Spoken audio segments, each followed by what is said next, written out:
Warrior's Oath, and then 2 full art secret layer lands. So like over $1,000 in prize support. So this tournament is pretty sweet with a lot of really, really cool prizes. But yeah, makes awkward joke about Bossy Poppy. Oh my gosh. But yeah, it was something special that we wanted to do for this time around was get some really sick prizes out, kind of host the stream, let some of the ka0s team play in this one because most of the time they don't get the opportunity to, and just kind of bring the community together for a big fun tournament and have a good time, right? So that's what our goal was for today, and so far everything's been working out amazingly. Once again, because we have so many people in the chat, we haven't talked about it for a little bit, so we'll talk about it now. Me and Kian are from ka0s. We are the hosts of the ka0s CDH podcast. We've been podcasting for about 6 months now.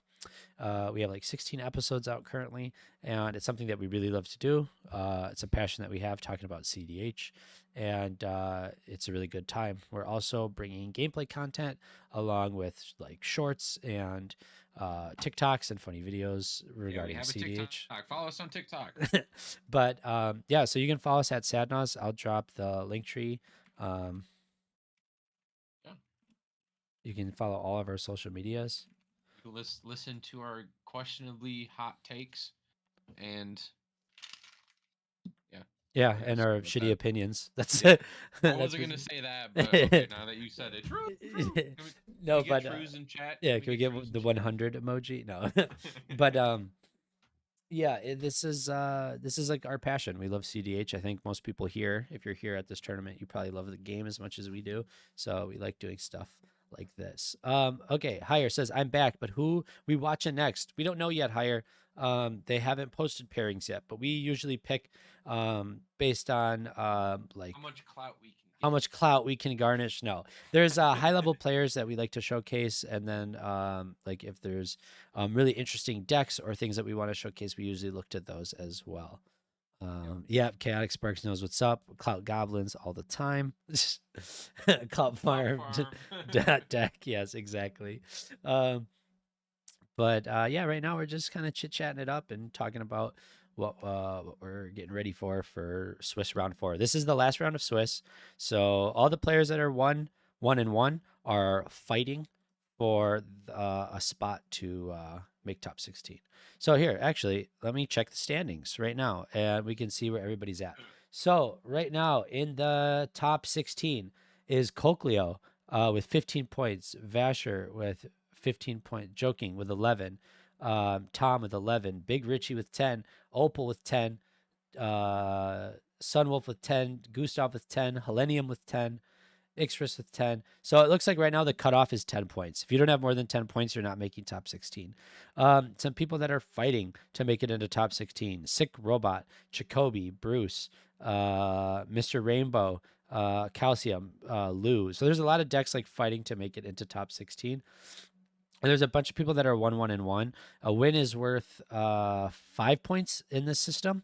So it all depends. Also, impressive. Cocleo's undefeated right now. 3-0 through the first 3 rounds of Swiss, along with Vasher. So Cocleo and Vasher are both undefeated right now. They got a bye in round 1, so we have to take that into account. But then they've won their last 2 games as well, which is really impressive. And then Joking, who's on Mad Farm. We showcased that list. He is 2-0-1. And then Tom, I don't know what Tom is running. Do you want to check on Tom's deck list for me, Kian? Because we have not showcased Tom yet. I think Higher, if we're going to showcase a game next, we're probably going to do a game with Cocleo or Vasher, whoever we can find. But those are probably. He's on Joda. Oh, really? Joda. That's awesome. New Joda. Higher MTG spicy take. Looter Scooter bragging that she is still undefeated during this tournament. As the head judge, you are undefeated and always will be.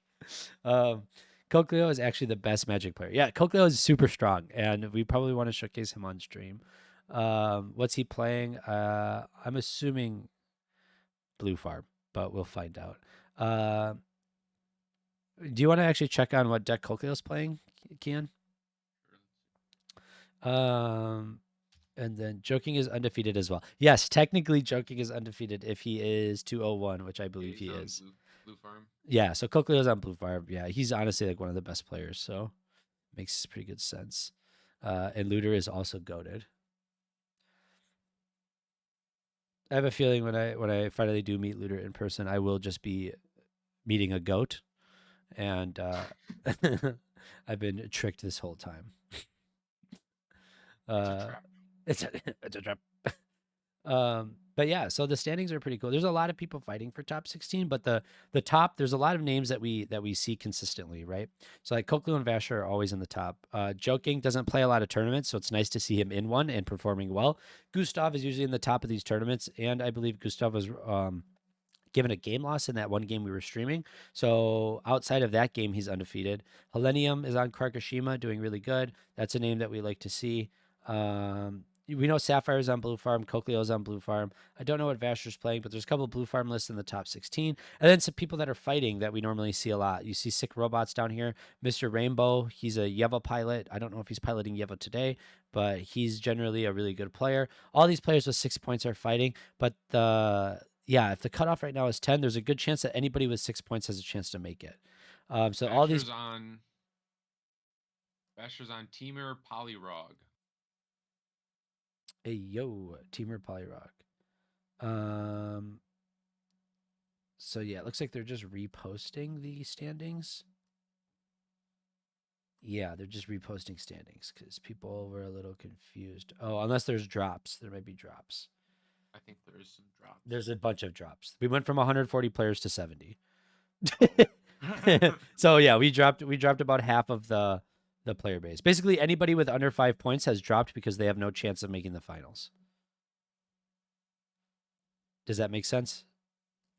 So we have 70 people competing for top 16. That's pretty impressive. That's really good to see. Um, Joking top four at the Playmax tourney, which I think was his last tourney, also on Timna Rock. Okay, thank you, DMAC. I appreciate that. I can either confirm or deny that I'm a goat, says Looter. Vasher is probably like the best political player. Yeah, I've played with Vasher before, and he definitely gives off the very strong politic vibes. And Cochlear has insane technical skill. Hire giving us the deep dive into these Deep dive players. into the Yeah, further look into the world of CDH. yep. Gustav is a very good technical player, and he also is good at being a bully at the table, kind of swaying his political opinions around and letting getting other players to kind of do his bidding. My hope is to see a pod with Vasher, Cokleo, Hal, and either Joking or Gustav. Wow, that would be a epic pod. That would be insane. Um, and Sakara says, imagine using politics in CEDH. Oh man. Just kill Fasher first, so you don't have to listen to him. Big brain plays. You are right, Bob. Uh, so I'm assuming we're gonna get pairings very soon here, and you're gonna see everybody file in. It's good to see all the drops happening. That's it kind of like eliminates people losing to feels bads.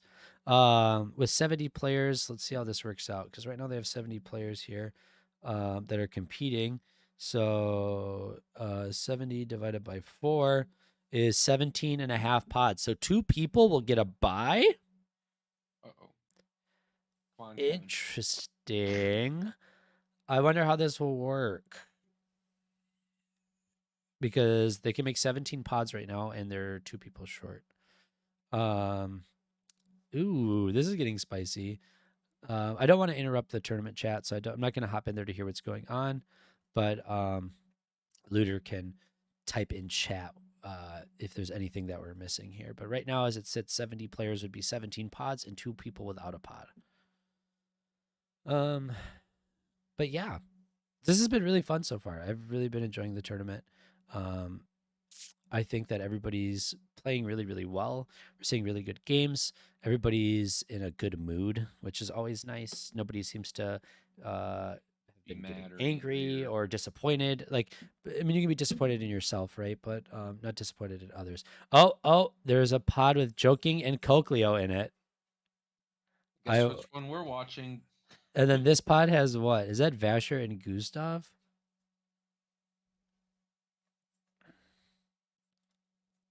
No, that's Vasher, Big Richie, and Tom, which is Vasher, Tom, and Big Richie. So we have a pod with the 3 seed, the 4 seed, and the 5 seed, along with Yalki, which is way down there. And then we have a pod with Joking and Cochleo. We don't know who else is in there. Helenium, Ixris, Blockateur, Tremac. Okay. Gustav, Jalith, Mr. Rainbow, Opal Wave. Oh my god, these pods are stacked. Jacoby, Death, Kevin, and Willows. Comrade, da da da, Lord, yada da. Flashback accepted, Z Rob. Oh man. Okay, we're gonna have the chat decide on this one. The 2 pods we're looking at is Vasher, Richie, Tom, and Yalki, which is the 3, 4, and the 5. Otherwise, there's Joking, Cochleo, Seplod, and who's the other rod? LOU. Lou and Lou. Okay. So are you looking at the actual pairings right now for the 4th? Yep. Okay. So yeah, we're either gonna do Big Richie, Tom, Vasher, and Yalki, or Joking, Cochleo, Lou, and Celipod. So you guys type in the chat what you want to see. 1 or 2. Joking. So Bob is saying Vasher, but Higher says Vasher and Richie Pod is gonna be fun to listen to. Richie is gonna rage. Joking, Cochleo, joking. 2 undefeated. Vasher, flip a coin. So this is what we'll do. Okay. We'll resolve a quirk trigger. I think that we'll stream Joking and we streamed Joking twice today. That's the only thing. I think we'll stream Vasher. We'll stream Vasher. We'll stream Vasher because we streamed Joking twice today, and we'll stream Cochleo in the top 16. That way everybody gets what they want. So we will end up doing this. So I'm going to give these guys a warning that we're going to stream their game. Okay? So I'll be right back. This list. Yeah. Hey. Yes. You guys are going to be on stream. Sweet. Is this the order? Is diving elbow? Is that Richie? Yes, that's me, boss. So I played games with you before. Just giving you guys a heads up that you're going to be on the stream. Is this the order? Good luck, have fun. Make some babies. Okay, so we'll stream their game first. And then if their game ends quickly, it seems like Vasher's games have been ending really fast, then we'll jump into Joking Cochleo. But we can get a Cochleo game in top 16. Yeah, I don't know what that was. Higher with Make Some Babies. I don't know. So that's what we're going to do. So let's get this spell table up. This is the 3, the 4, and the 5 seed. So these are all crazy good decks, and I'm very interested to see how this pod plays out. Are you there with me, Kian? Yeah. Okay. Paste this. Question mark. Spectate equals true. Cast 4, pod 0. Okay, so let's go here. Let's get the spell table overlay going, and let's get this game, guys. So this is going to be a good one. I have a feeling that we're going to see some really high-level plays, high-level players. Higher, who are our casters today? Thank you so much for reminding us. We are Sadnaws. You can see our logo here in the bottom right-hand side of the screen. We are a CDH podcast. Content creation channel that loves talking to everyone about our favorite format of Magic. So if you want to check us out, I'll drop the link tree in the description. Make sure that you come support it. We're doing a giveaway after the tournament. If you're a patron, $5 tier or higher, you have an opportunity in our Discord. You have an opportunity to win an Imperial Seal.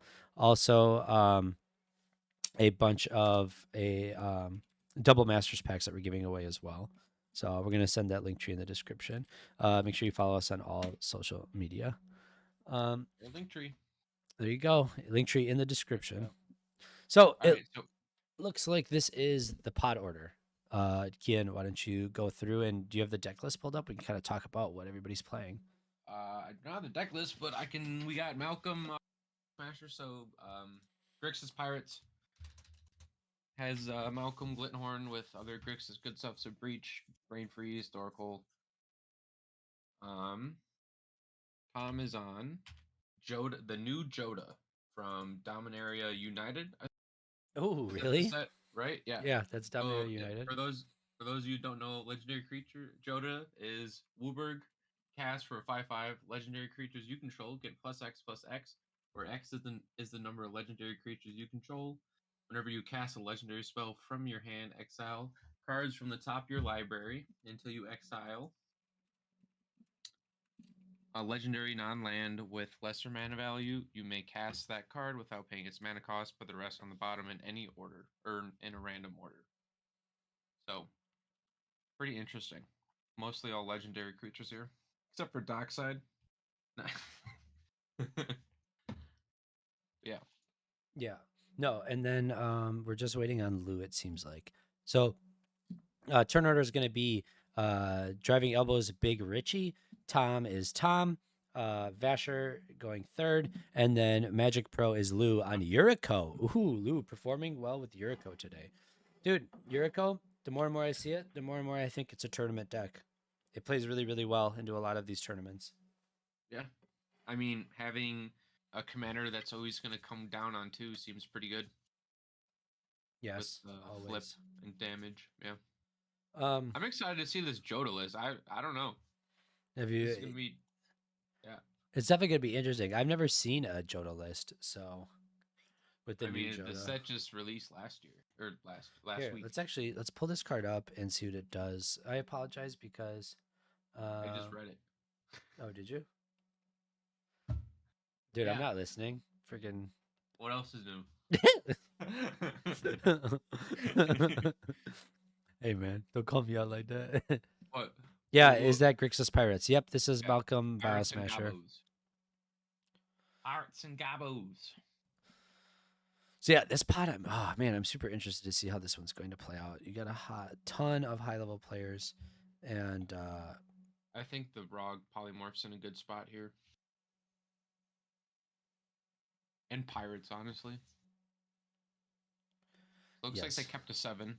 So what's turn order here? Pirates first? Pirates first, Joda okay. second. Yeah, this is the turn order from what I gathered from chat earlier.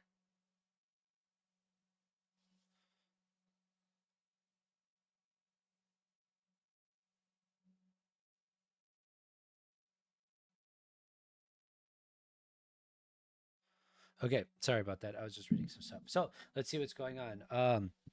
I wonder if the Joda list is similar to mine, Food Shade Adventure and Baron Shenanigans. Why don't you look that up, Kian, if you can pull up that list? Knight says his predictions is that Pirates are going to take it. Sleepless says Joda seems cool, but Fierce and SWAT are so slow in such a deck. JL is also not the best.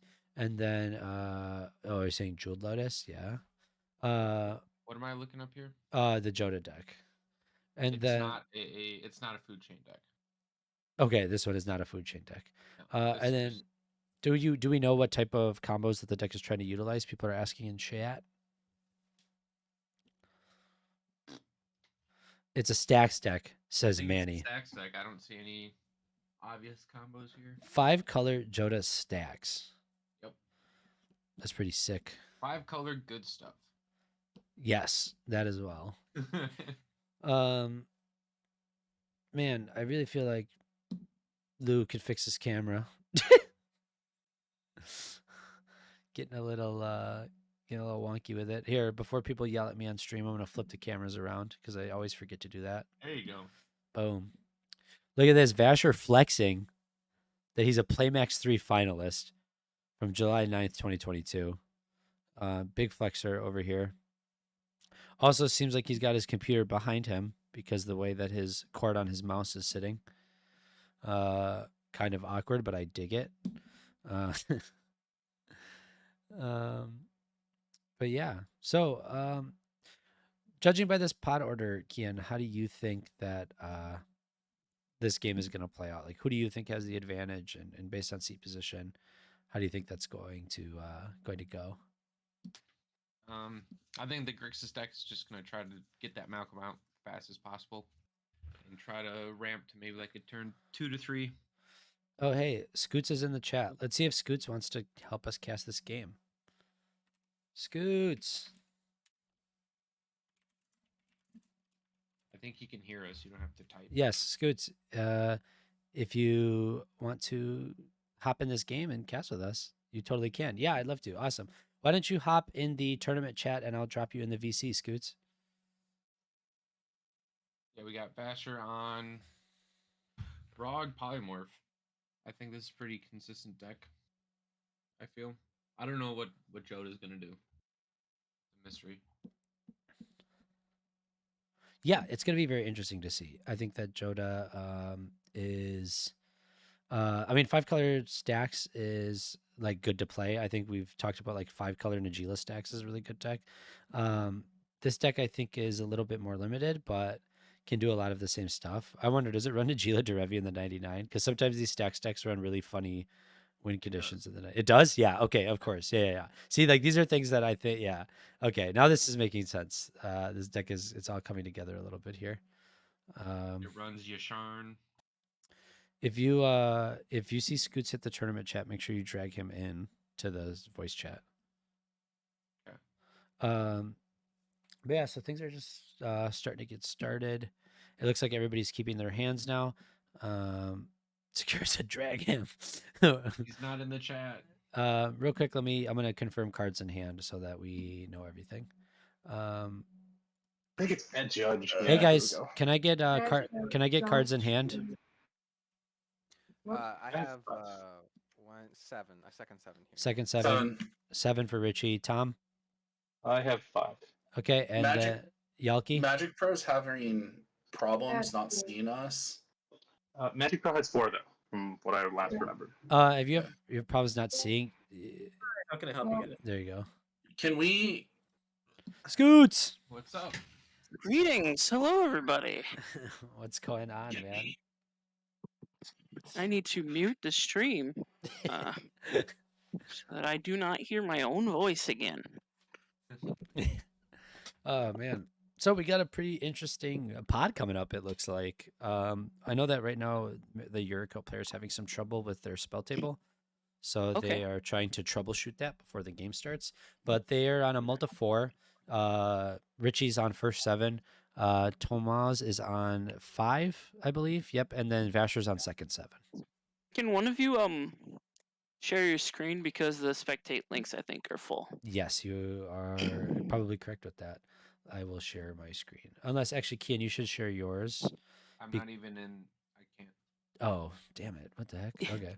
Let me share my screen. I just don't want to because I'm also streaming. So let me make sure. Yeah. Boom. Okay, let's do that. Okay, and you should be able to see it now, Scoots. Perfect. So we're gonna have to work a little hard here because Magic Pro's webcam isn't the best quality. So seeing cards is gonna be a little difficult, but we'll do our best here. I know something about that from recent events. So okay. Wow, it's very bright. Yeah, that's whoa. Demonic Consultation, Thassa's Oracle, 2 lands. So are they just like I think they're just testing cards, like with the glare spots, probably. oh, okay. Probably resetting spell table now. Yeah. Oh, they probably blocked the other 3 players and are showing their hands to the judge to fix their camera quality. Boom, there we go. There we That's go. much better. Yo, showing that's it- a lot better. Showing their hand to the judge to confirm their cards are the same. Okay. So Scoots, how did you do today? You were on Blue Farm. I saw that. I was on Blue Farm. I was 0-1-2 today. So I had 2 draws, and I had all 3 of them basically went to time. So I am unfortunately unable to proceed any farther into the tournament, but I had a great time. I had a couple really good games. I had a game where I had a turn 2. Basically, I would have had a turn 2 protected win, but a Eidolon of Rhetoric came down before I could That was I think that was the first stream game. There was a Yeah, the yeah, Eidolon came Eidolon down. Rudder Yeah, yeah. came down before I could intuition at the end step there into the breach pile. But game 2 went to time. Game 3 went to time. Yeah, for those of you that don't know, by the way, Scoots, otherwise known as Scotty, well known in the community and is a caster for Eminence Gaming, which are the tournament organizers that ran Punt City, as well as will be running Silicon Dynasty and many other events coming in the next year for CDH. Yes, lots of events in the pipeline. I guess you might also know me from like the Mind Sculptors or Who Brewed This. Yeah, that's me, ka0s. Good caster, bad player. Most of us that cast are better at talking than playing. Yeah, for sure.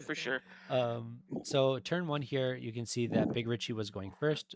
Big Richie is driving elbow deep in the spell table. He played a Volcanic Island as land for turn, Mana Crypt into a turn 1 Malcolm.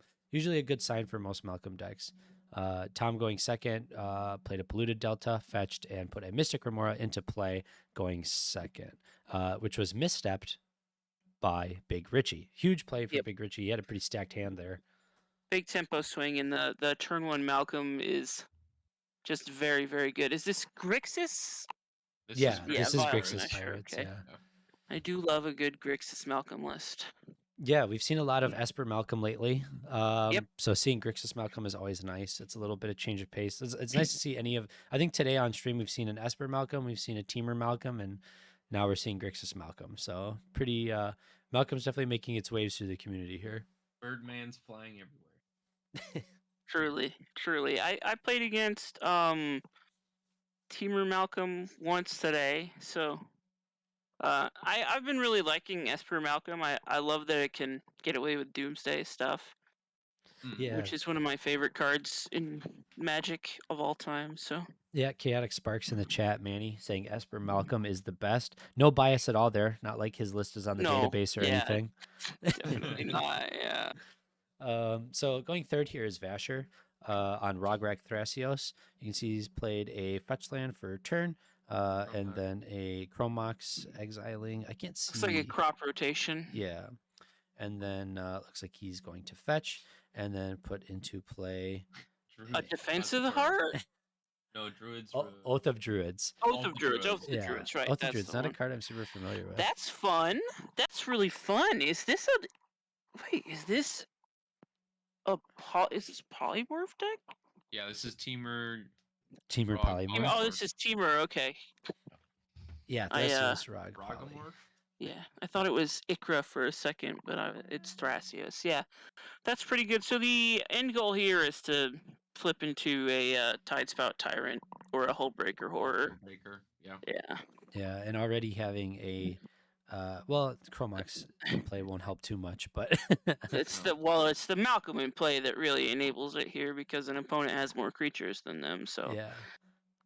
If that player shows fewer creatures than an opponent, that player may reveal cards on top of their library. Yeah, this is pretty big. Oath of Druids is going to make this game very interesting, especially with the Yuriko player. For sure. Gonna have to really play around the Oath of Druids. Wow, I have to read this card to really gauge because I've never played against an Oath of Druids before. Yeah. At the beginning of each player's upkeep, if that player controls fewer creatures than an opponent, the player may reveal cards from the top of his or her library until he or she reveals a creature card. That player puts that card into play, and all other cards revealed this way into his or her graveyard. So, as a Yuriko player here, you have the choice of whether or not you want to take this Oath of Druids trigger, which might actually benefit you greatly if you have a turn 1 Yuriko coming down. Yeah, certainly. This could be huge for them, but also, I don't know, Kian, do you want to check on this deck list? Is this a, what am I thinking? An attack-based Yuriko deck, or is this one running a lot of the combos? I know some Yuriko decks are doing Doomsday piles and things a little bit out of the ordinary. I think most Yuriko decks, if they take this Oath of Druids trigger, are going to flip into like some little stupid attacker. See, there's a Universal Automaton. Yep. getting rid of a fish and a Mox Amber. Both cards that I think that the Oracle player would have liked to have seen. Would have liked to have for sure. Yeah. Especially on a mull to 4, we know, I think based on the hand that was shown to the judge earlier, that there's a Yeah. Thassa's Oracle and a Demonic Consultation along with 2 lands. I believe that those were just out for test purposes. I don't know. Maybe they I think did keep Oracle Consult. Yeah, I think what happened is that because their camera was bad, they blocked the other 3 players Oh, and then that makes revealed their sense. hand to the judge, fixed their camera, and then revealed it again to show that they didn't change the cards. Every time I keep Oracle Consult, I regret it. So I hope that's not the case for this For wonderful Magic Yuriko Pro, player. yeah. Mana Crypt trigger Not on on Doomsday. Richie's turn. No, Doomsday. Not Tragic. Doomsday. Very. So it seems like Richie won his Yep. Crypt flip. And there's no Oath of Excellent. Druids trigger because of He does not control less creatures than Yep. another player. That's funny. I feel like Yuriko's flipping it as some big done. it could have Speaking either of been big dumb universal. stuff, Oh yeah, go on, it's- Kian. Speaking of big dumb stuff, Joda's gonna flip into something big and dumb. I'm right here. How dare you? All I right, do a flip then. Do you?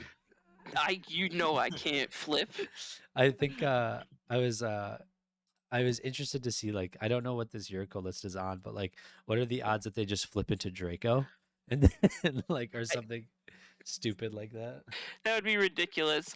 I'm guessing most Yuriko lists I've seen lately are doing the like enter the infinite Nashi thing. Yeah, they're off of just the big Not- dumb stuff for yeah, no not reason. Draco. Yeah. Yeah. Temporal Draco knows. trespass, enter the infinite, stuff like that has been the big hits. So Some looks like the Malcolm player is tanking just a little bit here. They've played a fetch land as land for turn, just thinking through their play lines a little bit. Table's kind of just waiting to see what decision that Richie will make here. I mean, my assumption is that it's a it's probably some combat synergy that Richie's trying to decide if he should do or not. Facebreaker or Grim Hireling. I don't think he can get Grim Hireling here, but like Facebreaker or I would guess, having played a lot of Grixis Pirates, on turn 2, I'm still concerned with like developing. So Yeah, I'm curious to see also has- Go ahead. if Richie just decides to put a Vile Smasher into play. I don't know. Well, Vasher is representing the either Tide Spout or Hullbreaker next turn. So he yeah. either greed or hold up a response.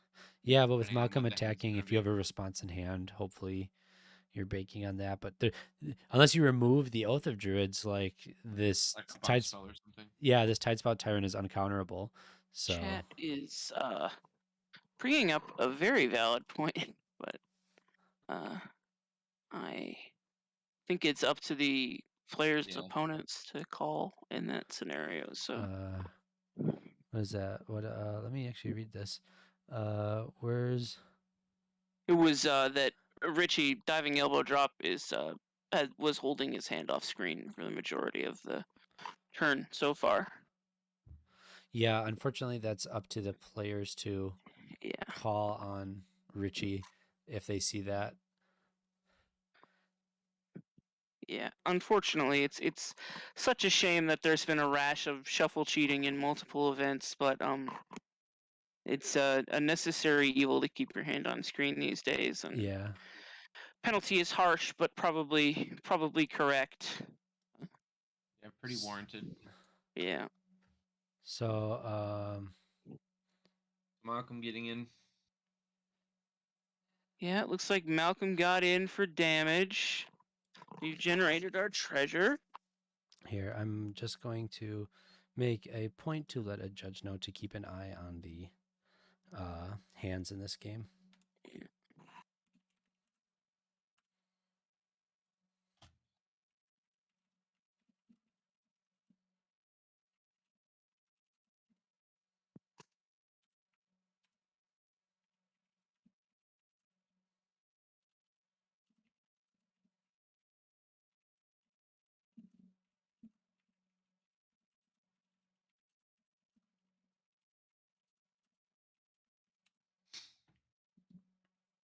Okay, so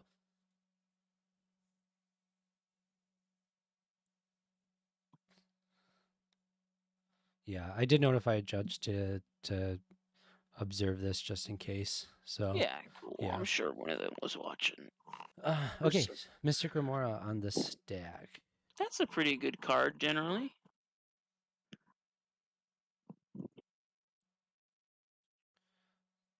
No opposing missteps. No, Mystic looks Remora is like definitely a good card to put in if you're expecting a Reacher horror line to ensue. yeah, for sure. You can definitely profit here. Ooh, a That's a flip Kogla. into a Kogla. Holy moly! I guess that can get rid of Goodbye, all the. the druids. Well, later. That just I think that fights something when it enters. I think. Yeah, Oh, it definitely yep. does. So Malcolm's definitely gone. So it'll fight Malcolm. Yeah, I'll pull up a Kogla on screen here. So when it enters the battlefield, it fights up to one target creature you don't control. When it it's on attacks, attack. destroy an artifact or enchantment. Yeah, it's on attack. That's that was such a flip. Yeah, it's a big flip. Big old monkey. Yeah, I mean you called it. Joda's gonna flip into something big and dumb. Big dumb stuff coming in. Yeah, you definitely called that. Early Kogla, pretty good. Pretty good. That's a 7/6, I think. Yep. Yeah, Yeah, that's a it's big big attack lad. card. All right, Definitely a so big man. here comes the polymorph deck going to their upkeep. Let's see if Asher Wow. resolves the Hullbreaker trigger. They untapped, huh? Oh yeah, yeah, they did move to untap. Wow. Oh yeah, untap or upkeep. We have I'm Yeah, confusing I was myself. just saying, so they let him untap. Oh, Right two's on the top, first the card. Tactical Tyrant right off the dome. That's kind of dumb, big dumb and Yeah. stupid, and then draw for turn. Oh my gosh, what is chat gonna say about that? Wow, the value. The incredible, overwhelming value. Someone says, "What if he flips his win cons?" I think he did flip his win con. He sure did. That's fucking hilarious. All right, casting a Rog. Bounce fish. Yep, that seems to be the correct play. Is there a free rock in hand to generate infinite mana? Mana Crypt. a Mana Oh Crypt. my gosh. And he has the green and the blue for the Thrasio. Oh, the Yuriko player has consultation in hand. Oh no. We know this. We This know is- this play line. True. And if they have a Thoracle, so they could go get any force.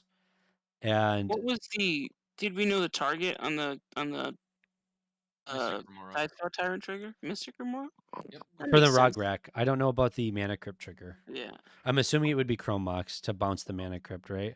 Yeah, he would need to tap for mana here, otherwise he could I'm guessing screw this is- himself over. Yeah. Wait. Oh, okay, yeah. So they 'Cause he activated needs the green for Thrasios here. activated Mystic Confluence for a swamp. Consultation is gonna be cast here. I can almost guarantee it. Yeah. It's a swamp, so we'll see the So if This you're is the, in response to the Tide Spout trigger. this is in likely in Ah. response to the Tide Spout trigger. I'm assuming this will be for Snuff Out.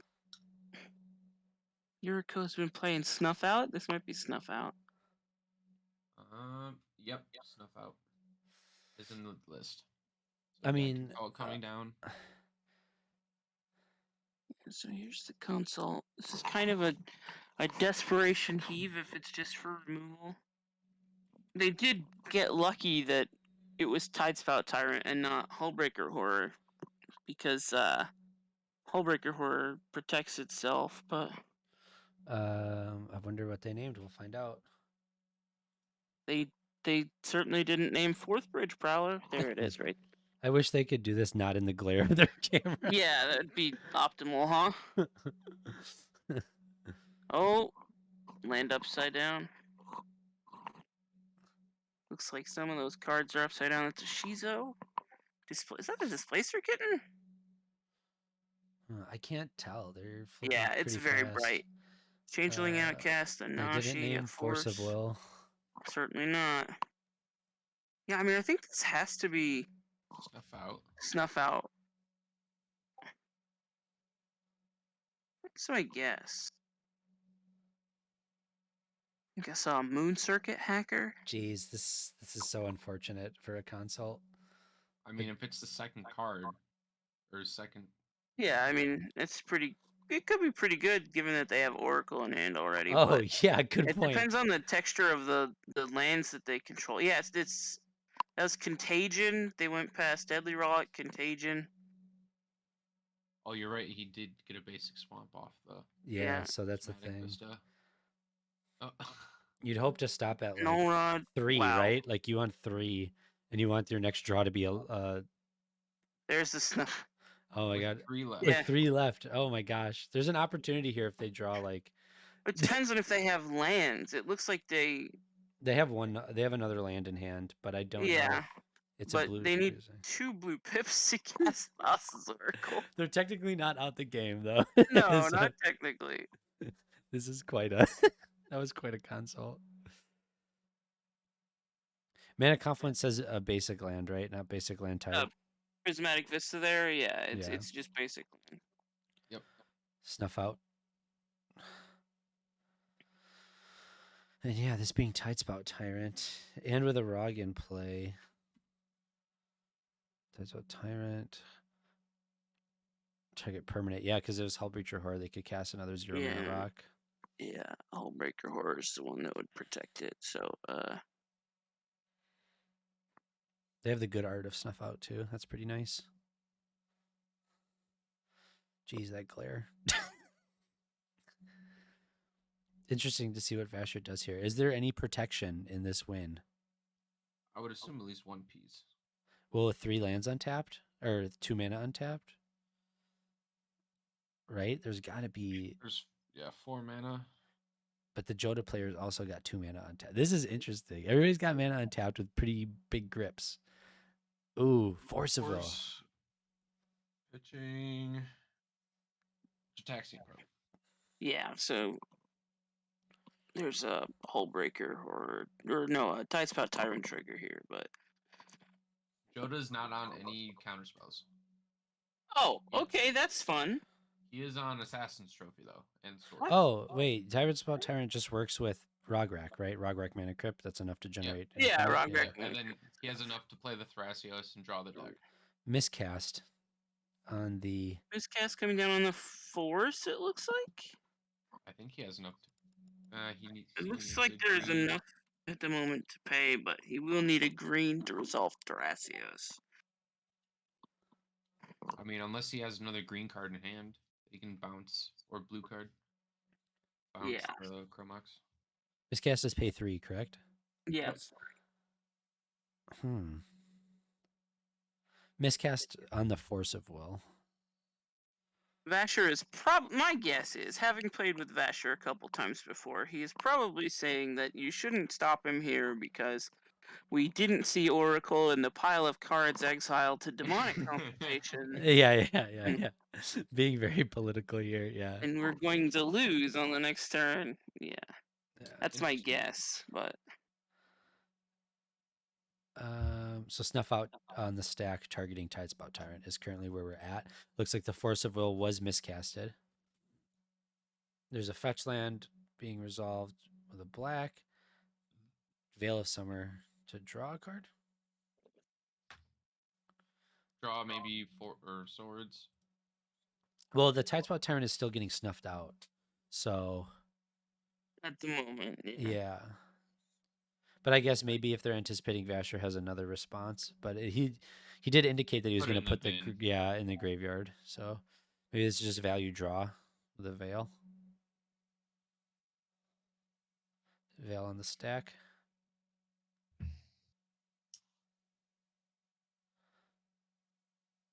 This isn't too scary. It's not like it's Get Rog. Like this, I don't think this Veil does anything.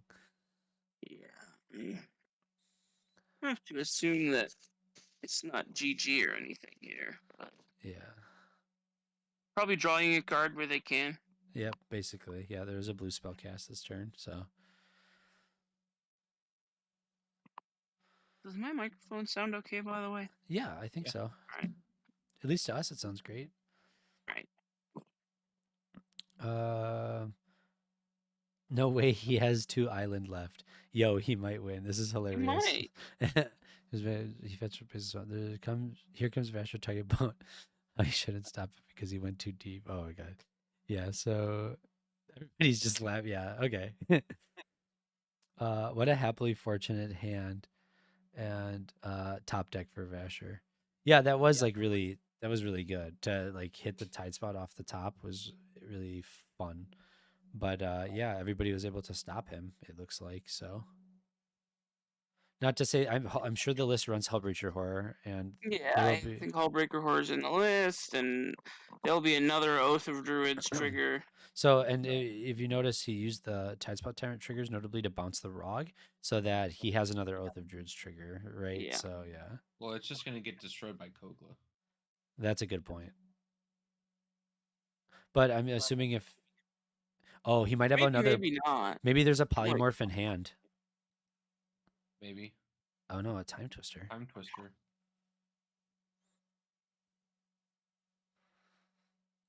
Not a bad play here. Oh no, this is gonna kill the Yuriko play. No, it won't. Yeah. How many cards in yard for the Yuriko player? 'Cause it 3. might.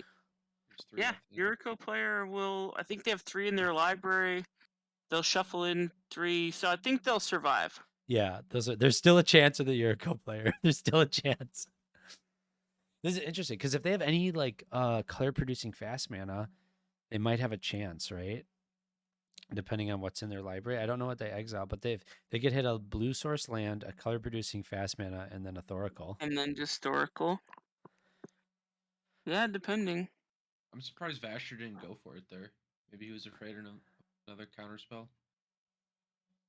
Just wanted to play the Time Twister. 3, 4, 5, 6, We're 7. just trying to They have how many reload. cards in And library? They have 4 cards in library, so they might have to sandbag a win here, which might be better for them.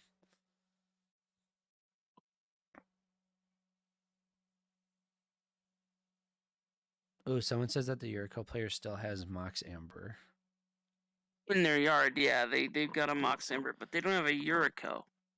So they need at least a blue source for Yuriko. So yeah, if they get a blue source, attack with Automaton, get Yuriko, play Amber, pass, then the next turn they're set up to just Thoracle. Yeah. Well, how many cards in their library? Right now they have 4. 4. So they'll draw for turn and then draw 1 on the subsequent turn, leaving 2 left. They could Thoracle. That's if they get a chance before Vasher tries to polymorph Rog, because I have a feeling with a Time Twister, knowing Thrasios Rog, like he has to have a polymorph in hand. Not played a land for turn. Yeah, that is notable.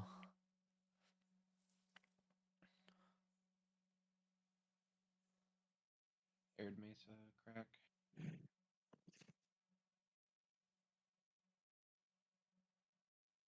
No, I'm saying Sakara after this Time Twister. There's a good chance that there's a polymorph in hand now. Like if Vasher didn't have a polymorph before, he probably has an effect similar now. Because these decks run such a high density of it. Oh, did he fetch pass? Yep. Oh, Look at Oh, this. he has the.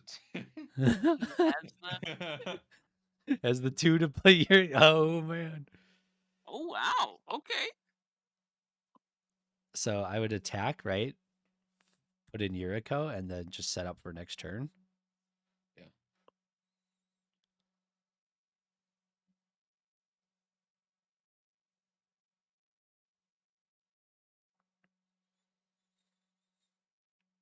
Everybody also did get a fresh 7, so that's unfortunate for the Yuriko player because, yeah, that's the other thing. Sakura noted this out. They could have not drawn Thoracle, which would be a little unfortunate.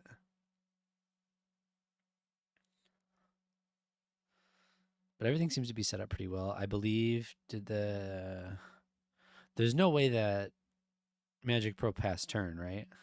I don't think so. I think he's just waiting for Vasher to finish shuffling. Yeah. Which, by the way, he'll be waiting for a long time, I think. I mean, like There was a way that Vasher could have won this last turn. Yeah, everybody, you're right. Kogla can also kill Mox Amber, but at this point, they just need another blue land. Yeah, I don't see a world where Kogla flips into Mox Amber here. Where he Oh, kills he Mox did Amber. just pass. Oh, Okay, he interesting. did just pass. Okay. Whoa. Interesting. Oh man, Richie is flipping win cons. Yeah. Oh, I It's all guess if, feeling the breach, baby. yeah, but there's no Savines. How do you get it back? Yawgmoth. YOLO. Oh my Many gosh. Grixis. Oh my gosh. Oh, we Everything's got going LED. away. March of the Swirling Mists. What's your creatures? There's will. Ledger Shredder. Ledger Shredder. That's unfortunate. I mean, if he just has breach, it's kind of GG. I mean, He has LED and a DT. yeah, that'd be pretty good if you drew Breach. But generally, drawing Breach is pretty good and game ending, so. Yeah. Yeah, good point. You make a good point, Scoots. True. Usually, if you have Breach, that's pretty much it. Usually, if you play breach, you win game. 90% of the time. Richie, very interesting with how they hold their hand. It's like I super think up it's- close. I think it's just to try and keep some portion of the cards on the screen. Yeah, definitely so. It's just funny seeing like their hands directly up to the camera. Yeah. Yeah. What is the Yurko? What is the Yurko player searching for? Oh no, they're checking their exile pile. Exile. Okay. What are they doing right now? Just started watching. Sorry. Okay, Forcon, we'll let you know. This is turn 2. Turn 3. Richie's turn 3. Richie's turn 3. It's turn three. Richie had developed a board state with a turn 1 Malcolm. Tomaz and Joda put in a Mystic Remora that got countered. Then we went to Vasher's turn, who put in a turn 1 Oath of Druids. And the Yuriko player flipped into a Universal Automaton, did nothing else with a mold of 4. Basically, it went all the way around to Vasher's turn again, where they flipped off the top a Tidespout Tyrant and attempted a win. The table was able to stop them, and then Vasher was able to Time Twister at the end of their turn so that everybody could get a fresh 7, and hopefully Vasher could wheel themselves into another win. That's pretty much the gist of it. Yuriko player had to consult for a snuff out, got rid of all their cards except for 4 in library. So yeah, things have not been going the best for everyone, but they're all still alive. Is that an Imperial Seal? Is that what that is? Yep, main phase Imperial Seal with a Ledger So if Shredder he in has play. if he has another spell, he's getting breach and then he connives. Yes. Yeah, that would be it. If there's another spell you can play. Yeah, the snuff out was for the Tidespout Tyrant Forcon. There's 3 cards, and we know Thoracles has Consult is somewhere in the deck. No, Yeah. Consult is no longer in the deck. Oh yeah, it is. Because yeah. Also got shuffled in. Yeah, Time yeah. Twister shuffled it in, yeah. I think in the world where you did draw Thoracle again off that Time Twister, which I think is like fairly mathematically likely, not ninjaing Yuriko on your previous turn is probably, I don't know, not game theory optimized. Yeah, I would Right. think that you should have ninjutsu'd in the Yuriko there. Yeah. The only thing I can think about is that they didn't draw Thoracle, and they're afraid of ninjutsuing revealing Thoracle off the top. Perhaps they have interaction to hold up still. I know they had at least Snuff Out. It's in their library. Yeah, they do have a snuff out for Vasher's second win attempt, possibly. So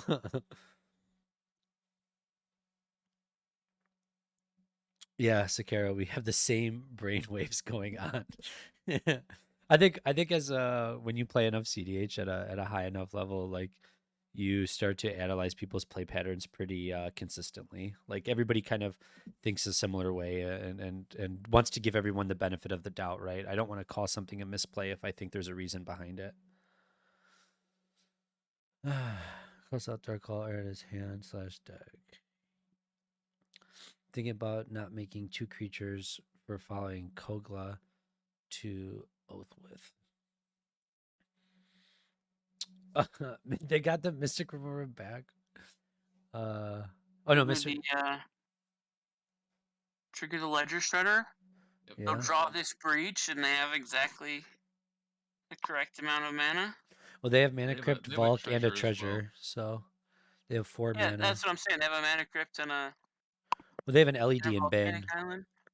Yeah. Yeah, so they can breach and then and if they have protect, they might even have protection for it too. yeah, I mean you gotta figure that's what there's the connive. It looks like it's is that an ancient tomb? Yeah, they mailed an ancient tomb off the connive. I can never tell with all the billions of printings of cards. It is Sometimes. it is notable too that Vasher does have up 2 mana right now. Yep. So I'd be Yeah. surprised if he doesn't have any interaction. higher, Pick hyping up one blue, Richie. one green. So tap in 1 colorless floating, I assume, casting breach. Yep. Okay. Breach is on the stack. If I'm the Joda player here, I just pass. Snap pass priority. Yeah, given the lack of interactive spells in the deck. Yeah. I mean, Yuriko might have a miscast. I couldn't see real well what was. Yuriko looking Exiled. at their hand. Basher maybe priority bullying here. I wouldn't risk it, dude. I would not risk priority bullying a player with 4 cards in library. A deck that barely had enough cards to resolve the Time Twister is probably not the. Hey, Sunwolf 13, thanks for your Prime subscription. Yeah, thank you very much, Sunwolf, for supporting Chaos Chaos tournaments. Tournaments. Swan song, There's boom. the Swan Song. Now, does he have the Veil backup? I don't think so in Grixis, but No, for the Swan Song in case there's protection. Yeah, because there is a colorless and a treasure float, or a colorless mana floating and a treasure still. Fish trigger on the stack. Richie putting his hands together like, ooh, let's see it. I mean, if I have protection here, I'm slamming it down on the table. So Doesn't look like it. Now this could be. Oh, I was like, maybe it's the ultimate sandbag, and he's picking up the breach to just be like, to just meme it. Richie is now the proud owner of a 2/2 bird. Bird. What a great bird token. Just see Richie's mic boom. Yeah, Remora is the protection. Yeah, now for Vasher to try to, well, I guess, yeah, winning through the Remora is not the problem. Yeah. For Vasher. The Kogel is definitely going to hurt Vasher here, and then hopefully Vasher has a polymorph effect in hand. It is still a fish on the table, so Richie will draw. Higher is correct. Well, Vasher at the moment does not have an Oath of Druids trigger coming, so Nope. because he has a Rograk in play. No, Oath is not on for Joda DMAC because everybody has 1 creature in play. Yeah. So because the Joda player also has 1 creature in play, there's nothing to flip. Manifold off the colorless floating. Oh no, but if we get a Malcolm here, or no, that'd be silly. Odds are Yuriko just drew back into the snuff out. Yeah, that could be a good soul read. I would say it's definitely a possibility. Oh, you're right, DMAC. Oh crap, there's a 2/2 bird from the Swan Song. So now the Joda player has a. Oh. Wait, they drew. Okay, he missed it. Exactly, Swan. Well, I think technically it's the controller of the Oath of Druids trigger to announce. I It looks, believe judging by how Tom is reacting, it looks like they're thinking about the trigger now. It would have to be on upkeep. Yeah. So I wonder, because the trigger's technically, I wonder if this goes into the beneficial detrimental territory because it's Vasher's card and the trigger would be beneficial to the Joda player. Does the Joda Right. player get the trigger because Vasher chose not to?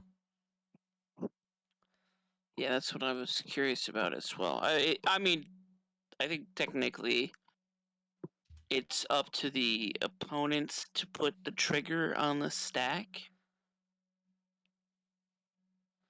Yeah, I wonder though too, like Richie, like technically there's a call there of misrepresenting board state because the 2/2 bird was represented by not an actual token.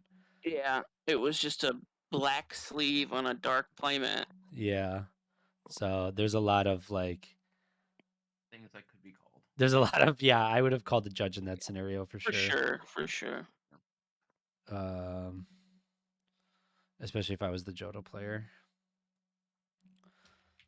Yeah, I wanna flip into my Eldrazi Titan there. So Yeah, or whatever else I've got going on, yeah. Whatever big dumb stuff. Tox roll.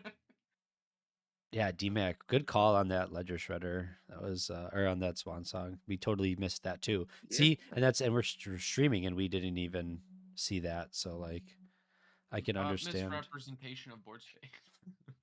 What even is this Jodo deck? Is it just good stuff? No, it's a 5-color stacks deck for con.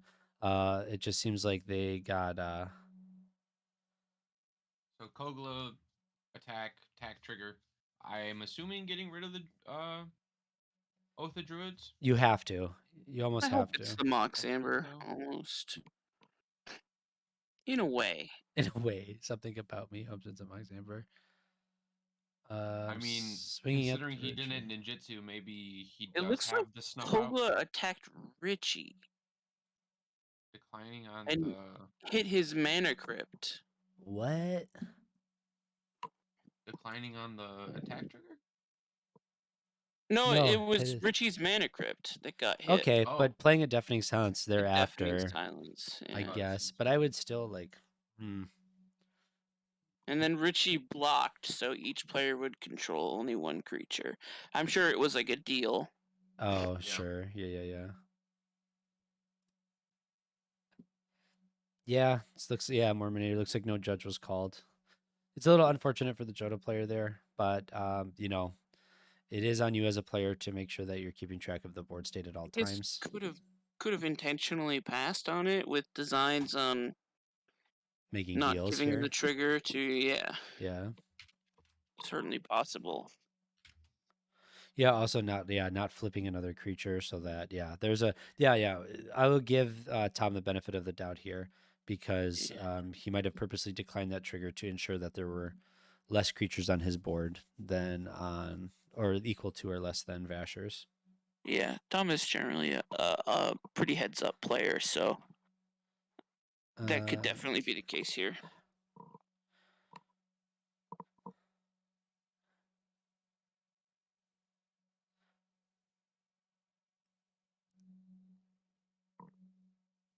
Yeah, Mormonator said they convinced Joda to not call a judge because they don't want the warnings.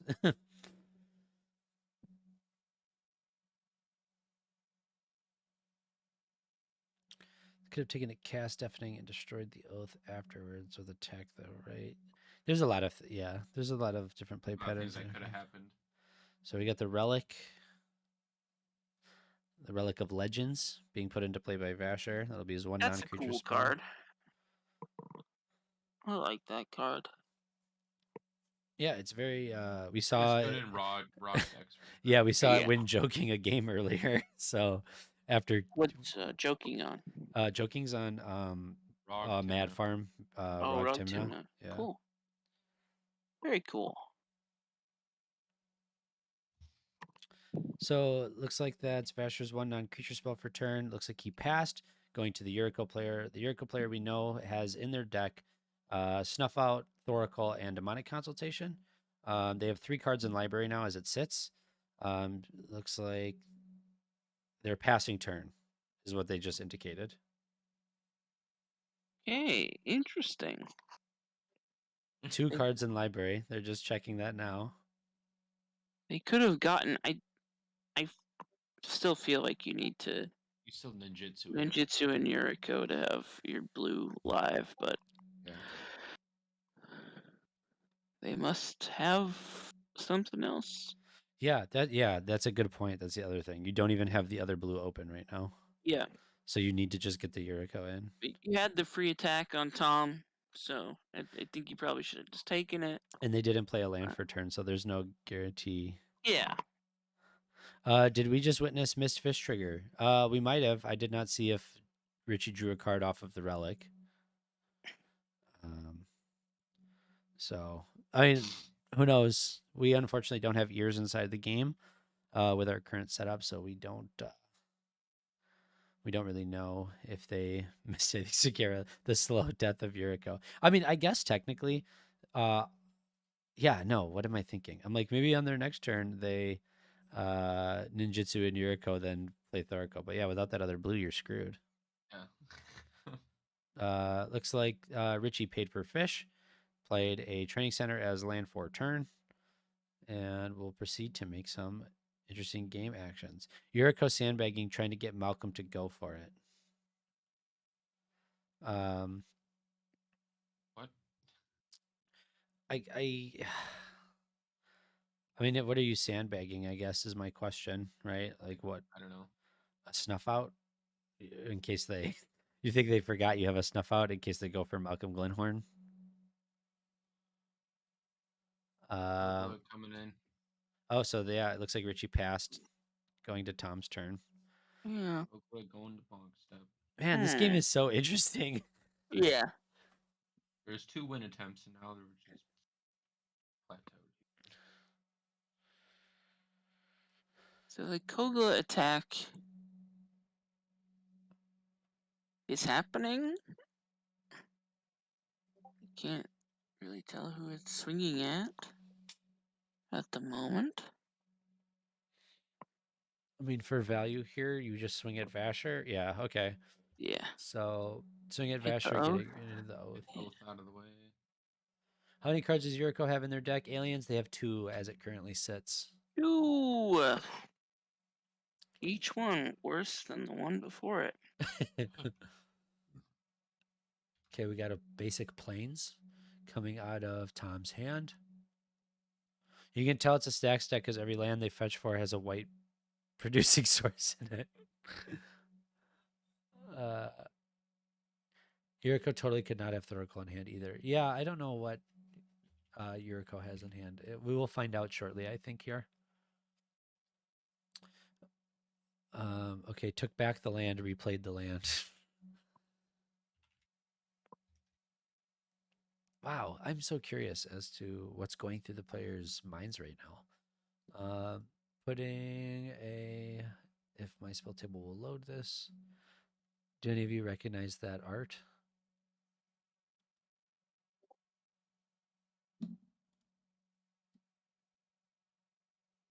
To put something into play, and then a Derevi is on the stack That currently. is a bloom tender, I think. It would have to cost 1. Oh, it might be a noble. Is it a printing of noble hierarch? Yeah, That that's looks what like it is. Noble. I Noble see the Hierarch, band. yeah. Tap for band. Yep. So Noble Hierarch and then Derevi. There, so they could be setting up for Derevi Najila next turn, but they don't have a red source. Right.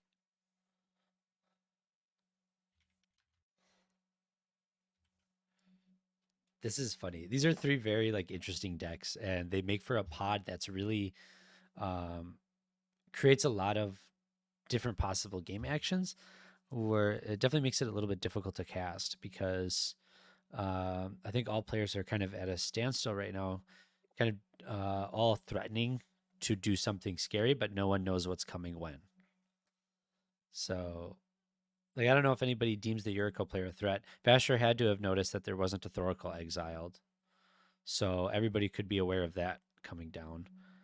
And there could be table talk at the table that's like, hey, if you play your Yuriko, I'm killing it and killing your, like there could be a lot of different things going on that's preventing the Yuriko player from playing Yuriko, because they have the knowledge. They would have the knowledge that Thoracle still exists.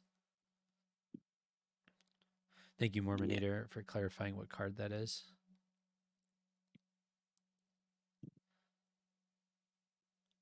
Like Tom set up, goes to great lengths to keep this information viewable.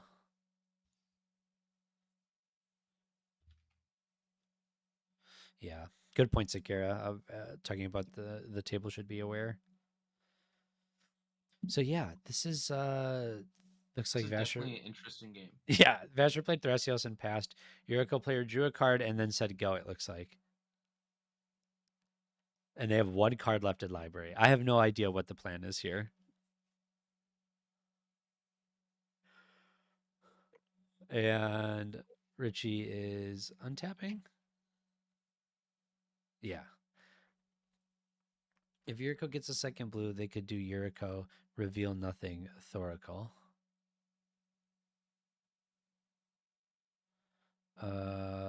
If they get a second blue, they could do Yuriko. Yes, you are correct. Reveal nothing, then Thoracle.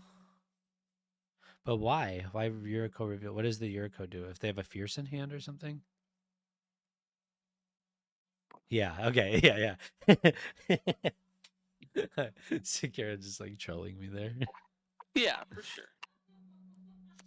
Eyelid Thoracle Prey. Basically, if you have the blue source here, unless it's the last card in your library, though, why not just jam it into play? That's what I'm thinking as well. Okay, Malcolm coming down. Time for snuff out. Yeah, now that the oath has been taken care of, we're good to recast Malcolm. Yeah, Vasher probably pivoting now here too. Just maybe some Thrasios value. Probably just looking for any polymorph effect, honestly. Yeah. You have to kind of get rid of the deafening silence and the fish now too. Yeah.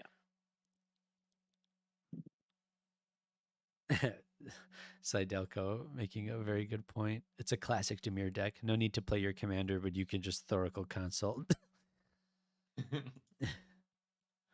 Yeah, this is the first time I've seen a reverse Thoracle, but done with consult. That wasn't off of a Mulda 6. Yeah, hi Otheon. The Yuriko player consultation for a snuff out to kill a Tidespout Tyrant that was in play, and they consulted all the way down to like 5 or 4 cards in their library. Snuff out was the 5th from the top. Are we resolving a fetch here? Looks like it. Interesting. So what do you think that Basher pivoted to here? I don't know if there's Just much of a Thrasios plan? yeah. I don't know if there's much of a pivot at all. More so just a Slowing down the board. putting down like blockers to protect your life total. Thrasios is a good value piece if you don't have anything to do. Like there's a relic in play, right? So like he clearly has 4 mana or more open. So just like activating Thrasios for extra card draw to try to get you that polymorph effect. And then just jamming it again on your turn. Like usually with polymorph decks like this, they're really good at just jamming polymorph after polymorph after polymorph, and just constantly attempting it. And now having 2 polyable creatures in your deck, those being Tidespout and Hullbreaker Horror, it just like makes it a lot more consistent. So I would think that's what he's shifting to personally. The Joda deck, on the other hand, doing some pretty interesting stuff by slamming into Revi. Now they have a red source in play, so this could be a Najila here.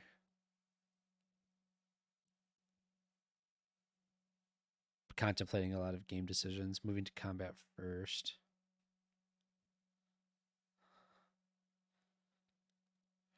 If he hits anything on Vasher's board here, I think you're going to see a Thrasios activation. Yeah, I think that's a likely story. Scoots, you probably have a little bit more history playing with some of these players, whether that be on Nexus or on other servers or in other tournaments that you've attended. What can you say about like players like Vasher and like their play style and things like that? Basher very much plays like a head game. Vasher likes to talk about their board position and how it's maybe they like to describe it in terms that are not favorable to it. And they kind of like to play the table captain, basically. Vasher's a good player. Um, uh, Methodical is the nice way to say it. Slow is like the mean way to say it, but methodical in their plays, and certainly trying to think a few steps ahead of the rest of the table. I think Vasher's a good player for sure. Vaccine. This is Pod Zero. If you're in the Discord, Sakara putting you on blast, Scoots. It's a Sakara just goes, "You heard it here, folks. Vasher is slow and makes the tables tie." Oh my gosh, the Jonah deck just slammed a Minsk. What? This is so crazy. This is like value, like parity breaking 5-color good stuff, right? That's kind of what it looks like at this point. seems like it, yeah. Like every creature breaks parity in some way, like as if you're casting a spell with the abilities that they have, or at least every card that they've casted so far, right? So it's very cool to kind of see. And they Wheel have a of Fortune. That's a wheel, yeah. Flipped a wheel. flipping a wheel is pretty telling as a Thrasios Yes. player. It's not bad. I mean, Yuriko's out of the game. If you wheel there, yeah, no, because they'd still have one card left in library. Oh no, it's a Wheel of Yeah, Fortune, not a yeah, time yeah. twister. Sorry. That would just neutralize the threat of Yuriko completely. I don't Huh. think in Vasher's. Minskin Boo. Huh. Yeah, right. Isn't that cool? Neat. Activating Thrasios again. Putting an Isochron Scepter into hand. Isochron Scepter is also not a bad card, I hear. No. If the other piece is there, Isochron Scepter does it. Kind of think that If he bounces the Deafening Silence. Yeah, you We do have need to to get rid of the deafening put silence. that card on the bottom of our library there, but because that's the card that he scried to the bottom, but just never lifted his deck to put underneath it. Yeah, we'll keep an eye on that. I think that they'll adjust accordingly. Barbarian Ring. Combo piece land.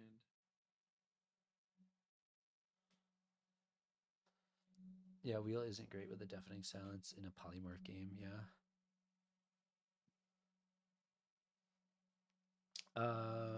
Yeah, there you go. So he put that card on the bottom of his library now. Anub is OP. Vasher on any board wipes besides probably Cyclonic Rift? I don't believe so. Kian can check for us if he checks Vasher's polymorph list, but I think he's just holding open a bunch of mana because he has a Thrasios in play. So he has the opportunity to just activate, and sandbag. What did he ask? If there's any board wipes besides Cyclonic Rift. Nope. Okay, Yuriko drew their last card for turn. It was Played a Prismatic Vista. Oh my gosh.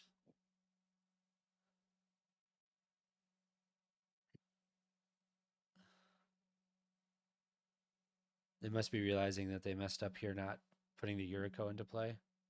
Yeah.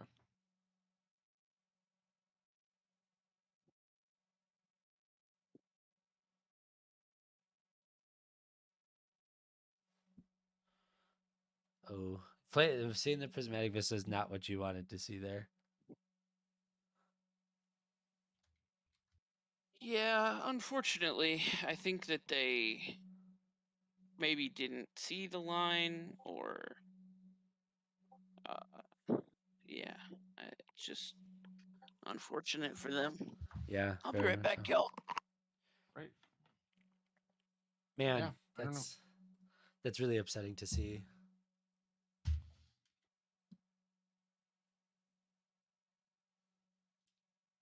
DMAC, I get what you're saying. If they played Yuriko, Kogula killing the Mox is the play. Of course, yeah, that's definitely like the line. But I think like you do that regardless, because if you have another land in your library, what's the point of sandbagging, right? Because you could have won the last 3 turns. and you get a flip off of Yuriko. So I think it's just ideal to play the Yuriko. Specifically because like if you do have another land in your library, you could Yuriko, turn on your Amber, hit a land off the top, and if you have Thoracle in your hand, you just win that turn. I just don't see the play line where you don't play Yuriko there. Yeah, in hindsight, yeah, 100%.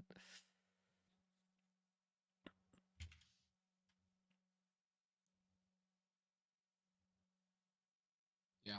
Yeah, I think well, that's the I don't know. case. Mormonator just like counted lands in their library, realized that they like had at least one land left and thought it would be enough. But the Prismatic Vista was known because they used it to go get the original swamp.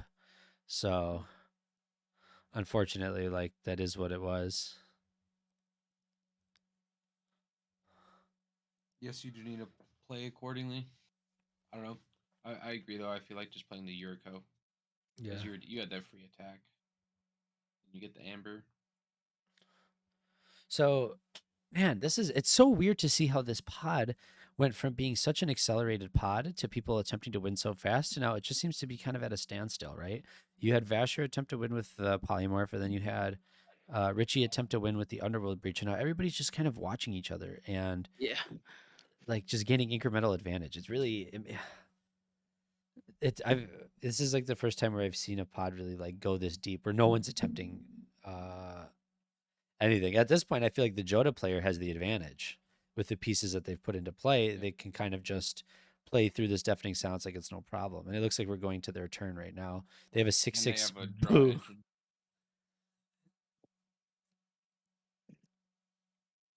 7/7 boo coming in. Yeah. Beep beep. Yuriko crop out for emergent zone. Mox the Oracle. It's winnable. Yeah, Joda is in paradise right now. Secure, yeah. They're just sitting pretty, doing whatever they want. They only have to worry if the deafening sounds gets bounced. I think Forcon is just memeing DMAC. Is this a carpet? Yeah. It's a carpet. Oh no, follow. Wait, is it? Is no. it follow Earth? It's not Fellow Earth. Yeah, it's got to be carpet. That's carpet. That's carpet flowers. Yeah. Yeah. It's for sure carpet of flowers. Spell table just a little confused. No, for 4:30. I think we finished round 3 at 2:30. Was that correct? And then we had like a long pause into round 4. So let's see what we have for time and round here. See where we're going with this. Ends at 5:40. So round ends in 20 minutes. So there's 19 minutes left in round. So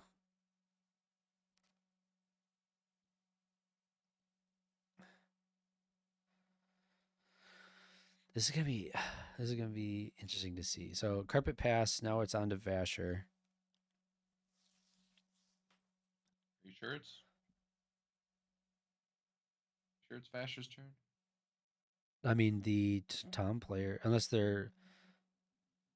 priority's going around on the carpet, because Tom has their hands in their lap.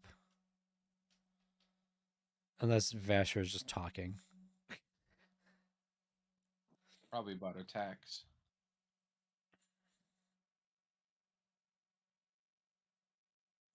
Oh, Thrasios activations. That's one right there. Oh.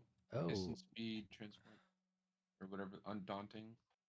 Whatever that one is. Polymorph. oh, yeah. I wish that. There we go. Divergent transformation.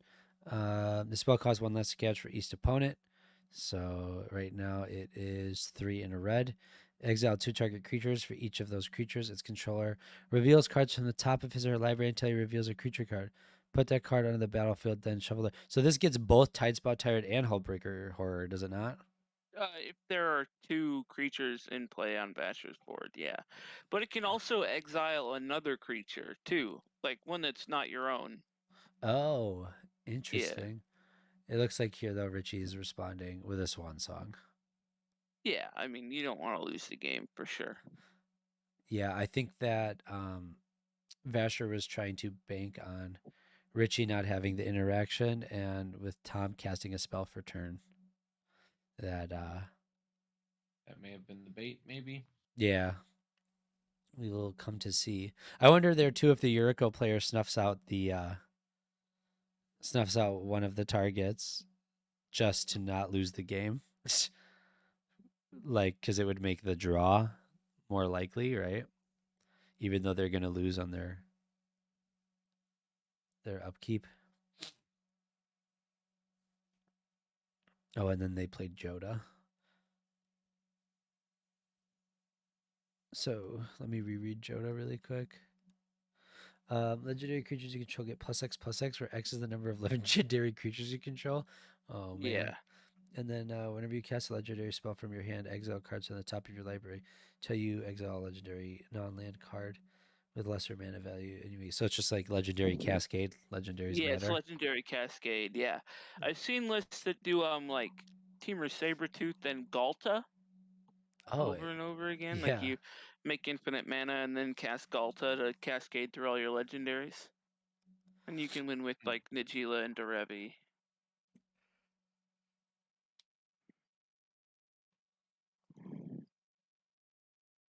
Okay, looks like combat. So everything right now is getting what? Plus. Boo is a legendary token, so +3/+3. Yeah, it's a +6/+6 now. Oh, wow. Yeah, Yeah, this Joda tech is really doing its thing. Kind of just it's been like unpoliced. yeah, it's doing stuff. Yes, it is. Oh yeah, Sakura makes a good point. With the Carpet of Flowers, the Joda player makes a bunch of mana on their second main phase, which means Yeah. they'll be allowed to probably cascade into another legendary creature. Sick Robot letting us know that it's +4/+4 because there's 4 legendary creatures in play. You can do Baron Dockside for a loop to flip Meathook Massacre into play, to kill everybody with pings. Yeah, there's a lot of interesting lines that could be possible here. Um, so we'll see what happens. Attacking with Kokola. Oh no, attacking with everything. Not on Sabretooth or Gulta. Not on Sabretooth or Galta. Is it on Baron Dockside? Nope, just Dockside. Just Hmm. Dockside. Huh. I wonder if it's just like win-conless. It's just Win-conless? well, no. I'm It has- assuming Najila Derevi. That's Najila, yeah. Nagila Derevi. Okay. Yeah, Sick Robot saying 5C staple pile with good combat. Just get wrecked by grind gamers. Yeah. Inside Dello still dwelling on the fact that this Joda deck is not running food chain. Is there an Emil in the list as well, Kian? Nope. Nope. So it's not on Emil. Why to play run it. combo when you can go bonk? If you're Yuriko and you know you're going to die, do you still snuff out something on Joda's board to try and influence a draw down the road? I think so. I think that if you have the opportunity to, you attempt to, because like if you think it'll stall the game enough to not create a win, then yeah, you're playing for the draw, right? So that's the best thing that you can try to do as the Yuriko player. It is unfortunate that after you do that, you're just at the mercy of your opponents because you will have lost the game on your draw step.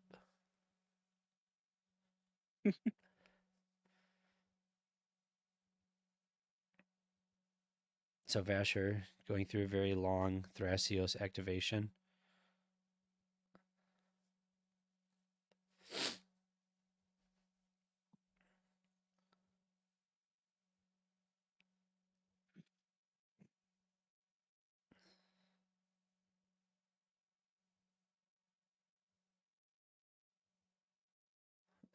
Flipping. Did you guys catch what that was? I think it was a Cyclonic Rift. Oh, weird. So the Joda player must not have had anything to cast with the carpet because they passed the turn. Hmm. Opal Wave saying, yeah, that was a Cyclonic Rift. And missed the untapped Derevi triggers. He forgot. Interesting. Uh-oh. Two miss triggers. Two missed triggers there. Well, I don't know. The carpet could have been a chose. Like they chose to miss the carpet trigger. I mean the Derevi and the Oath. Oh, you're saying from yeah, from earlier. earlier, the oath trigger. Yeah. Yeah, we think that must have been a political play of some sort though. But yeah, very interesting to see where this is going. Kian, do you want to check in real quick? How many people do we have in this live stream? 117. 117. Awesome. Let's keep that number above 100 for the rest of the Swiss rounds here, because after this game, we're going to be going into cut to top 16 and then the finals match. So yeah, it's going to be super hype. Sick. Are you still in the chat? How did your game go, man? Did you pull it out?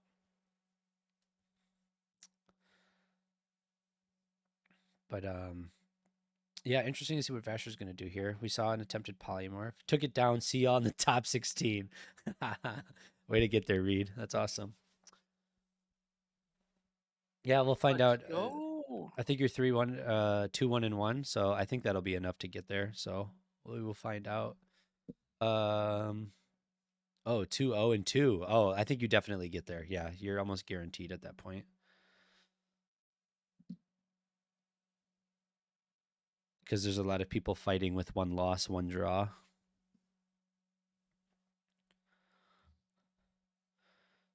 So it is Vasher as the active player here. There's still a deafening silence in play. We're going to see Vasher drop a Mamber. And then 1, 2, 3, 4, 5, 6, 7, 8, 9, 10 mana available. We could see a hard cast Hullbreaker. But it looks like they may have just passed the turn, and the Yuriko player is going to scoop it up as they will draw out on their draw step. Unfortunate. I really think they had a line to victory there if they just ninjutsu'd in the Yuriko. Yeah, I think that the Kogala player maybe isn't incentivized to hit the Mamber as much as we may think with all the other threats on board, especially while the Oath of Druids is out. I think that you put in your Yuriko and hope that your Mamber doesn't get targeted and then try again. So, yeah, that is unfortunate to see. I definitely would have liked to see them attempt to have a win attempt there. Looks like Richie just drew a time twister.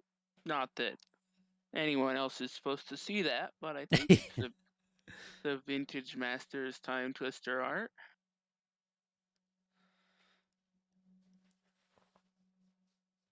So let's see. I think if you are the Joda player here, you're just targeting Vasher more than anything because you have a boo that you can just throw at Richie. So you just swing out at Vasher. I mean, you might win on your turn, honestly. You just swing out at Vasher, throw the boo at Richie. And That was time in the round called right now, by the way. really, Yeah. I thought time in round was in 9 minutes.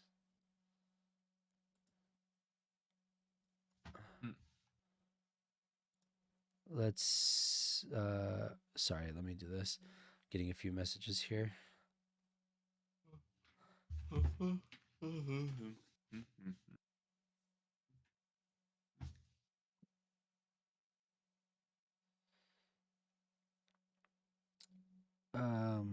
Let me check the Discord. Yeah, I thought the original time in round was at 5:50. But I could be mistaken there. If you- I'm just maybe that's just this. Oh no, 5:40. That's Yeah. correct. Okay. Last time in the round. That's actually really unfortunate there being no turns because I think the Joda player wins on their turn.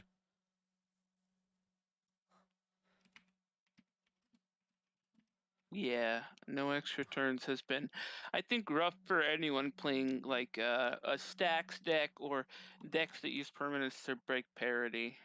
So Yeah, that's like I think that that's something that you have to analyze when you're bringing a deck to a tournament like this is knowing that there's no time in rounds.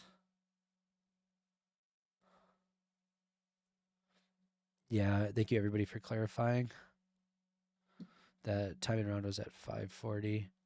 Oh, but look at this. The Flinthorn. Flinthorn from the Grixis Maka player. You have to go for it here, but if Vasher revealed a Psych Rift, I think that there's no way that you win Yeah. here.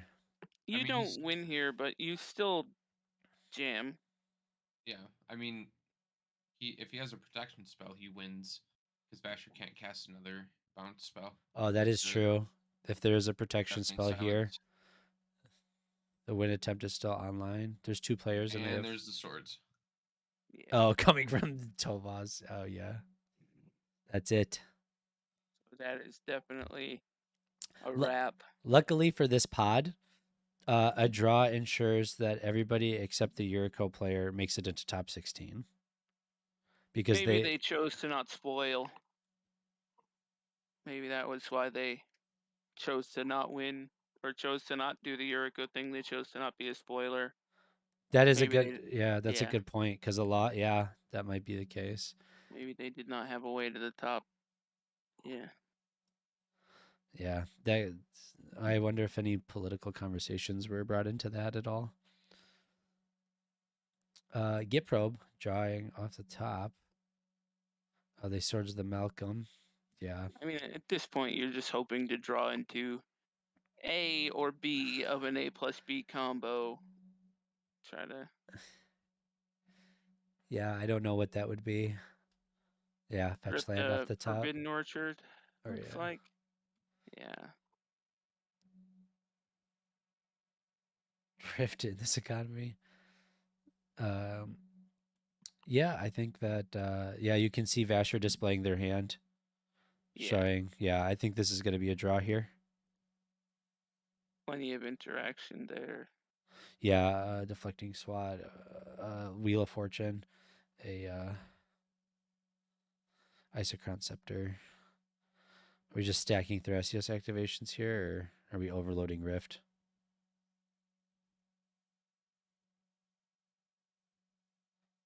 A Rift bouncing the Deafening Silence. Oh. Oh, are we doing things? Wait a second. No, we're not doing anything. No, right? Unless we activate Thrasios here and pray. That's an emergent zone. Oh, never mind. We're doing something. Wheel of Fortune. Yeah, I think we're checking a wheel out there. Instant speed wheel by cracking the emergent zone. Okay, yeah, this is a Hail Mary if I've ever seen one, right? Yeah, we're trying to win. Why not? With a relic out, you could just hit a polymorph, a 1 mana, right? Oh no, polymorph is 3 mana. 4 mana. 4 mana. Look at that. Yeah, this is quite a Hail Mary then. Yeah, I mean it's just to see if you can rip some rocks or some 0-drop rocks off the top and 2.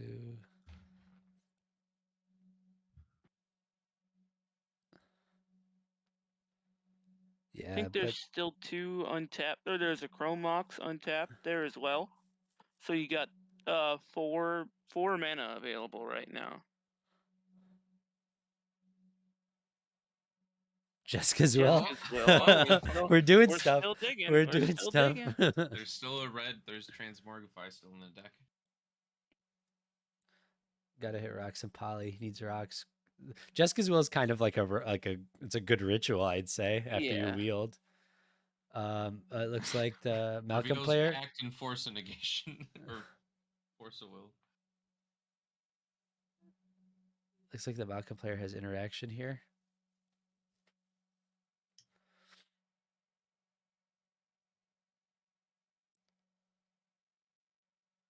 Enough is OP.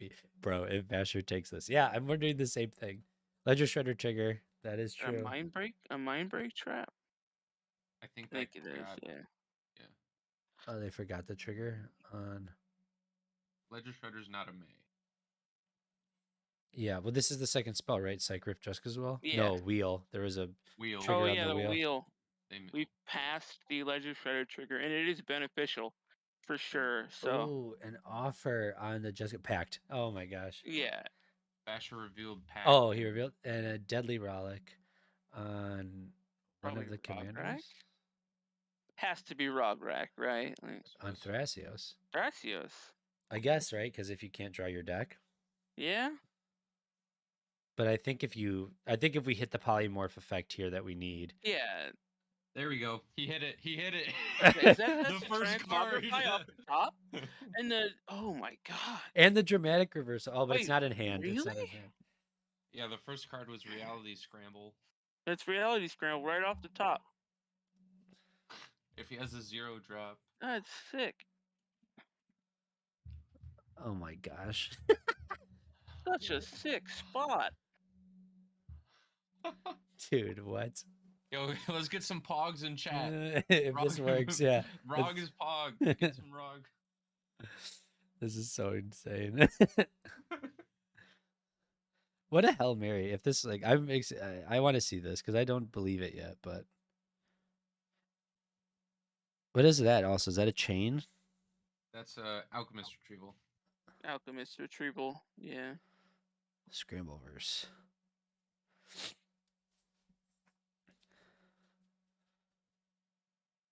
Rog to the. Okay. I was about to say. Does Rog's a Vash- command Rog zone. to the bin. Does Vasher actually have a hard win con for turns? I'm assuming there's a bolt, but that could be a problem. Well, no, he cracked an emergent zone, right? So he can just draw his deck Thoracle. Breaker. Yeah. No, there's no Thoracle in the deck. There's no Thorkel. He has to. He exiled the He will Twister and the loop here. Barbarian Ring, so it has to be a Twister loop. Yeah. Oh, Yeah. whoa. Oh, yeah, there can't be a Thoracle. What am I thinking? Yeah, what the heck? He will probably Twister loop Lightning Bolt here, is my guess. If you have the deck list pulled up, tell me if I'm wrong or not. But I think you'll. Yeah, If he is can there a poly. Narset in the list, Kian? Yes. There's also a Luca. Okay, so there's a Narset and then a Luca. Okay, so it's a Pyroblast coming down on something to trigger the Hull Breaker Horror. Power Blast, target, whatever. It doesn't matter. It is literally to return the Chromox to his hand, so.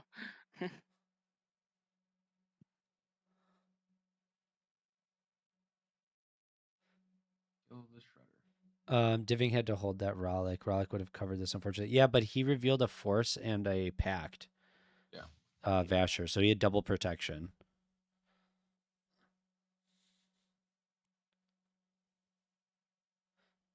Now, can he get enough mana? Oh, That's this the is question. interesting. Sakara, how did he cast the Rollick? Was Malcolm out? Wasn't Malcolm Swords from earlier? Correct. I think with mana is how he cast them. No, because he casted an offer and then didn't do anything else, casted a Rollick. Yeah. Well, Malcolm was just in play. That's what got Pyroblasted, so. Shredder got Pyroblasted. Yeah, Shredder got Pyroblasted. Oh. That would actually, that's probably something to call a judge on, right? So we imprinted blue under the Chromox. So he floats a blue. Oh, someone's saying off the Mana Vault? Hmm. Yeah, I was thinking it was Mana Vault and a treasure, but. Oh, interesting. Okay. So we're looping the Chromox right now, or just putting the Chromox into play? Can't really loop it. That's the force under the Chromox. So. Yeah. Kill spell on that Hullbreaker Horror ends this loop. Too bad we don't have one. Tapping the Chromox. Playing a Rog. Getting 2 mana for Rograk. Okay, so now he can do Blue, red. Amber, get unlimited red. And then he can filter that through the Into relic. the relic. Yep. Okay. Yeah. So we've reached the infinite mana part, right? And the filtering of infinite mana part. Yep. So now we cast the Thrasios. Can't believe Basher got the top card off the Jessica's wheel. This is so crazy. We need to add a. Yeah, that's wild. Chaos needs to add a Pog Rog emoji to their chat. Pog Rock. What a rip. E-zone into the wheel, and the wheel didn't get it, but the Jessica's wheel did. Yeah, Nutty. into the reality scramble. Yeah. Nutty. Jeez, nutty. All the emergence. Holy moly. All the emergence zone haters are gonna be. They're gonna be salty with this one. I'm waiting for the Drake Sasser post on Monday.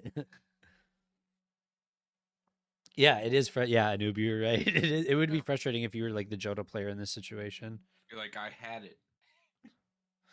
Kevin coming in. Emerging zone is cracked. Who hates on that land? Kevin, you aren't allowed to have an opinion because you're a frog player. Of course, emergent zone is cracked. Yeah, hold on a second. No Uh, cap. my salt is just how he had everything perfect the whole Yeah. game. I would have lost it. Basher had perfect draws the entire game. Yeah, they felt pretty good. There was not a lot Yeah. of polymorph effects, so there was only the one, right? Besides the Oath of Druid.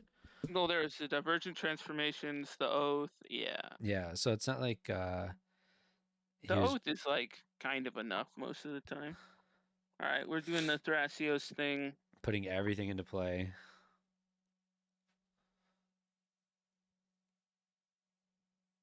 E zone is great. Turn to protection with counter magic. Yeah, that was impressive. So they're just having him put all of his lands into play to allow the shortcut here, Funny. and then have his deck in his hand. And then you can't. Well, you can breach here. Yeah, okay, you breach here, right? There's Tide Spot Tyrant. Yeah. Kian, looking at the list, do you see a line that's possible here? Oh, wait, is Tom going to Breach scoop brain. it up? Don't scoop it up, Breach. Tom, just in case. Breach brain freeze It's wins. breach, brain wins the freeze, game. and then throw another wheel into the. Oh, yeah. Yeah. And then you escape the Wheel of Fortune. Because you have infinite storm count right now. Oh Yep. my Mill 'em out gosh. and then wheel. Imagine getting there off of two Hail Marys in a row. You Hail Mary with the wheel and then Hail Mary the Jessica as well, and you get there. Yeah, he's got brain freeze, so you just chuck a windfall into the ether here and Sheesh. win the game. That works too. He's own good card, as it turns out. Yeah, Sick Robot and Sakura talking about how if the Kogala would have hit the Yeah, instead of the relic mana crypt. instead of the mana crypt, that would have he wouldn't have been able to filter mana to get the Thrasios back. That's a really good call, and Sakura called that like a while back in the chat. If you scroll up, Yep. so that's a really heads up thing to notice. Really impressive. I think just generally hitting rocks that colors would be more beneficial. But I guess the mana crypt produces two. But also the With the relic Thrasios also produces two. Yeah, but with the Thrasios in play, I guess like the idea is like you hit the mana crypt because it's easier to loop. I guess I don't know. It makes sense. Like I get that's a misplay that like isn't I don't think like a genuine misplay. You know what I mean? It's one of those things where it's like something a few turns ago that you didn't weren't aware of. Mm. See Rob OP. Yeah, we're gonna have Vasher come on and talk about that Yeah, for sure. We're gonna have the luck stack himself come on here. Yeah, actually, I'll message him now and be like, "Hey, do you want to talk on stream?" Because that was that was really cool. That was really cool, yeah, definitely. All right, folks. Well, I'll let you talk to Vasher. I'm going to go take a nap. Yeah, thank you so much, thanks Scoots, yeah, for helping popping us in here, out. Scoots. Thanks Yeah. for having me, for sure. Yeah, not a Yeah, problem. anytime. It was really fun to cast with you. Yeah, definitely. All right, I will catch up with you later. Bye-bye, everyone. Bye. Yeah. Everybody, Scoots' pog in the chat. Let's see it.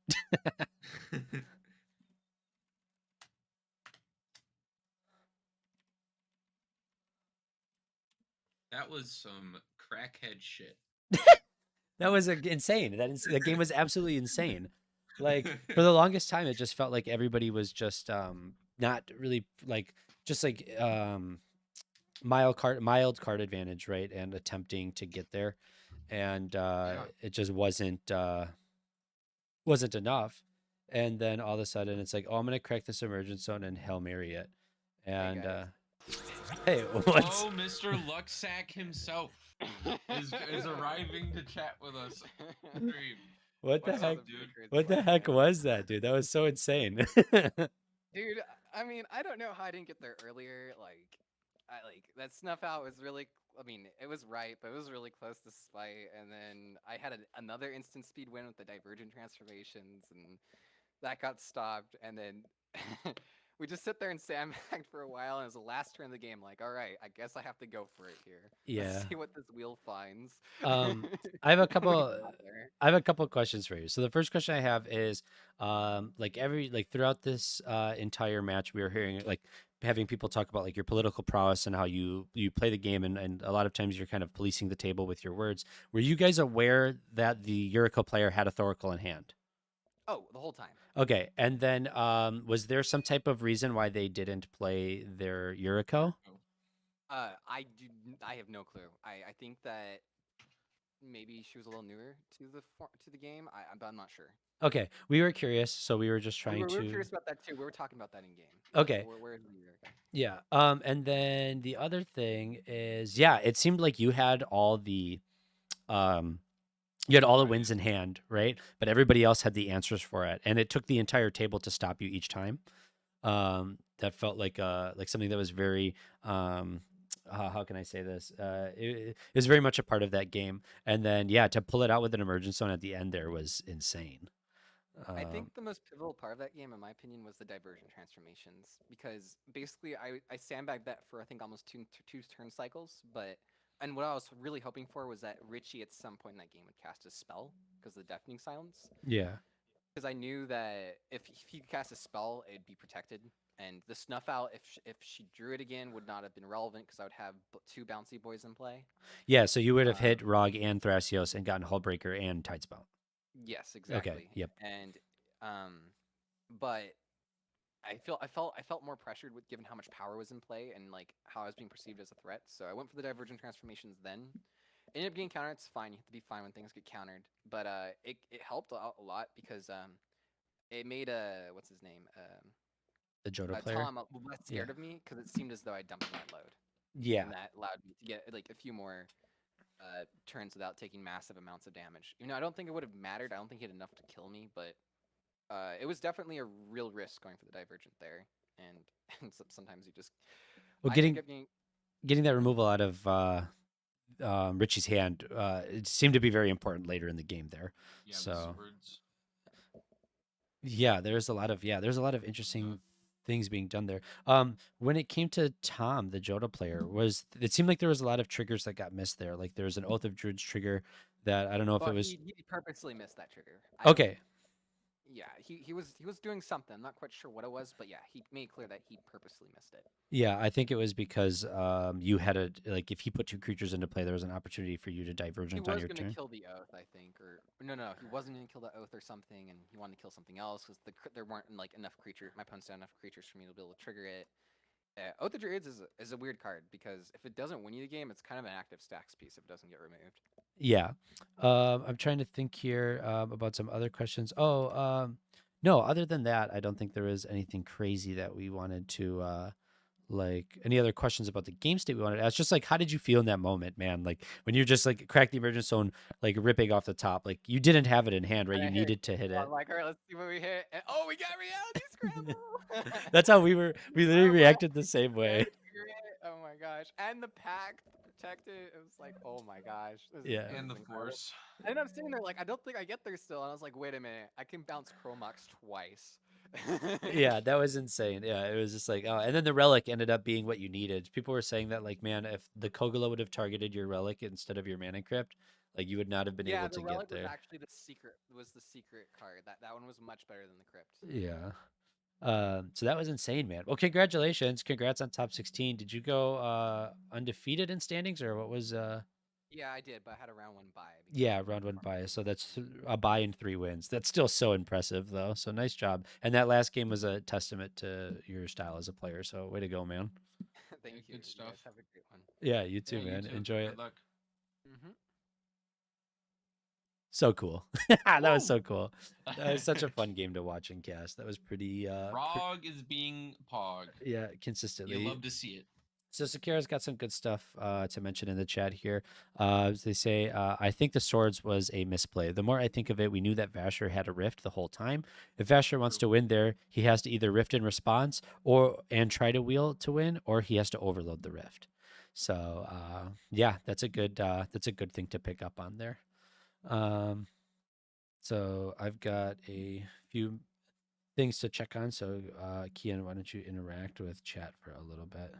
Sure. So standings right now is number 1 Cocleo, number 2 Vasher, number 3 Joking, number 5 Big Richie, number 6 Opal Wave, number 7 Jalith, number 8 Sunwolf, 9 Sapphire, 10 Gustav, 11 Helenum, number 12 Ixris, number 13 Tremnek, number 14 B Black Bolt, number 15 Pacifist, and number 16 Blue. Um, So yeah, true. That is true, Sakura. With like the Cycriff was revealed off Thrasio, so there's known information. so let's see what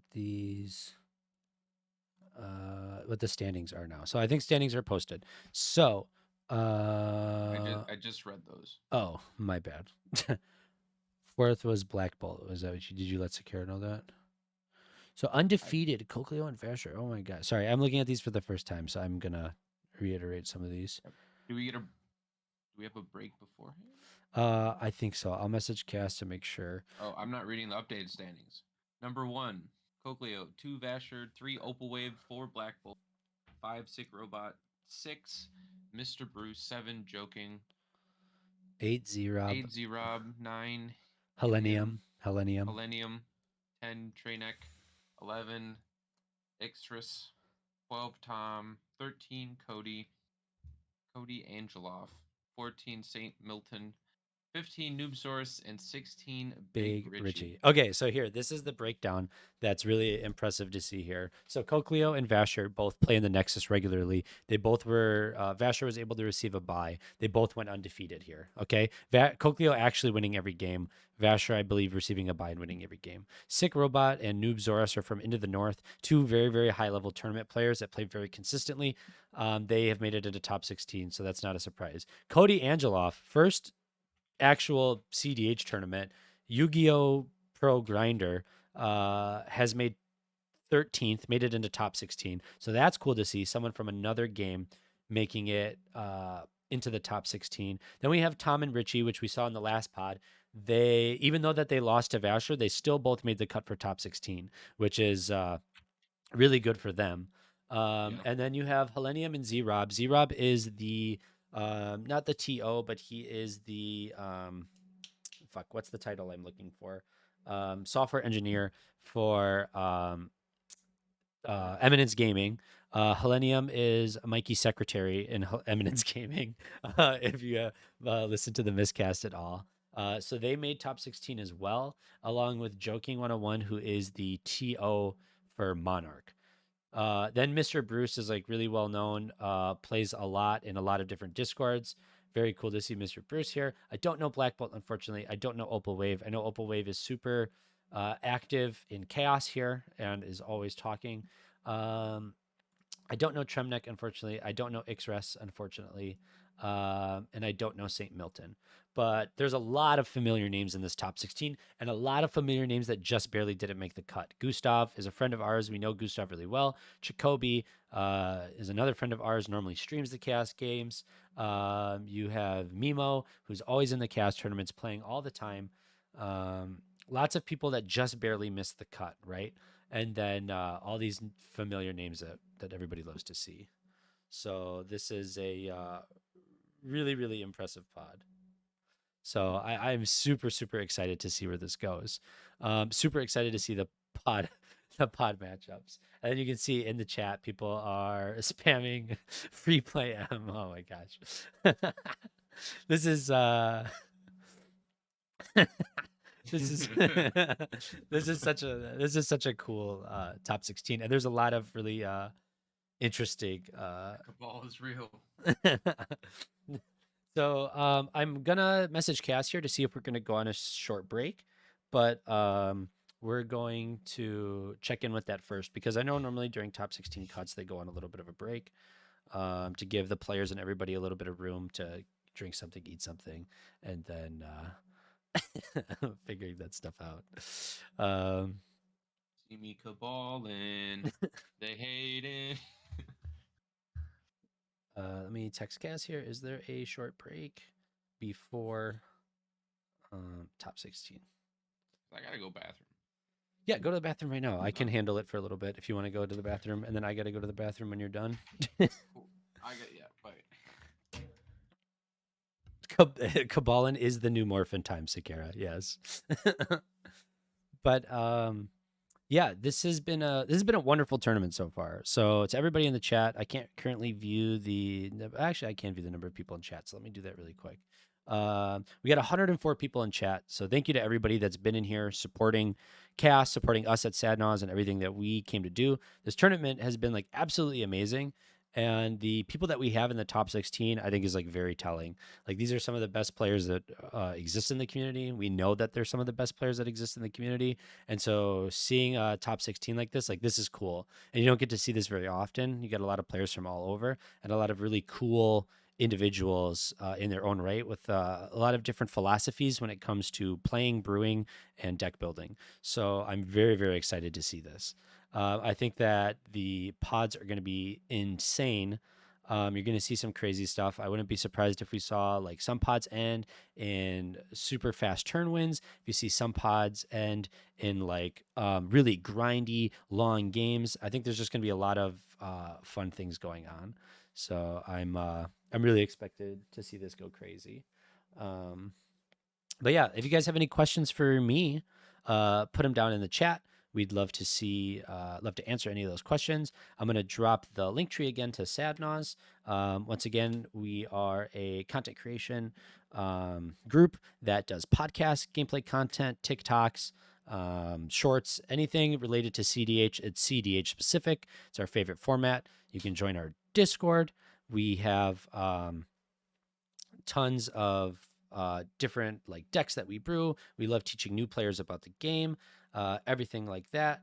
And yeah, just we love supporting CDH and we want to help make the format better for everybody. So I'll drop a link to our content in the description. Also, make sure that you check out ka0s Tournament's website, go online, and you support their Patreon because if it's not for sponsors like us, most of these tournaments are held out of, or most of the prize support for these tournaments are handled out of pocket by ka0s and Foss, who are the TOs of this tournament.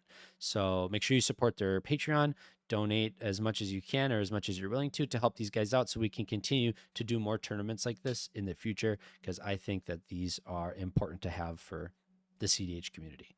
So yeah, let me drop some links in the description for you, or in the description. I'm so used to YouTube, man. I'm going to drop these links in the chat for everybody. So linktree.com/sadnaz.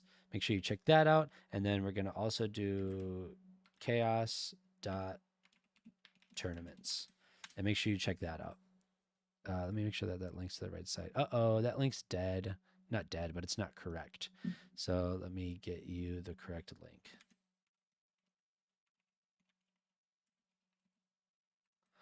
But yeah, let's see here. Boom. Copy this link.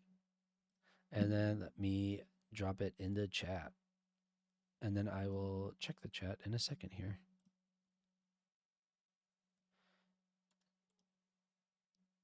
Uh-oh. There we go. And then boom. That's the link to ka0s Tournaments. You want me to support a ka0s? Oh my gosh. So yeah, let me catch up with the chat here a little bit. Thank you guys for all the kind words, by the way. It's really awesome to hear. Yeah, Kung Brew, check it out for sure. We have a lot of fun in our Discord. Our Discord's really, really active, specifically for a community Discord. I know that there's a trend where you can go to a lot of community Discords and they might not be as active as you would hope. So we try our hardest to keep our community lively and active as much as possible. And yeah, let me just check in with everybody else really quick. That's maybe one of the scenarios where why this could have happened. But other than that, I can only speculate because I didn't really see it. So sure, yeah, I'd love to dig into some of the more mechanics later. I don't want to take up too much of your time right now. Yeah, no problem. He's ready for bed. It's late for him, man. Yeah. Hey, are we on break right now? We are. Yeah, for I'm a just few setting more up minutes. the I'm just setting up the pause right now. Okay, I'm gonna pause the stream then and take a have a drink and use the bathroom and stuff. Sure. Yeah, take your time. Okay. Yeah, Cool. we won't pair for at least another 5 minutes. Okay, sounds good. I will Does that mean put I have the time to take a pods walk? up though. Oh, how long's your walk? Like a short walk? Like I don't know. A 5 minutes. walk? Yeah, stretch out. We've been sitting for like That's true. you know 5 minutes, a couple yeah, 5 hours. All right. minutes. Well, before you guys go, I'm going to post the pause right now. Is that cool? I don't think there. anybody will oppose. All right, there you go. Pause right there. It's kind of messed up, but deal with it. That is also turn order as well. Oh man.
I'm not playing Dragon Ball. What is up, everybody? Here we are transitioning into the top 16 Top 16.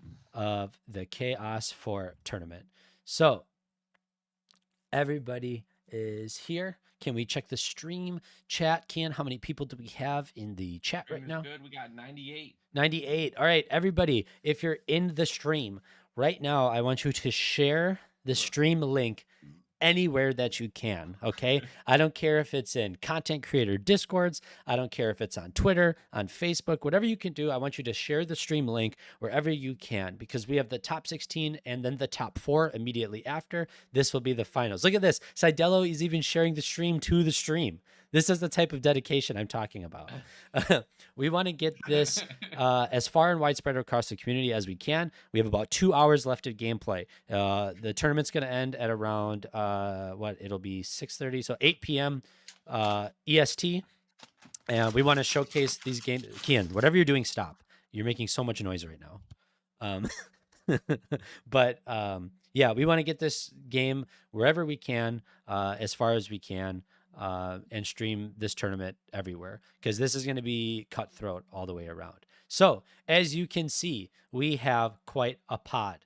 Okay, we have Ahmad going first, Z-Rob going second, Helenium going third, and Richie going fourth. Ahmad does not have their commanders displayed, but it is Timna Kram, that's Cokleo on Blue Farm. Then we have Z-Rob playing Najila the Blade Blossom, Helenium playing Krakashima, flipping coins till he dies. And then we have Richie on Malcolm Vial Smasher. This is one hell of a pod. Why is everybody upside down, D-Train? You flip Because the I screen. didn't switch my screens. But you don't got to worry about that because Yeah, I'm you're getting flipping them flamed by now. Dan. Dan, how dare you flame me? Me and Dan are homies. Glad to see you in the stream, Dan. I'm very excited. This is going to be one hell of a tournament. Top 16.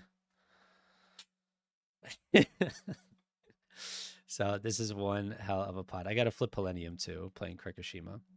So yeah, all these players are doing extremely well. Kian, do you want to yell out their standings for where they finished in this tournament?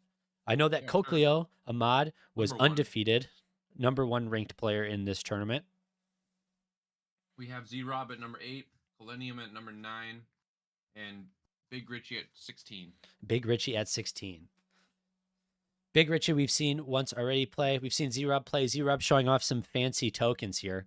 That's one hell of a token collection there. Helenium showing off an artist proof signed Jessica. That's pretty hot right there. It's even got the shadow signature with a Jessica portrait on the back. Ahmad has nothing to show off. He's just proving to you that he's not a part of the cabal. And you have Richie here with his sweet Cool Stuff ink playmat. Unfortunately, he doesn't display his game state the way the playmat asks him to. Yeah, this is going to be pretty interesting. Let's see what the chat's saying. We got Ara in the chat too, calling me a nerd. Thank you, Ara. Much appreciated. I read your fridge, calling me a weeb. And D-Train confirming that fact. Cokleo, one of the best on Blue Farm is what ka0s says. ka0s is absolutely correct. Cokleo is kind of a beast on Blue Farm. He completely went undefeated today in this tournament. Has not lost a game. Has not lost a game without a bye. So that's pretty intense. Looking at this pod composition, I'm favoring Cokleo going first on Blue Farm. I think that this entire table likes to accelerate. Going first in the pod is probably the biggest advantage you could have here. Yeah, Blue Farm undefeated first seed again, just like Ara was when we went into the top 16 of Punt City. Isn't that right, Ara?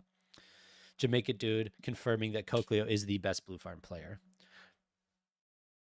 Mr. Bruce said he was undefeated on Winota too. Yes, but Mr. Bruce had a draw, I believe. So his points were a little bit down like that. Ara saying, don't call me out like this. Listen, just because you're the second best Blue Farm player doesn't mean that I can't call you out.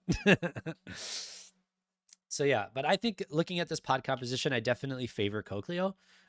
Just because you're going first on Blue Farm, you have all the advantage. You get to play the game how you want to play from the start, and everybody else has to adhere to your play style, right? Then you have Najila. Najila, I don't think is set up particularly well in this pod, just simply because I think Najila plays better through slower decks that grind a little bit harder. But also being able to just sneak out wins. I know that Z-Rob's Najila deck plays very fast. He pulled out a turn 2 earlier this tournament. So there's no shortage of, that's not the right word. He can keep up, and I'm not worried about that in this type of pod. Then you got Helenium on Krakashima. We all know what Krakashima does, and it's pretty fucking good at it. So, like, I think if Krakashima can get its engine online, that you could see Helenium kind of running away with things, but I think it's really hard to do in a It's gonna pod be like this. difficult in this pod. Yeah, I don't know if you have to really consider Najila affecting you besides removal pieces, but Malcolm and Blue Farm are not going to let you resolve stuff, right? Sakura's put it best. Krakashima ties games with coin flips. You are right. And then we've got Big Rich on Malcolm Vial Smasher. And this is Grixis Malcolm. We saw it last game. We saw it almost win like 3 times. It's a good deck, and it's good at attempting wins. So I think you're going to see a lot of acceleration in this pod. You're going to see a lot of people putting down a lot of big spells. You're going to see a lot of hearts broken in this pod because people will be attempting wins and wins will be shut down. And so we're going to we're going to see how this goes down. In the chat, listen, you can see Alex making fun of Kevin for trying to win with a Thoracle Consult while Alex had 4 mana untapped and a Kenrith. Imagine, couldn't be me. Am I right? Everybody in the chat roast Kevin for that play. Oh man. So looks like people are still resolving mulligans. We're gonna see if they display cards. Looks like everybody's mulliganing pretty aggressively here too. We see a lot of shuffling. Yeah, to be expected. Yeah, to be expected, especially from Kabbalists. They seem to like to shuffle and not really play. You know what I'm saying? But anyway, no. But yeah, so this is going to be an interesting tournament, for sure. Yeah, this If has been an interesting tournament. well, if we look at I'm gonna hop off of the stream here for a bit. Sorry for everybody here, but I'm viewing the Discord right now. If we look at the pods that are existing here, right? This pod is Big Richie, Helenium, Cokleo, and Z-Rob, right? All cutthroat players, all really high talented players. Then in pod 2, you have Joking 101, Noobs from Into the North, and Vasher, who we just watched absolutely demolish a game off of a Hail Mary crack of Emergent Zone. And then you have Tremnek. These are all really good high-level players with cutthroat playstyles, right? Then you have Pod 3. You have Ixris, Mr. Bruce, Opal Wave, and St. Milton.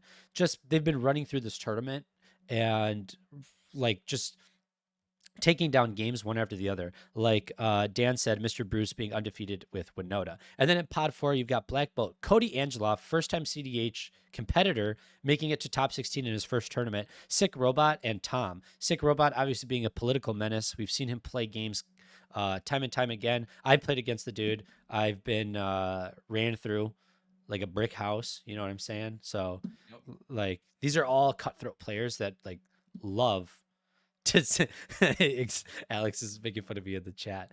But like, yeah, this is like a really stacked top 16, and I feel like the top 4 pod is going to be probably one of the best that we've seen in a while. Right here, you can see D-Train saying, oh, Reed and Linden both made top 16. Yeah, you have 2 guys from in the North making top 16, 4 people from the play group of the Cabal making top 16. Z-Rob showing off his Black Lotus there with the rest of his tokens. So there's a lot of play groups here, consistent play groups that test a lot of decks together, showing that their play styles and brew styles are working.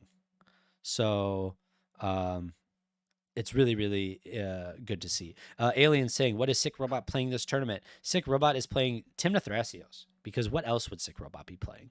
That is the deck for him. I believe it's Sacred Druid, Hermit, or Sacred Druid. Yeah, Sacred Druid. So it's Hermit Guide. Druid. What am I saying? Hermit Guide, Sacred Druid. It's Hermit Guide. Hermit Druid and Sacred Guide, yeah. And then you can see Z-Rub saying he loves AME. I love that we're getting subtle messages throughout the stream from our competitors. Kian, you're making a lot of noise. So, yeah, it's going to be interesting to see. We're rolling 1, 2, 3, 4, 5 dice over here on Richie's board. Not really sure about that one. Looks like Ahmad is mulling here. Not sure how many cards we've kept. Helenium with tons of stacked EDH, Kens, Kark tokens. Those things are awesome. Great for Karkashima players, especially if you are, not very good at keeping track of Storm. These things are amazing for helping you keep track of your triggers. And yeah, I'm gonna real quick hop in that chat, make sure that I understand how many people kept what for hand size, and then we'll get into this game. It looks like. Hey guys, Any free games? Oh yeah, I was hey, playing these. how many cards in hand for everybody?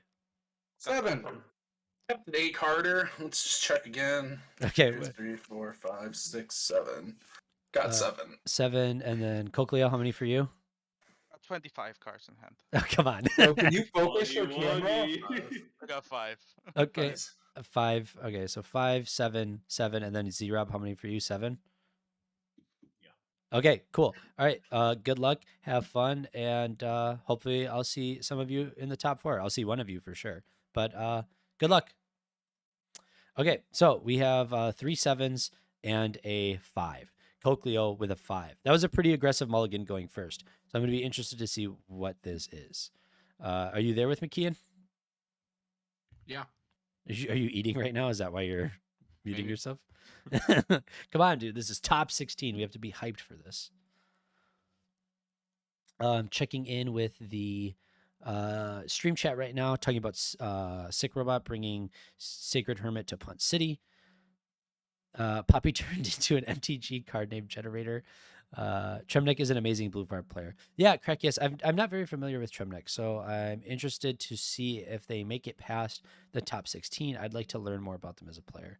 So you can see fetch land here, cracked by Cokleo, exiling a what the hell? A Simian Spirit Guide into a Talisman. That Talisman specifically being Talisman of Dominance. Talisman of Dominance. Thank you, Kian. Unfortunately, my spell table has not been working well, and Cokleo has a little bit of glare from the light on his screen. We can see that Z-Rob is playing an Underground Sea as his land for turn, exiling his own Spirit Guide, this time an Elvish Spirit Guide, into a Demonic Tutor. Turn 1 Demonic Tutor. You can see Helenium is past priority. I'm assuming Richie has as well, and Cokleo could care less. So we are going to tutor here with a Demonic Tutor. Hopefully he... Yeah, there we go. Adjust his hand so that the players cannot see what card he's looking for. That would be a little bit unfortunate. The best part about Demonic Tutor is knowing that your opponents don't know what you're tutoring for. And yeah, D-Train, that glare is a little bit rough. It's going to be hard for us to see Cokleo's graveyard, but hopefully we can work through that a little bit as the stream goes on. Plays the mana crypt. Can you stream in Discord? Yeah, sorry about that. I forgot that you don't have access to this thing. So let's share my screen. Da-da-da-da. Spell table magic, go live. All right, you should have the stream up. Thank you. Yep, and then Z-Rob plays the Mana Crypt, which I'm assuming he tutored for off the Demonic Tutor. Now we are moving to Helenium, who is... Oh no, we are still on Z-Rob's turn with the Mana Crypt casting a Felwar Stone. There is an Underground Sea in play. The Felwar Stone taps for blue and black, and he is passing the turn at that point. Now we're moving to Helenium's turn. Helenium is playing Karkashima, going third in this pod. Contemplating what to play. Playing some type of Is It land. Is that a fast land? I don't even know what it is. Steam Vents. Is that a Steam Vents? That art is sick. Into a sweet altered Mox Diamond. Pitching another land. Tapping 2, getting Kark out early. Looking around at the table. Looks like priority is going around. Nobody has an answer for the Kark. It is... Karkster is here. Yeah, nobody has an answer for Kark. Big Richie's turn. So onto Big Richie with Malcolm Vile Smasher. Everybody's been playing a little reserved. Z-Rob kind of did the hand dump, went for the most cards that turn, casting 1, 2, 3, 4. So casting 5 cards out of their hand, off, and one being a tutor. So we're watching what Richie's doing here. Contemplating the plays just a little bit. What do you think about the start so far? We haven't seen what Richie's done yet, but Najila setting themselves up for a pretty strong turn there. Pretty good starts from both Najila and like Kark turn 1 is always pretty good. Yeah, of course. All right, we're going Mox Diamond first. This could be indicating that there was only one land in hand. That land being a steam around vents. days. Get him. Is on stream, is the screens flickering for everybody, or is that just on my screen? It's flickering for me. I'm curious if it's flickering for everybody on stream. Yep, it is flickering. Okay, what is this flashing? I cannot stream to you, Kian. So I think that's creating the flashing. Oh, yeah, because I'm double streaming. Yeah, I can't double stream. Sorry, guys. We were just fixing out some stream stuff. That's weird because you were just streaming the last. Yeah. Okay, so we're missing some stuff. City of Traders, best land in the game, coming after the Mox Diamond. Mox Diamond, City of Traders, into Rhystic Study, then a Jeweled Lotus, into a turn 1 Malcolm. Priority is going around. That's pretty hot. Yeah. Priority is going around. Everything is resolved. We have a Rhystic Study and a Malcolm out by Big Richie. What a sick turn 1 play. That was pretty awesome, actually. I'm fucking mad at this Malcolm player, says Furtop. Listen, you just got a mulligan to turn 1 Malcolm. Stole my girl. All right. So Underground Seed, Talisman, played another fetch land for a turn. What fetch land is that, Kian? The red-blue one? Scalding Tarn. Scalding Tarn. Boom. See, I have a real life Scryfall sitting next to me in the casting booth right now.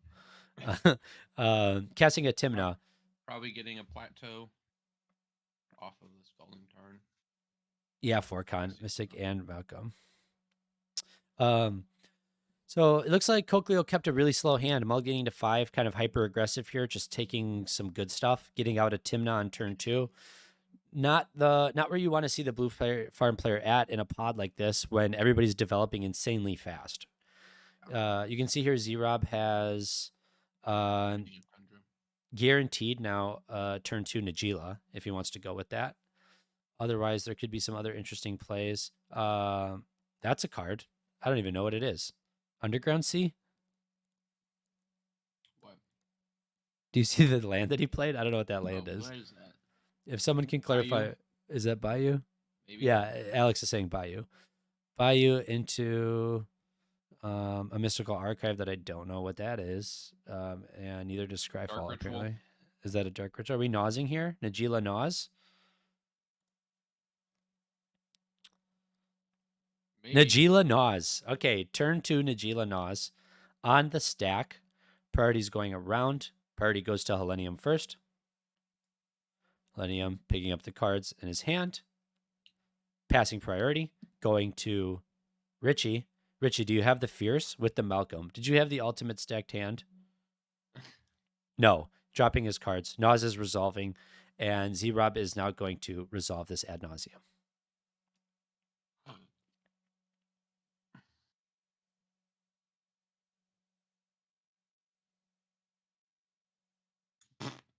Okay. Yeah, okay. Merx is making fun of me for saying, is that a proxy UC because there's a real C? Listen, I am not paying that much attention. I'm paying attention to everything else, but yeah, so this is quite insane here. You're going to see a turn 2 Najila Naz. He's marking your life totals down in real time for us. This is a pretty low to the ground Najila deck, as you can see, flipping over tons of 1-drops. Lots of protection spells. Nothing yet that seems to get him there. There's a Simian Spirit Guide, so you got some mana acceleration. Opposition Agent, biggest hit we've seen yet so far off of the Naz. Down to 18 life is where Z-Rob's at. Mental Misstep, down another life. Any cards of note we're going to see? Land, Birds of Paradise. Deflecting Swat, we're down to 13 life. Talisman, down to 2. Picking up the card, seeing if we got enough to get there. We have a Felwar Stone untapped. That's the only source of mana that we have. There's a Spirit Guide too. And there's a Spirit Guide. So we have the ability to make 2 mana here. A land has been played for turn to get the Naz off. So I feel like if you're Z-Rob, you have to go deeper here, right? I mean, if you fail and you play out your hand, Big Richie's in a good position. Yeah, Big Richie's probably in the best position right now. Clark can definitely get there out of nowhere, but there's a Rhystic Study in play. So, yeah. Feeding Richie here is not the best play here. D-Train said there is a Mox Opal that we missed as well. Yep. He just put that to the top. So, I mean, 11 life, I feel like you got to rip it, right? I don't know. I mean, he has intuition. He has Flusterstorm backup. Yeah, Sakira says tons of protection, but nothing to take. At 11 life, I'd rip it. And it looks like we're ripping it. Demonic Consultation. That's huge. Like he's like, ooh, maybe I just stop there. We have 2 cards in hand that we don't know what they are either. So that's really, really interesting to see. At 10 life, after you flip the consult, I say you keep going. Eldarmi's Call, that's 2, down to 8 life. Very interesting. I don't see a line yet. But if there's Thoracle in hand, I mean, yeah, like Forcon says, you keep going, I think. Everybody else just sitting back, biding their time. You know, everybody else has this incremental advantage pieces on board. Like, why not let Z-Rob, blow his load here with this Adnos? Yeah, Sakira's saying we're missing blue. There's a Soul Ring. That's good for acceleration. We're at 7 life. Just keep going, right? You don't run PETA. I think you can rip one more, and if you hit the force, you stop.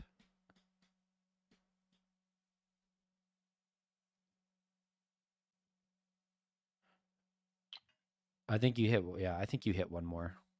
Because you're either going to hit a 3-mana or a 5-mana spell. Nobody has mana open. You're just going to see if you can get there.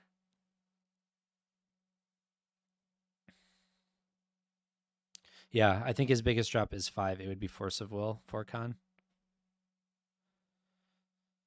So I think you're safe. He may be considering whether he can pass and survive. Yeah, that's a good point, but you're taking 2, 4, 6. And if Cochleal can find a way to get the Crom down, like you're done. Oh, looks like he's stopping. Molding a 7 maybe? Or trying to play out lines in his head to see if he can stop. Biggest hit is Force of Will. He has swords. He can pass and live. Oh, good pickup, Hokey. Yeah, I did not see the swords there. Force of Will is really bad, though. This might be, yeah, you guys might be correct that it is just correct to pass, say go, sculpt your perfect 7, and hold open the swords, and then on your turn attempt it again with more mana. Ooh, Fierce Guardianship with no commander. You stop there for sure. That's pretty bad because now you have to attempt to go for it or you die here to Kark and Malcolm. Yeah. That's a little unfortunate. You have to go. You have to do. Yeah, you have to try now because you die to combat by any 2 players on the battlefield. And he still needs 1 life to pay for the Talisman of Dominance for the blue or the black. Yeah.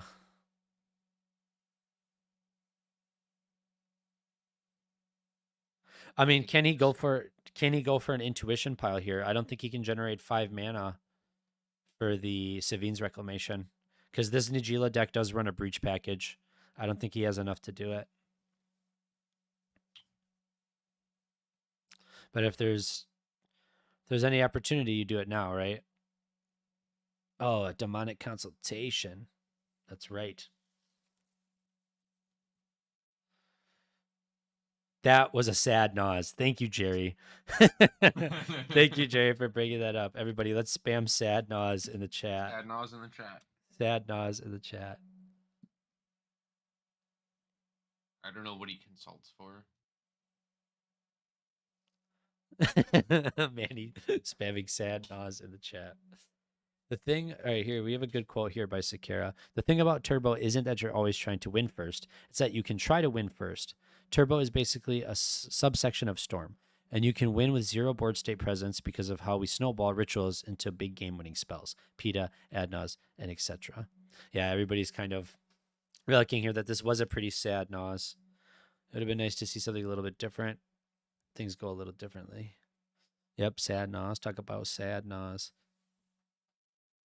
Oh, these are such cool emojis. Maybe you would have stopped at 11, played Mystic Remora, and held up like the Soul Ring, Talisman, Remora, hold up swords.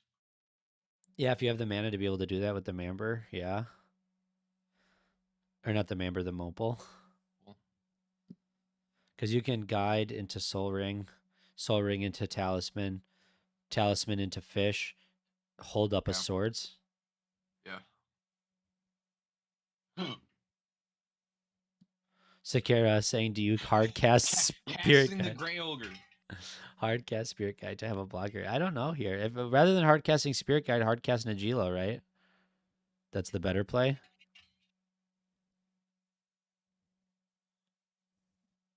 Think it's a Hail Mary consult at this point. Yeah, what do you name though, Dan? I don't know.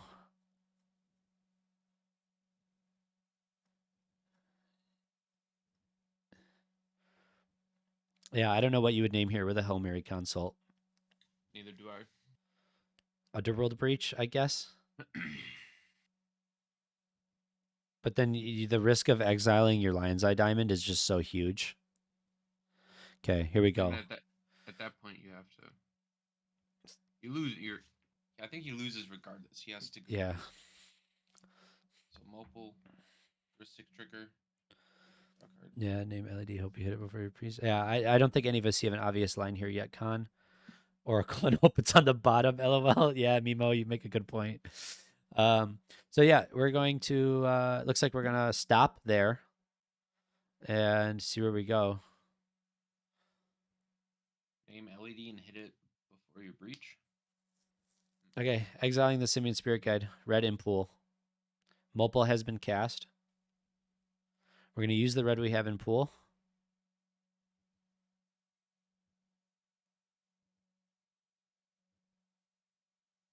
To contemplate life, apparently.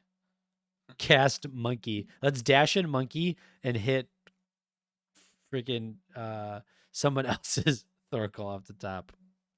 And then Thoracle Consult on top. Contemplating. He's really looking at the monkey there, Sakara. Well, oh, he has Culling the Week. There is a Culling the Week there, which does provide a lot of mana. You can cast the monkey, use the Mopal and the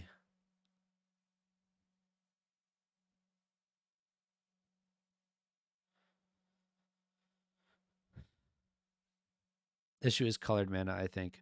I'm wondering if you can cast your Soul Ring, dash in the monkey, swing, try to get a treasure. No, because everybody's got I think blockers. they just block. Yeah. All right, so we are casting the monkey. Cast Monkey. Monkey on the stack. Calling the Weak Monkey. Assume it doesn't get misstepped or something.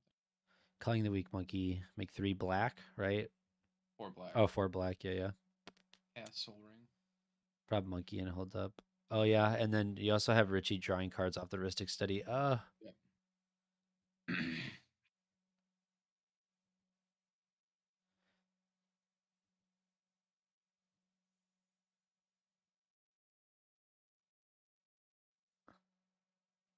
Man, this feels bad.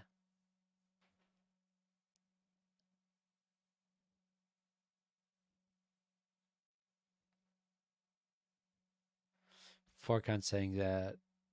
Oh, Forcon trying to soul read divining Big Richie by saying there's a Force of Will in hand. We'll find out. All right, casting the Soul Ring, not paying the 1. Drawing from Mystic Study is Richie. Using the Soul Ring and the Mopal. Casting an Intuition. Yeah, going for it, I guess. Go for broke, right?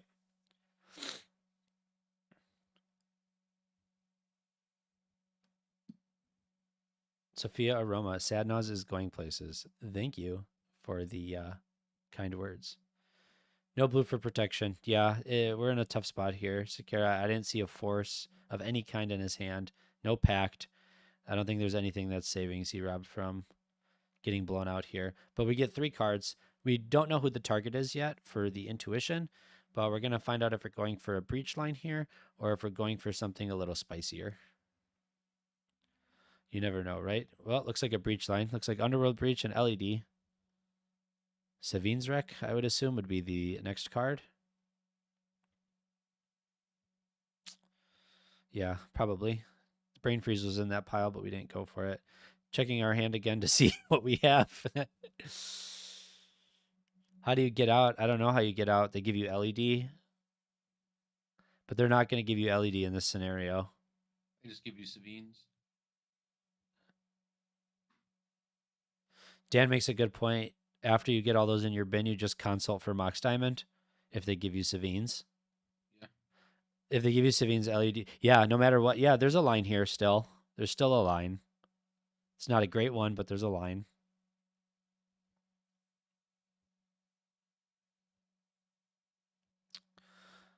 The problem is that you almost you risk exiling your brain freeze, right? And that's the downside. Is you risk exiling your brain freeze. There's Savines, yeah. So you're gonna have Just to gotta send it. yeah, you just have to send it here. Thoracle was third from the. Thoracle in deck 2, yeah. Secure, you make a good point. I mean, you can still win with brain freeze lines technically, but it's a tough one to ask. What's the storm?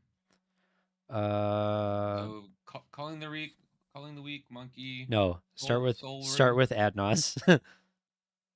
Adnos into Mopal into Mopal. Monkey into Culling the Monkey. Weak into Soul Ring into Intuition. So right now Storm count is 6, I believe.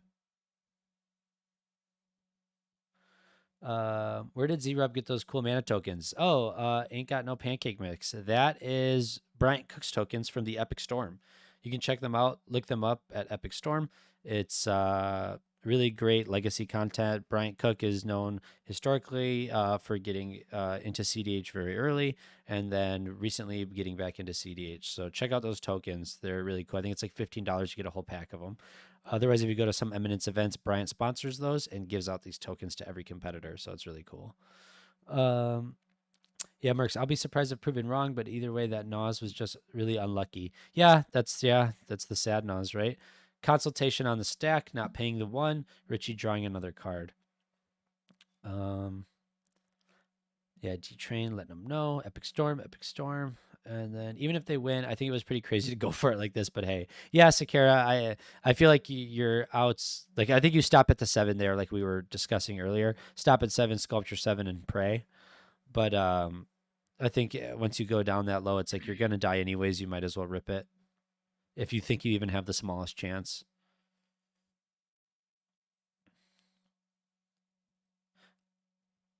Consult for pedal time. Yep, we're gonna figure this out. Yikes. Why not just put pedal in the intuition and then consult for LED to guarantee he gets it? Okay, all right. I wonder what we named here. Unfortunately, we don't have that information. Packed, da-da-da. What we're looking for here is the brain freeze. If the brain freeze gets exiled here, that's a big rip. And the Mox Diamond was the first card. Thankfully, he named Pedal. Yeah. So we want to see pedal before brain freeze. Otherwise, there's almost no chance to win here. We're going pretty deep already.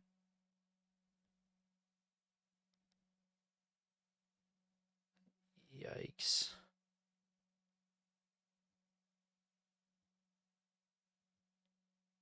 Oh, man. Okay, we hit Lotus Pedal before brain freeze. So there's still a chance. And before the Thoracle. And before the Thoracle. So the Thoracle and the brain freeze are still in the deck. Wow. Yikes. This is getting intense here. All right. Yeah, you have to rip it now. Lotus Pedal being cast. I'm assuming not paying the 1. There is only 1, 2, 3, 4, 5, 6, 7, 8, 9, 10 cards in the graveyard as it currently sits. Archwizard turning the Sadnaz into a Chadnaz. Storm is an 8. Yeah, I mean Richie has so many outs here. Any force, any like Fierce Guardianship deflecting swap. Or a mind break trap. Oh my god, there's so many ways. Yeah, there's so many ways to get blown out here, but yeah, I feel like Z-Rob like is going for broke, right? Yeah. Was Savine's put to hand? Did anybody yeah, and missed up. Hand. So Savine's is in hand, yeah. Oh man, this is rough. You just do it, right? You just like screw it at this point. Yeah. Ripperoonie. Richie's in like the best position right now. Because if he has a counterspell to deal with this, then I'm pretty Alright. sure he just wins. Here we go. Casting Savine's Reclamation, not paying the 1 for Ristic Study. Richie's drawing. Savine's on the stack, targeting Underworld Breach.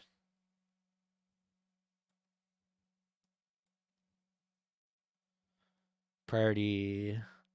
Oh, Underworld Breach is resolved. Yo. Uh-oh. What?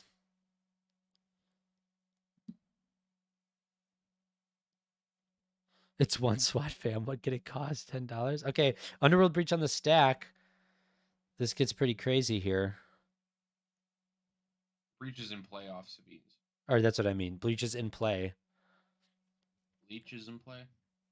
No, he hasn't gotten there yet. We do know that. Like, there's still stuff going on, but this is really close at this point.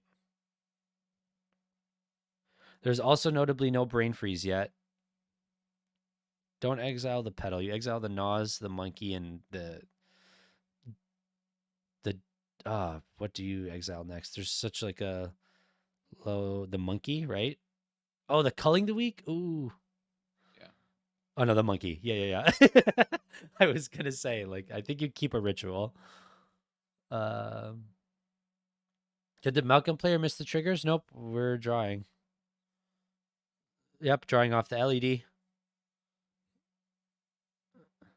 I think, all right, we're cracking the LED as long as it resolves, but LED's on the stack. Oh, did you just see that? Richie definitely revealed a misstep there. I don't know. There's nothing to misstep yet, but he's got one. So that's very notable.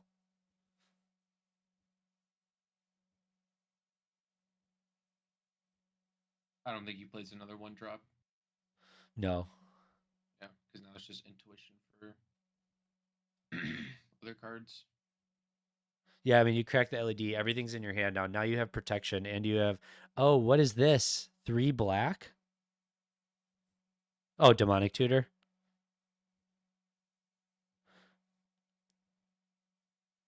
What is Cocleo? Looks like he's messing with his board state a little bit, shuffling up. Interesting. The optimal point of interaction is over, I would say. So probably no free interaction from Richie at the moment. Yeah, it's gone unless Mind Break Trap. Yeah, I think you guys are right. I mean, a Force of Vigor or Force of Negation, something crucial don't come. I might even get there with just Lotus Petal now. Yeah, honestly. So Demonic Tutor on the stack. Priority goes around. Intuition draw. Or Heuristic Study draw. Yeah, it looks like this is it. Looks like Najila's going to pull this one out. Yeah. Yep. I'm surprised he didn't draw any free interaction. This is the second time. This is the second time we've screamed Sadnaz and the person won the game. This is intense, man. This is crazy. These are such risky wins that have been working from everybody. Yeah, that was really good. That was a line that I think was really hard for a lot of us to find out, to figure out. I don't think a lot of people would have risked the intuition there. So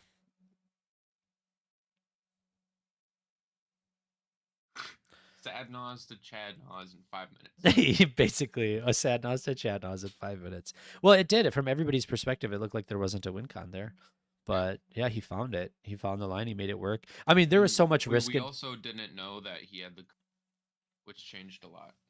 Yeah, that was in his hand. There's also so much risk involved in that too. Like, right, because we knew that that consultation could have just failed. Yeah. Right? Like, you could lose off the flips, or you could exile your win cons before you die. Okay, so here's the thing though. There is a misstep in Richie's hand, and he's casting a demonic consultation. Yeah, that's okay. He can recast it. Doesn't right, matter. Right now there's no black in pool. I'm just wondering if Richie throws it out. Yep, Richie's gonna throw it out. Mental misstep in hand. Consult's gonna get forced. There's only 2 blue in pool, so I'm not sure what Z-Rob's going for here. I guess you could just LED it back. Oh, misstep the misstep.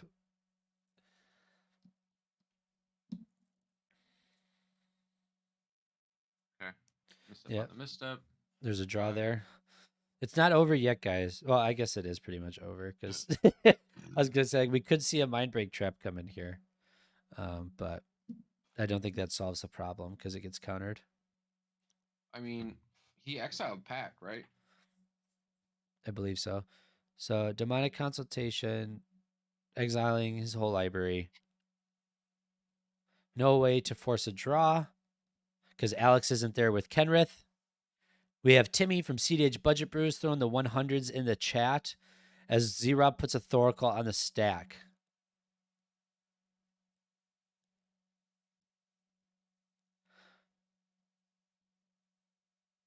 Oh, look here. We got we're gonna see Malcolm's hand. Looks like they're about to reveal hands. Thoracle on the stack. It looks like Z-Rob's gonna take this game with a turn 2 Yep. Najila win off of an Adnos. Off of Nas. I would love to see these players reveal their hands. That'd be amazing. So we could see what was in everybody's hand. What's up, Timmy? What's up, Sean? We got the whole squad in here. Thoracle on the stack. Z-Rob picking up his cards. GG's. GG's. GG's all around for these guys. That was pretty. That's wow. All right, so look here. We got the hand reveal from Hellenium. There was a Swan Song, but no mana open to even cast it. And there's not even a guarantee if he had the mana it would resolve because of Quark. So here we go. We're seeing the hands from Richie here. Richie drawing everything but counter spells.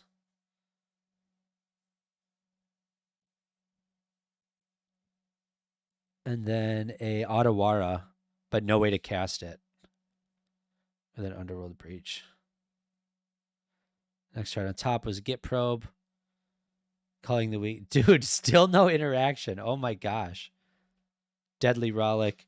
Force of Negation. Stuff like that. Oh, thank you, Alanis. Coming in clutch. Everybody in chat say thank you to my girlfriend for bringing me food. I've been sitting here all day casting. Thank you, Alanis. Here's a mind break trap. Oh, was it way deep in there? Yeah. And then, yeah, it looks like Cocleo didn't have anything either. Holy crap, man. That is crazy. I'm just like now thinking about that. You drew like 15 cards. And there was nothing there. Jerry, the Force of Negation wasn't in hand. He flipped it off the top. Yeah. He was revealing cards off the top of his library to see how far his interaction was. That was insane. What a crazy game. I think we're going to pull Z-Rob in here to talk about that. Because that was just so cool. That was like impressively... Like the risk to go for that there while there's a heuristic study in play is just absolutely insane. But yeah, that was just insanely cool. Let me message Zane real quick.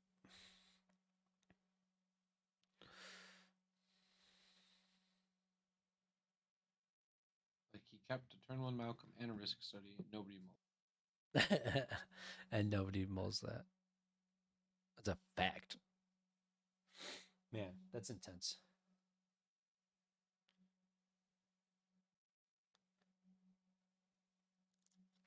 I think Najila was in. Was Najila in the last top 4 for ka0s? I know they're in the top 4 for the tier 1. I have I don't know actually if Najila made the last top 4 for ka0s. We'll be able to find out at some point. But yeah. Hey, is Ara, are you still in the chat? Once again, we have seen a undefeated Blue Farm player make it all the way to top 16, only to get bounced in the first round. Unfortunate. But yeah, these a lot of these types of games really repeat themselves. I know that that this play group has really been pushing themselves to work on this Najila deck, like especially this style of Najila deck, 5-color good stuff, Nas, Underworld Breach, and then you just run to Revi in the 99, right? Like rather than just hinging your entire deck on it. So yeah, it's very, very, very, very different. So what we're going to do is we're going to swap the stream over here to our idle screen, and we're going to get Zane in here to talk about that game because I think everybody's Pretty impressed with that. A little bit caught off guard, right? That you'd see a pod like that and nobody be able to have any free interaction to handle it. Yes, he did it at tier 1 con as well. This is Coklio's second time. Oh man. RL, why do you hurt me like this? Yeah, it's really cool to see a Digila deck play like this. Okay, let's get where is Zane? Hop in tournament chat. Yeah, pretty insane game. Looks like the other 3 pods are still playing. So after our talk with Zane, we'll check in on those. But okay, here we go. Yo, yo, yo. Congratulations. Oh, Oh, he left. he Stop. left. Don't leave. Don't leave this chat. Just don't press anything. Zane, you there? Yeah, sorry. Okay, no worries. Congratulations on making it to the top 4, man. That was awesome. Yeah. That Crazy was Nos turn. honestly, can the stream hear me? Yes, everybody can hear you. Okay, yeah, that was some ass sequencing on my part. I should not have won that game. I like messed up on multiple points on my breach. I should have been able to get some free extra mana. I should have done stuff in response to demonic tutor. Like that was just a poor play on my part. Like I just got pure lucky right there. Like sure, I jammed the Nas, I consulted, got lucky with the pedal, but I don't know, man. That was not my best showing. I feel really bad about that one, even though I won. I'm really Even- actually really frustrated. But hey, you got the winning dub, game. right?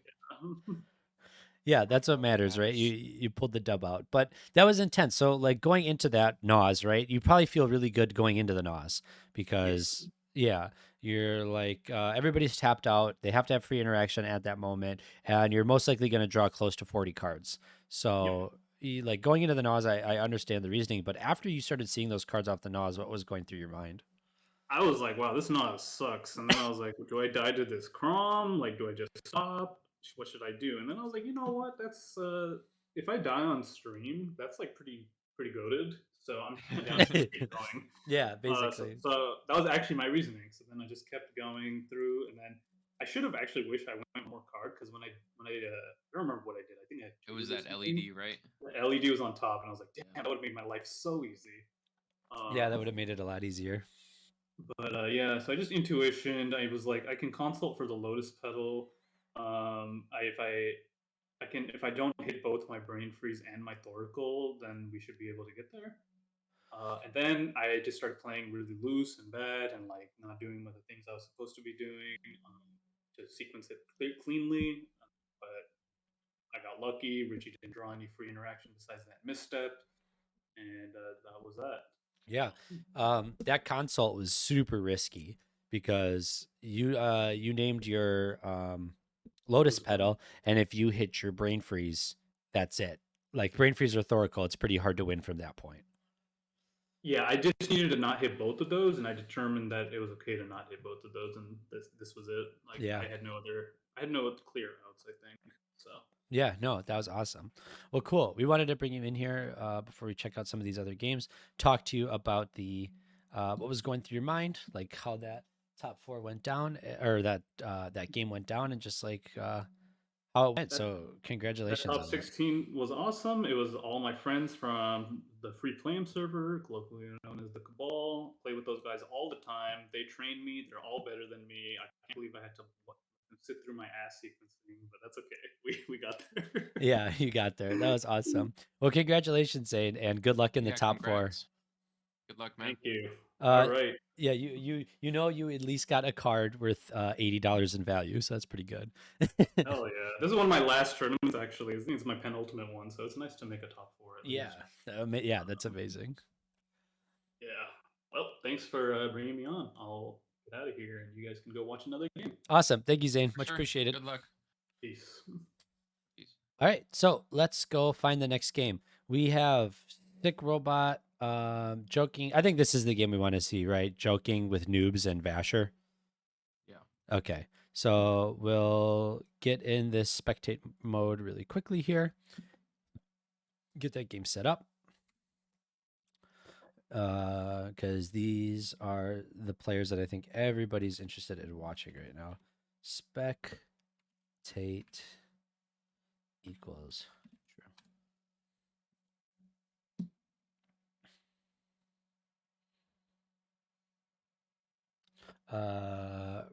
Are you spectating the game right now, Kian? Nope. Okay. Here, let me go in here. I don't need one in my hand. If anybody's spectating this game, I don't know. I need them to leave so I can stream. It is none of us. Yeah, obviously not. You guys are playing. It's gonna be Rustic Study. Okay. We don't know. No one's joined VC or posted anything, so like if anyone's spectating, But we have two Okay. people spectating, yeah, but we don't know who they are. Okay. Thanks. Just do it like a maybe ping. post into text chat or something. Yeah, I'll figure it out. Thanks, guys. Or we could write on a sheet someone of just paper, left. spectators Someone leave or just something like that. Yeah, whatever you think will work. I I'll- got Someone paper. with a piece of paper handy. Okay. Okay, one just left. Okay, perfect. They must be Only listening one to now. the stream. Yeah. Cool. Let me just try this again.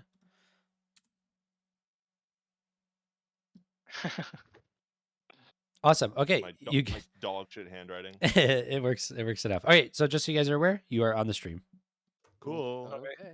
All right. Thanks. And good luck. One, two, three. The stream is tuning in to a Necrophones and a Razaketh in 200. play, and it's not my turn. This is fun. All right. Good luck. One, three. Okay, Kian. So, I don't know if you can see anything. Both spectators should have left, unless it was a judge. But there is. We have Vasher on Rog Poly Tyrant. Everybody should be aware of Vasher on Rog Poly What's up, boss? because we You know guys what's. get into that one, okay? Yep, we got into that one. All right, because I'm currently recording it as well. So Oh yeah, that's right. Sorry about Yeah, that. no problem. Yep. So Vasher went first on Rog Poly Tyrant, Rograk Thrasios. Then you have Joking that went second on Rograk Mad Farm. As you can see, Joking has a Razaketh and a Necropotence in play, but it is not his turn, as it is Ignacy's turn, who had went third. They're on Blue Farm. Tim Necrom. They have a Dockside in play, Mana Vault, Are you bunch of watching good the cards. game? Yes. Because we can't stream can't see it. Oh, that's right. Funny stream. I bet you want me to show you the game, don't you? Let's do that then. Here we go. Thanks for the heads up, everybody. Yep. So Ignacy going third there, Blue Farm with a Dockside in play, and then you have Noobs on Riel with a whole lot not going on, just a Riel and a Soul Ring, and 2 lands. Everybody's board stage should be facing the right way. So if you got any questions, chat, let us know. Yeah, I'm sure you wanted to see the bad handwriting, Kung Brew.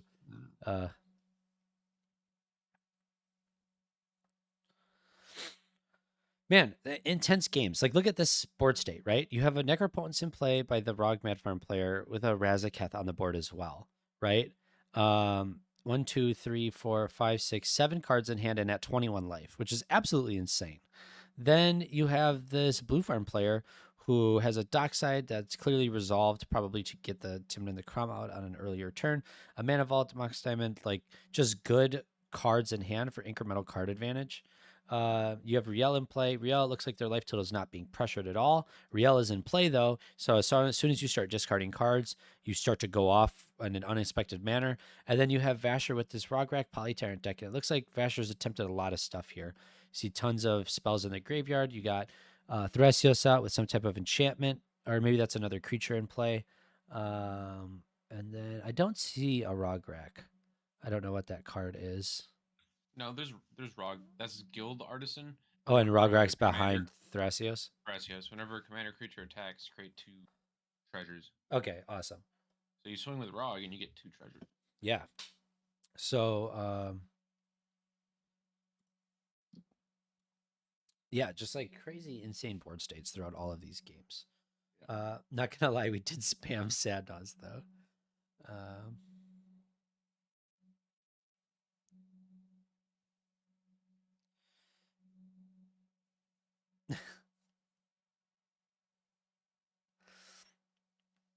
And I do. Yeah, I'll do it again. There's just been a Yeah. Shredder. okay, Ledger Shredder on the stack, Ristic Study on the stack. Priorities going around the table. Nobody has any responses. So Blue Farm players got more card advantage going on. This is so it's always a little awkward when we kind of start the stream in the middle of a game, but it looks like we've got a good understanding of what's going on. Looks like Joking might have attempted a win attempt, couldn't get there, and thought a value neck opponents might be the play to go for. You have Noobs just on the Riel mid-range plan right now. Vasher, I can't tell if Vasher tried to attempt to win, but you see a very, very similar board state to what we had in the last game with Vasher. You have a Relic out, you have a Rograk, you have a Thrasios, no creatures in play, but 2 cards in hand. So, you know, you don't have as much mana as we had in the last game, but we do have a lot of mana still. So we might see a lot more Thrasios activations coming in from Vasher specifically. And then Joking looks very set up if he's allowed to untap on his turn. Only has 2 lands in play, though, so that's kind of a big hindrance. But you have 7 fresh cards.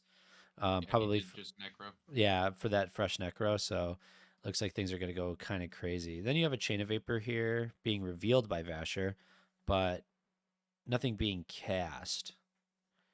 And the Blue Farm player has 1 land up. It's a Mana Confluence, that super wonderful gay Mana Confluence that was put out by the Secret Lair. That art is actually really sick. I'm a big fan of it. And yeah, so that's what's that? Fierce on the Ristic study, I presume. Oh, interesting. I'd assume that this Ristic study was resolving. The party had gone around the table for a lot. Joking. Already went around for the connive trick. Oh, yeah. So what's funny about this pod is I don't know much about Ignacy as a player, but Joking, Vasher, and Noobs are all very vocal. Noobs loves to make political deals at the table. Vasher likes to politically throw his weight around at the table, and Joking likes to. I think Joking carries himself as though he's a responsible player at the table and likes to dictate plays based on that. So you got all these people that talk a lot during their games, that communicate a lot with each other during their games. And this is one of the downsides to being a political player, is that when you end up in a pod with other political players, your strategy doesn't work that well. Because now it's not a game of Magic, it's a game of convincing. Who can talk the best, the persuasion. And it's not easy to persuade someone who persuades. So I would really be interested to hear if we have the VC of this game on recording, because I do know that Festorius is recording this game. This would be an interesting game to get the voice chat on, because I'm sure there's a lot of table talk going on.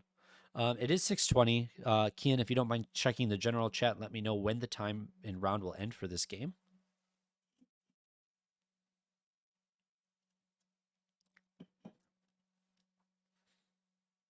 But yeah, these are just some things that I'm noticing. Also, if you get a chance, Kian, if you want to let me know what the number of users we got in the chat are. 103. 103. That's awesome. I love that we're back over that 100 mark. It's super cool to see. Remember, these are the top 16 games. Did you ever get that timing on when this round ends? I just asked. Oh, it should just be posted in general chat. All right, no time. No time. Oh, no time because we're in top 16. Good point. That's right. Duh. I should have known that. Well, as soon as these games end, we will be going directly into top 4 into the final spot. The winner... No, there's not, to be groovy. There's not a timer. I was mistaken. But the winner will get a revised Wheel of Fortune from us here at Sadnaz, and the other players at the table will all receive a prize as well, including everybody that you see playing now. Everybody in top 16 will get there. So because we're in the top 16 pods and this game is moving a little quick, or not as quickly as it may, we're going to do a quick giveaway. So if you're in the chat right now, I want to see you spam some Pog emojis, okay? That way we know that you're active. Spam those emojis. We're going to get the wheel going. I'm going to put in a bunch of names and we're going to do another giveaway. So I want to see that. Yeah, let's go. Pog emojis. There you go. So we have one more Double Masters pack to give away, and then we have a pre-con to give away. And then during the final pod, right before it starts, we're going to give away a playmat. So I think that's going to be absolutely, that's probably like the coolest giveaway prize that we have for everybody here in chat. We already gave away 3 packs already. We're going to give away this 4th one and then go right into the Lands Matter pre-con. Right. So, let's do this. You know what I'm going to do after this tournament, Kian? What? I'm gonna buy a second monitor. Good. I think I need one. If anybody in the chat wants to donate to me a second monitor, reach out to me in DMs so that I don't have to alt tab every time I want to do something different. Look at this. Everybody's active with the emojis today. This is awesome. This is the most active we've seen during a giveaway this time. This is so cool. Meratium is even in the chat. What's up, Meratium? He's known for his Winota primer and being a Pog Winota player. So that's awesome to see him in the chat. Lots of cool names in the chat. Lots of people that we love to see. Lots of people that we love to see. You So, getting yeah. the wheel ready? You're getting the wheel ready? No, are you getting the wheel ready? No, I'm kind of nervous to alt tab out of this game because I feel like somebody's going to win at any time.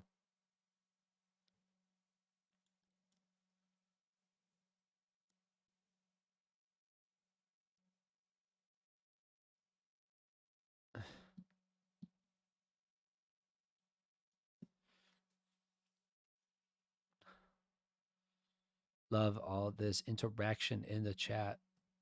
Everybody's got such cool freaking. They got scammed though. They thought they were participating in a giveaway. They are participating in They're a like, giveaway. yeet. Bad Driver 2000 is gifting a tier 1 sub to ka0s Tournaments community. They've gifted a total of 3 in the channel. Gifted a tier 1 sub to Vertov. Dude, Vertov's been active in the chat all day, and now Vertov gets a tier 1 sub. This is sick. Bad Driver, thank you so much for the gifted sub. Look at everybody thinks you're Pog, dude, for the gifted sub. That's insane.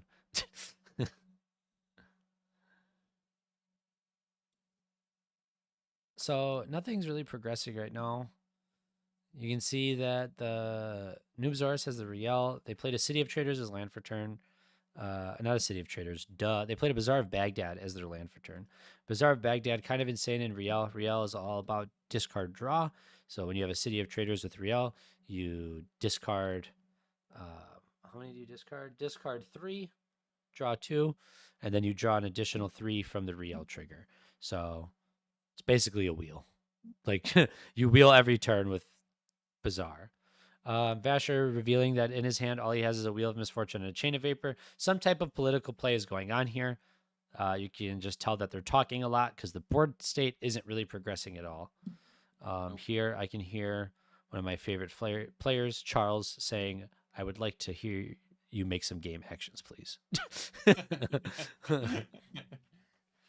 So, gonna be interesting to see what happens here. Looks like we finally have Vasher untapping, gonna draw a card from the top of their library. You can see he's got a Sweet Wish Claw in play.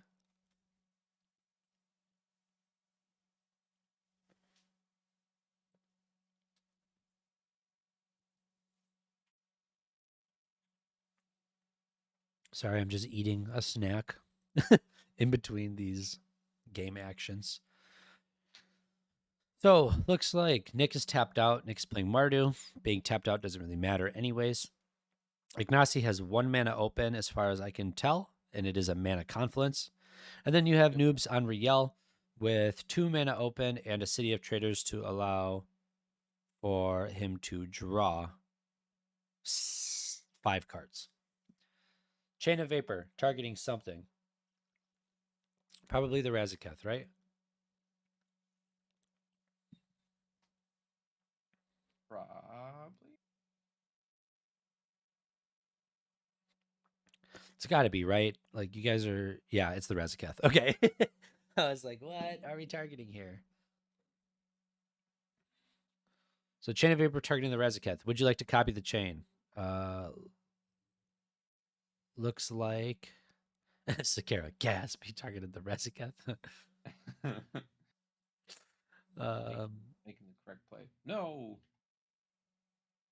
Yeah, so I don't think you copy the chain here. You have 2 lands. I guess you have a Necropotence, but like, come on. I don't think he copies here. Unless there's something that needs to be bounced, but I don't think there is. He should totally bounce the Dockside. That'd be kind of funny. You just hand the game to another person, though. Yeah, I don't think that... I don't know what you bounce here if you were to copy it. Except for maybe your own Necropotence, so you draw a card. Yeah, now he wheels and Riel draws 10 plus. Yeah, because Riel has so many cards in hand. Yeah, Noobsaurus is just only incentivized to wheel there. And Vasher wants the wheel so bad as well, but like you don't want to refill Noobs' hand. That feels like such a feels bad. But then yeah, man, that's a good point. Sakura is just so good at analyzing the board state. It's quite impressive. Makes sense why they went so far in the MLC. That's right, everybody. The Sakura in chat is the same Sakura that made the MLC finals with Nimrus. No, I suck. Don't do this.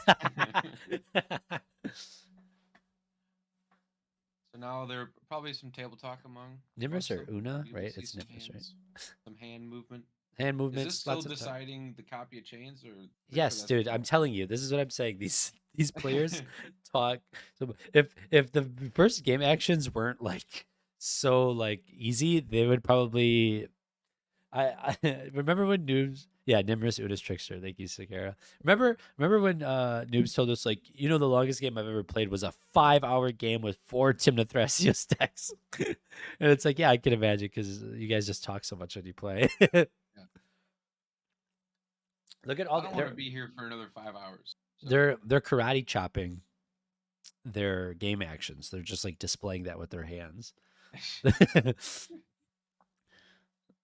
The only thing that would make this better is if Reed was also in this pod. There'd be so much hand movement going on. It would be insane.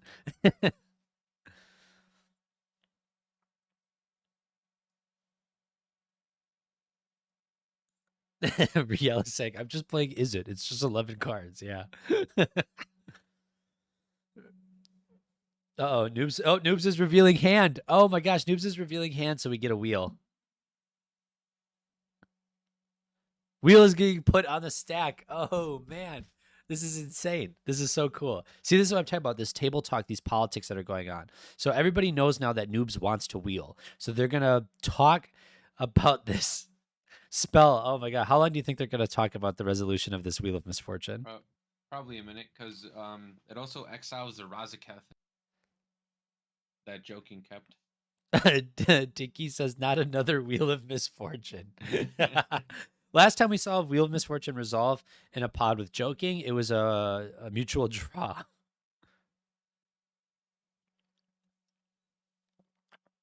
Forcon saying a judge. Do you think that there should be a judge call on this? Joking is going to have flashbacks. Okay, now is the time that I will do this wheel, simply because we've got the time to do it, I think. So going to delete this. This is going to be for a double masters pack. So make sure that you're dropping the Pog emojis in the chat again so that we know that you're active and here. That's not pasting. I have to repaste the stream. Wheel of Pog emojis. Yes, people. This is the Wheel of Pog emojis. Wheel of Pog. Wheel of Pog. Wheel is Pog is Rog.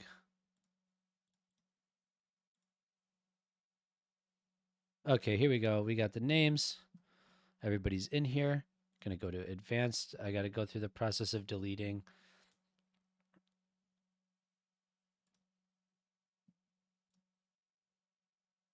A bunch of stuff. There we go. Boom. Boom. And go all the way to the bottom.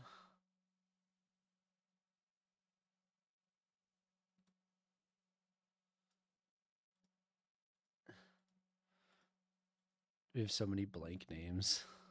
Do you see how many blank names there are, Kian? A lot. It's insane.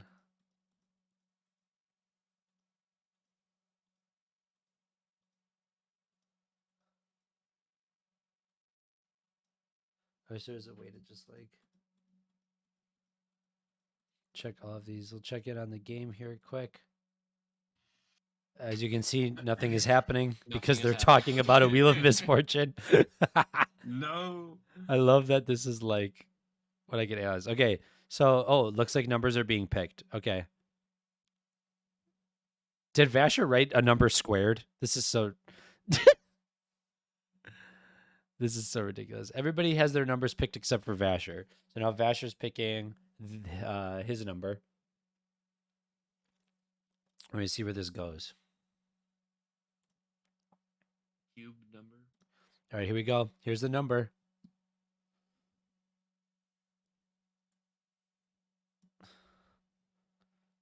Everybody's going to reveal. Joking pay 0, you think?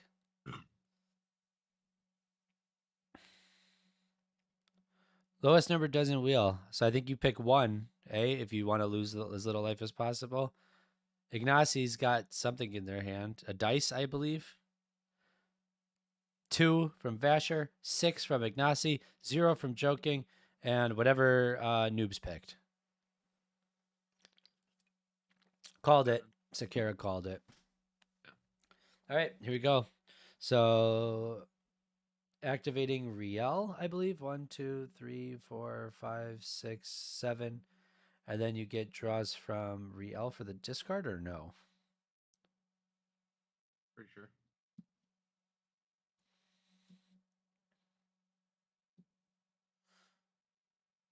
Discarding Breach, Silence, Brain Freeze. Who discarded Breach, Silence, Breach, Freeze? Ignacy. Oh, interesting.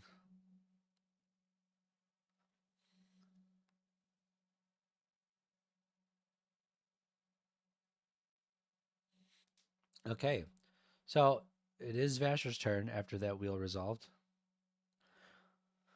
We're going to see a land exotic orchard, correct? Or is that forbidden? That looks like forbidden orchard.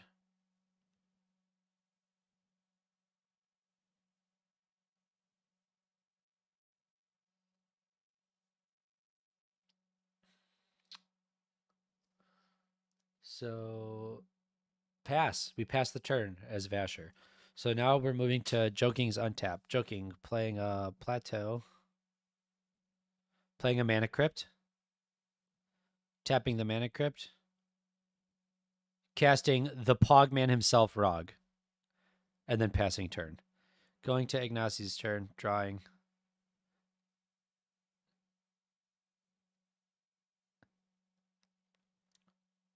Oh, there's a Ledger Shredder trigger, and then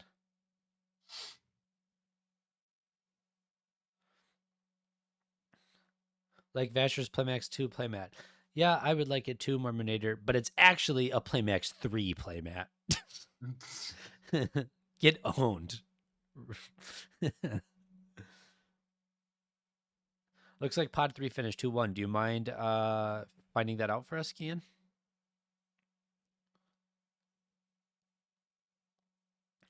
Don't worry, everybody. We'll get to these giveaways in a second. Joking, not paying life into the Necro.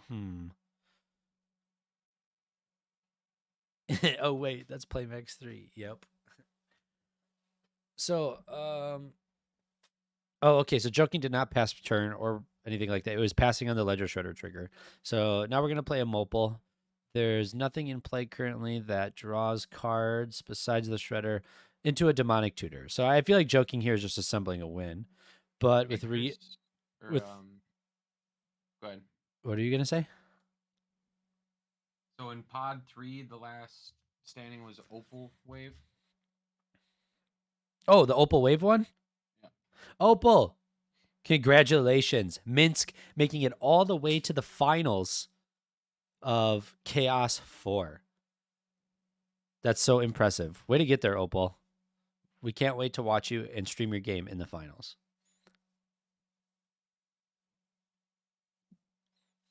Opal hype. Everybody spam Opal is the best Minsk player in the chat.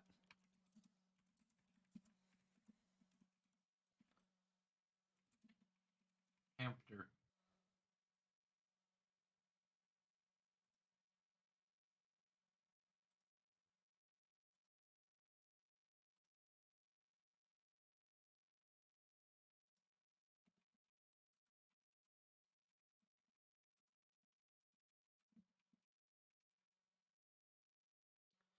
All right, everybody, put it in there. Opal is the best Minsk player.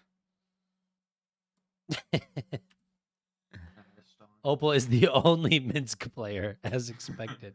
Minced garlic, let's go.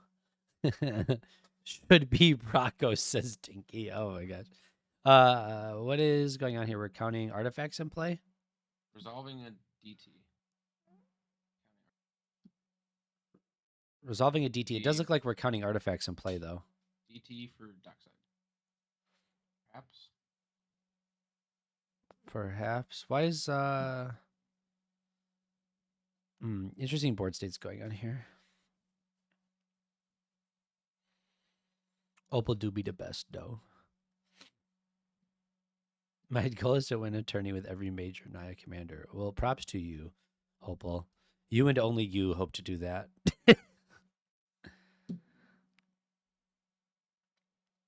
So lots of table talks.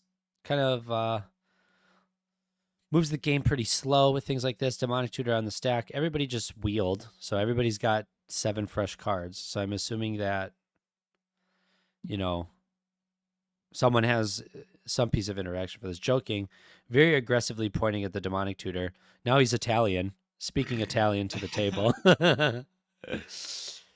Probably, yes. Like, why did you let me resolve the Demonic Tutor? Let me resolve the Demonic Tutor. I'm not trying to do nothing. Yeah. So yeah, all I have is Relic Order in hand with a Razaketh. What is this Demonic Tutor going to do?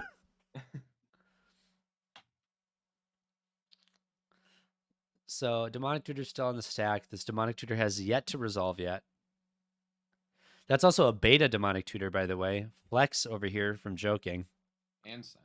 A signed beta Demonic Tutor. That is pretty impressive. Forbidden Orchard giving the Razaketh player a spirit. Don't know if I like that.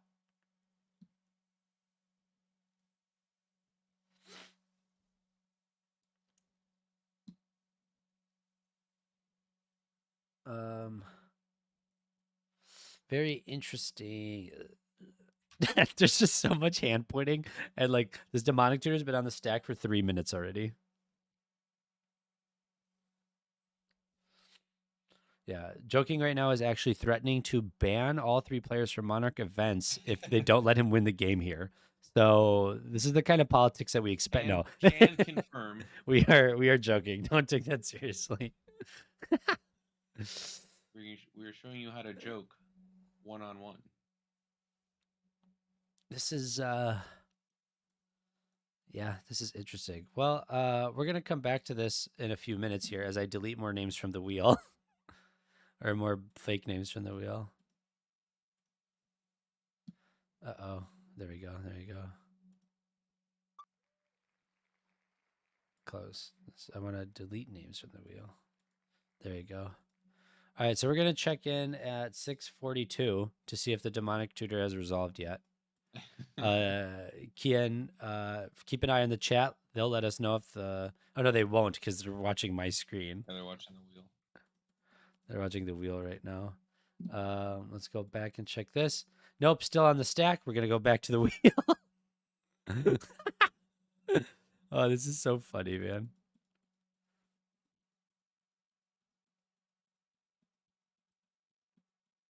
Opal, who is in your pod? Let us know the players that you played against to make it all the way there. We're almost done, almost ready to do this giveaway. Check on the thing. Nope, still on the stack. Nobody doing anything. I wonder if there's a judge call or something. So we'll keep going through this. Almost there. Got to do my best not to delete Z-Rob's name this time.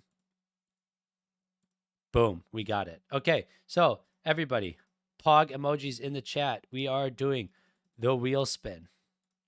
Spinning the wheel. Okay, this is going to be a undrafted double masters draft pack. If it hits my name, we'll just respin. I'm too lazy to delete it right now. If it undrafted double masters draft pack. Immediately after this one, we will also be giving away a precon from Zendikar Rising.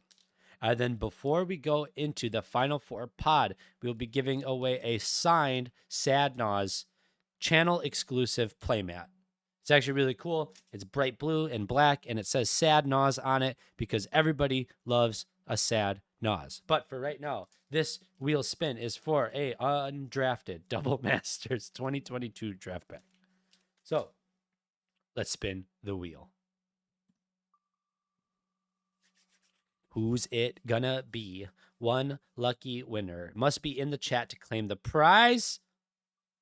Oh no, it was so close to Forcon, but it is Forsaken.1_TV. Forcon saying tragedy. Let's at Forsaken. Oh, Forsaken is not in the chat. Uh-oh. That means that we have to re-spin the wheel. Yep, looks like that's going to be the case. Is there a Forsaken here? I don't see one. Let's check on the game. Judge call still. So we'll go back to this. We'll give Forsaken. I'm going to at them like one more time. At Forsaken. Nope, they don't exist. So we are going to remove them and spin again. It is still winnable. Somebody can get this undrafted Double Masters draft pack. Oh, it's Schmucker Lucky. Somebody is Schmucker Lucky today. Let's check. They don't exist. Wow. Murder. Let's see. Third time is a charm. Schmucker Lucky. They are in the chat.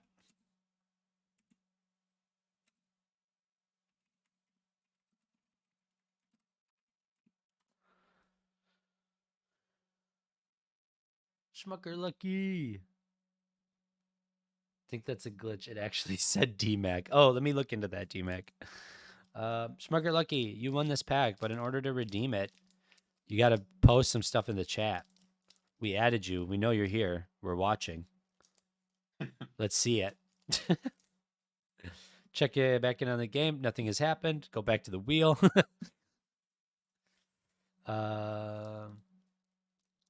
I'm here, so if you spin again, I'll accept. They aren't pingable. We should re-roll until we get my name, please, and thank you. No, Schmucker Lucky is pingable. Schmucker Lucky is pingable. Another wheel of misfortune. Tell me about it. But because we missed a giveaway during the last game, I do have another giveaway that we're going to do here, and we will spin the wheel for that. So let me grab it right here. I have a Zendikar Rising Precon. Okay. It is a Lands Matter Precon. It's not worth crazy amount of money. It's worth like $30. But guess what? You can trade that into your LGS and get a card that you really like. Or you can pop it and play with this Precon. Okay. So spam more Pog emojis. Yeah, it's got a solid card in it, Dinky says. Like, it's not that bad. So spam some Pog emojis. Somebody here is going to get a Precon. Because nothing says CDH better than beating your opponents with Precons. Am I right? So we are going to spin the wheel. Check in, make sure. Yep, okay, nothing has progressed. And we will spin the wheel.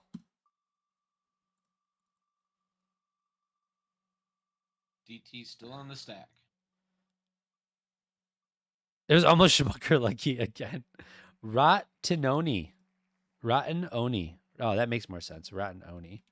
Let's see if you're in here. No matches for Rotten Oni. Sorry. We're going to spin again because I'm not wasting any time. Spinning because Rotten Oni was not here.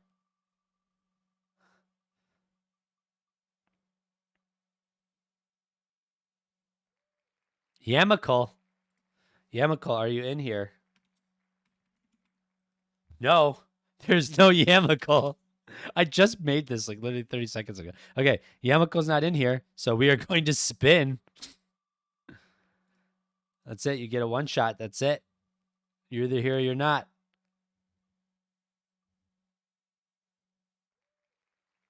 Koitin Jelif, are you in here? Koitin Jelif. Oh, Oh no, it's Cody Angeloff. Yo, Cody Angeloff. Rotten is here. Wait, Rotten is here?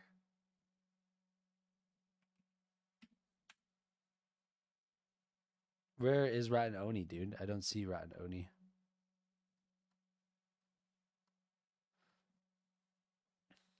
There he is. I didn't even know I was signed up. I was watching. Okay, Rotten, I still got a pack for you, so it's no biggie.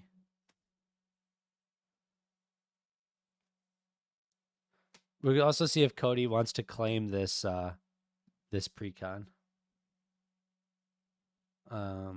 Remove. Let's check in on the game. Nothing's happened, so we'll go back to the names. Time to see if I can win some store credit and attorney tonight. Good luck, Marisher. I hope I'm saying that right. Have a good time. Rotten showed up. LOL. We got stuff for Rotten still. We'll wait for Cody for this precon. If Cody doesn't want it, then we can give it away to someone else. Oni, you're listening to the stream, watching from the couch. Why don't you DM me on Discord to claim your prize? I am here.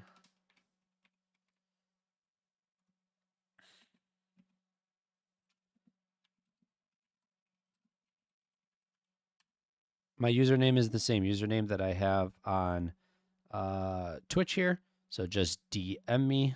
I'm in the ka0s chat. You can see me there. And then you just have to send me proof that the profile is yours. So basically send me like only a screen that you could get from your own profile. And then I'll mail this double masters pack to you. And then I will mail the precon to Cody as well, or Angeloff. I'm going to call him Angeloff because that sounds better than Koty. And then what's happening in pod 2? I don't know what's happening in pod 2. So yeah, Rotten Oni, you'll get a undrafted double masters draft pack from us. And then checking in on the game, nothing is going on. I really don't want to like leave this game, but I feel like we're going to have to. So we're done with the wheel for now. We have one more giveaway to do before the top 4. That is a Sad Nas playmat. Really quick, I'm going to turn on the lights to my office because I've been sitting in darkness for the last 2 hours.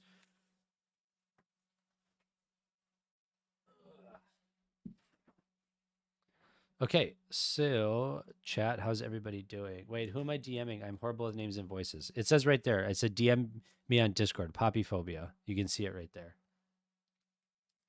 Dorks and Jarrett. Yeah, thank you. Thank you for setting my Discord.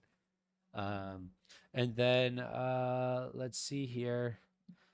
I guess we're gonna slide into game 2 if nothing's progressing here. So We are in pod 2. Are we in pod 2? Oh, there's pod 4. That's the one that. Oh, Angeloff isn't going to respond because he's in a pod right now. There's no judges in pod 2 voice right now, which means that this game should be continuing. So we're going to see how that goes. Very interesting as things are set up.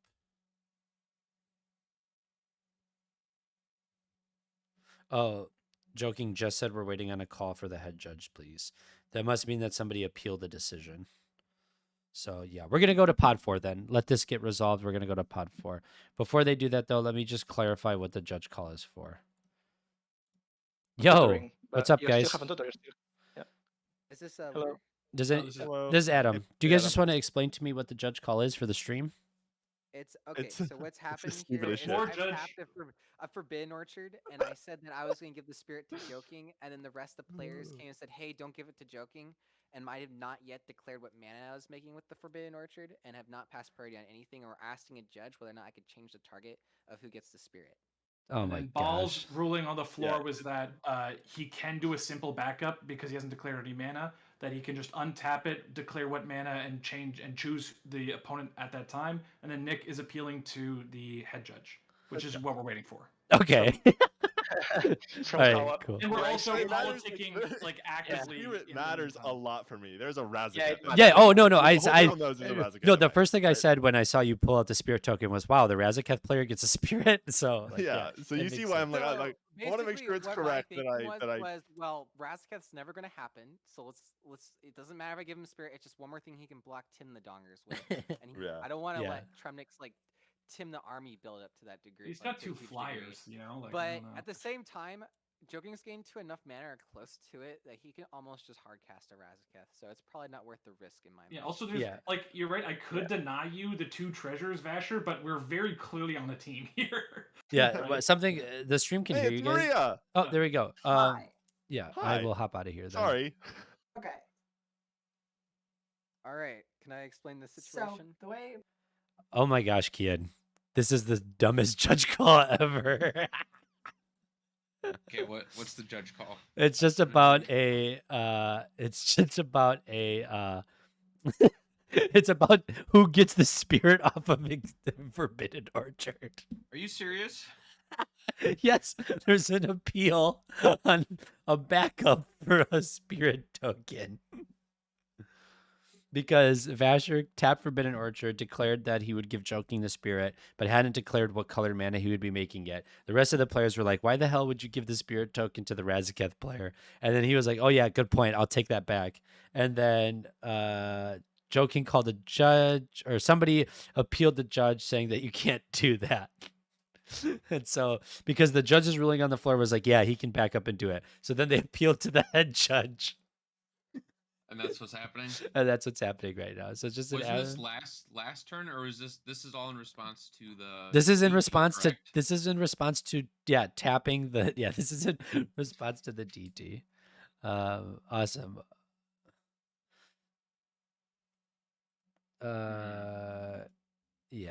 Yeah, it Oni, does I seem just pretty got important. Oni, I just got your message. Yes, that will work. Thank you. So yeah, so Luder's currently explaining the situation. I just can't believe we've been sitting here for 10 minutes over a Forbidden Orchard. It does seem important. Like, yes, I think it is important that the Razaketh player do not have another creature to sacrifice. But like, also, this is so stupid to like appeal over. It's just like, it's like, this is what happens when you don't have timed rounds in finals, and you can't, right? You can't have timed rounds in finals, but like, this is the type of stuff it leads to. Imagine if this was a timed round, right? Like, we've spent 75 minutes simply just like going through a turn and a half here. So it's just funny to see stuff like that. So I think what we're going to do is we're going to abandon this pod. So we're going to go to this pod. Pod 4. 1, 2, 3, 4. Yeah. I'm going to hop in there and talk to these guys. Okay. All right. Yeah, I don't remember. I don't think. There's no No, channel the for bounce of the Otawara. There's an Otawara. That's right. Yes, Yeah. that's it. Which I can't hit with Thrasios. I That is can't also hit with true. Thrasios. Could be in hand, but yes, you can't do that. Not to trust. Was there a Femage? What? Who's Was there a Femage? Hey, In my deck? Oh, you mean 6 my Femage. exile? Yeah, in There's your a exile. there's a Femage in exile. Yes, excuse me, guys. You guys are still playing, correct? we are. Yes. Okay, we are gonna come in and stream your game because the other game, they have a large judge call going on, and game Oh, actions are great, taking a while. perfect. Sure. So- I figured Yeah. that was already happening. Okay. Gilded Drake. Yep. Wherever the Okay, Femage is. so I have to There's a choose. Femage in here somewhere. I don't know. Very well. Okay, so I'm currently putting in the link now so that we can stream that game. Question mark spec. There I got caps lock on. Spectate equals true.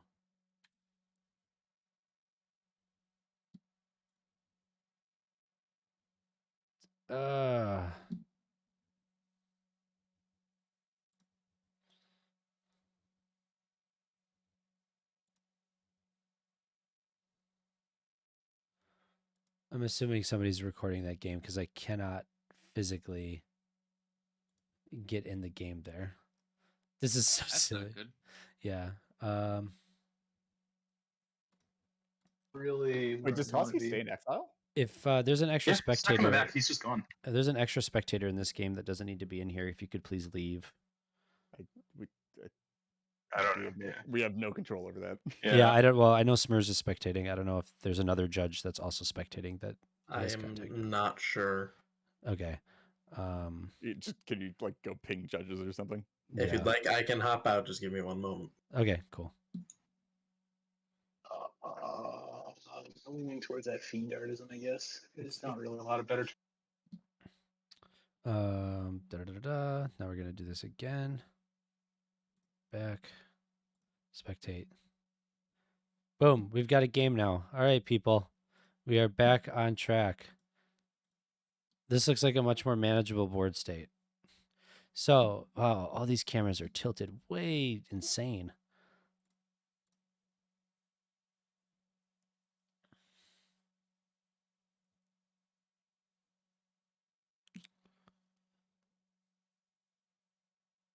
Okay, so are you with me, Kian?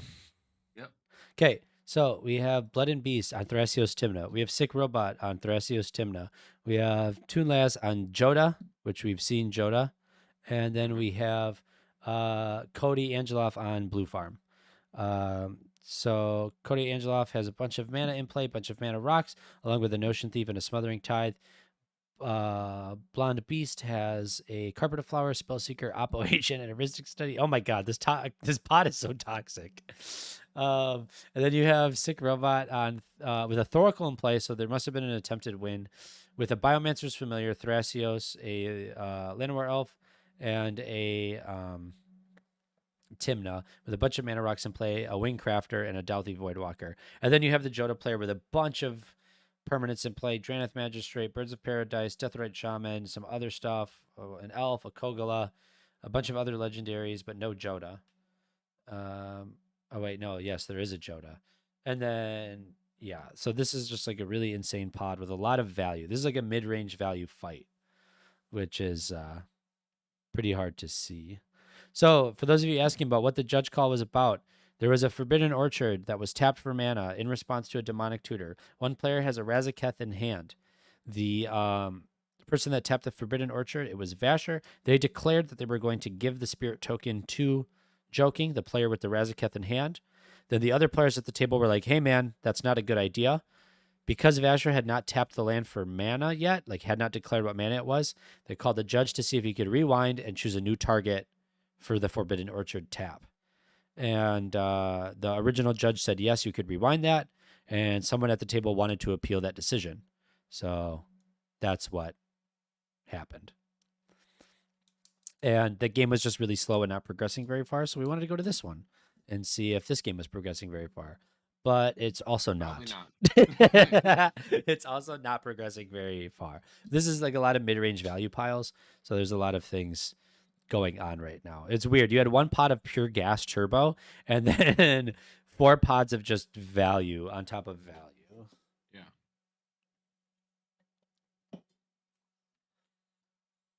This board state is wild. Literally everybody is stacked up. Yeah. I just dropped something. I don't know what it was. These are the types of board states in games that make you like have to determine attackers so carefully and blockers and yada yada yada. Everybody's life total is still huge except for the blue farm player. Like it's just a lot of insane stuff going on. Bunch of Thrasios X's, yeah.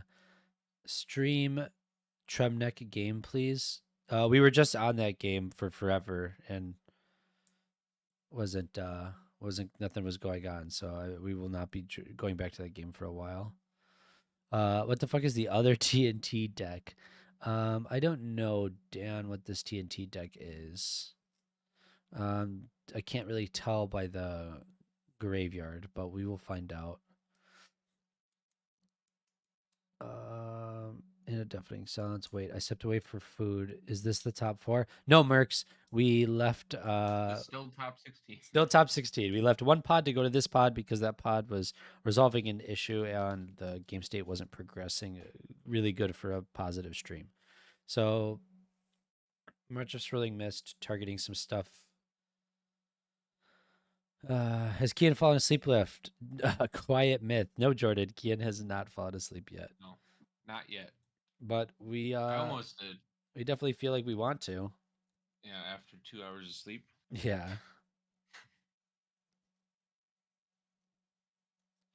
Okay. So I've got all the prize packs here.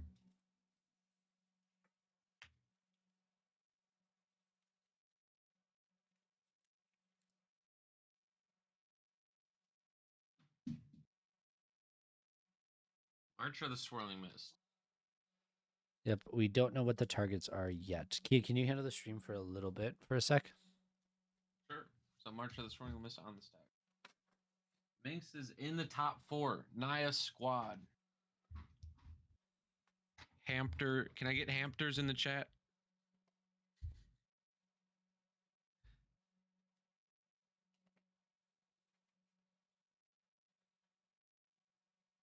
Did anybody play Rocco this tourney? I don't think so, but I have all the deck lists. If you go down to the description of the stream and click deck list, you can see if anybody played Rocco. Okay, so there was a Rocco deck in the first round. Dark and Sand.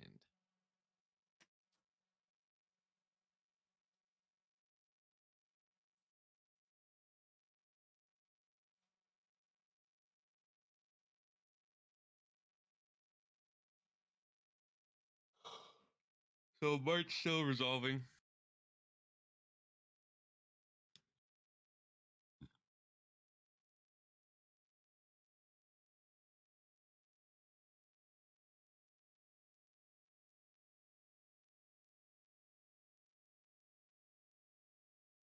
Yeah, this has been a pretty crazy top 16. At least from the 2-pod standpoint.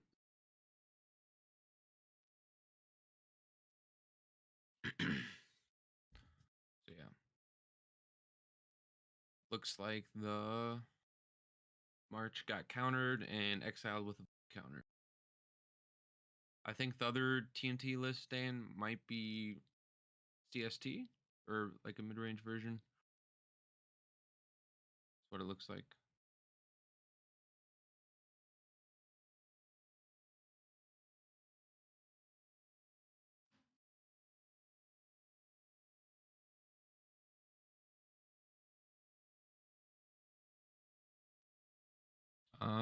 I did. Yeah, it's cats. Pog. Yeah, thanks everybody for sticking around. I think we've had a consistent 100 viewership this whole time. And we know what happened with the judge call in table 2. No. I can go in and check. I don't know where Adam went. Doesn't look like there's a judge in that pod currently. Once Adam gets back, I can hop into that pod, ask, or Adam can.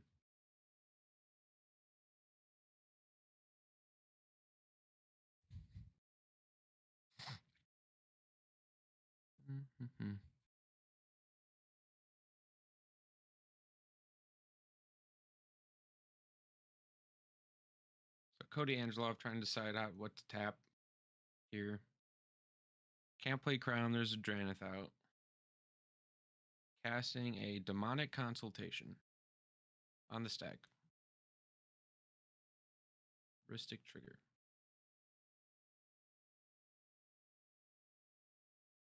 I wonder what he names here.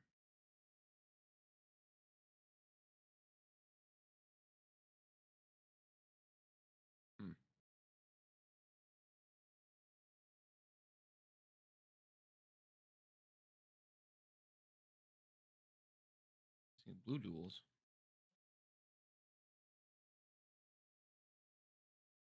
True.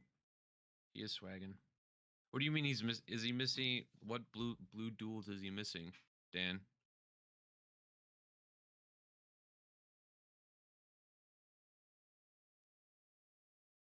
Opal, I'll check out the DDB list and see which ones I like the best. I'm also yourself kind of guy. Kind of like the FCC. UC Tundra. That's pretty interesting. UC Tundra and Trop not in the list. Huh.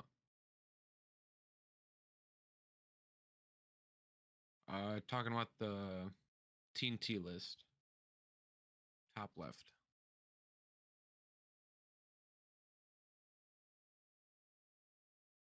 There goes a Displacer Kitten.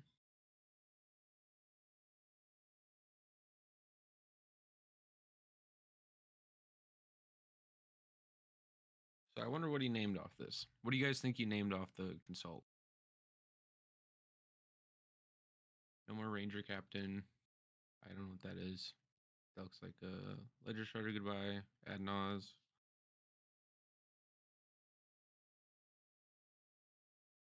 Dockside's gone. Yeah. The Oracle's gone.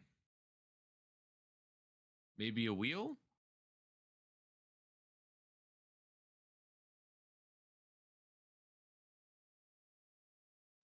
I did not see that card. Psych Rift. Okay.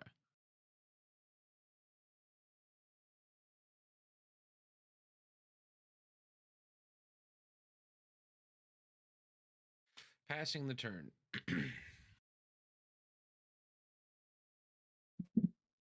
I mean, that's weird that he's running Breeding Pool instead of Trop. Maybe budget reasons? But this is a proxy friendly tournament. What's up? So, I am back. I just switched off of screen like 6 times. I don't know why I did that. What's back? My dog just opened the door when it was closed. What the heck? What did I miss? Anything important? Demonic Consultation. Naming Psych Rift, exile the Thoracle. About it. Really? On Angelov's turn? Yeah. Now it's Blonde Beast's turn. I don't know what their name is in Discord. Thoracle. Cool. It must be budget, but this is a proxy set, so I don't know. Nothing. I'm just reading the chat. Coming back.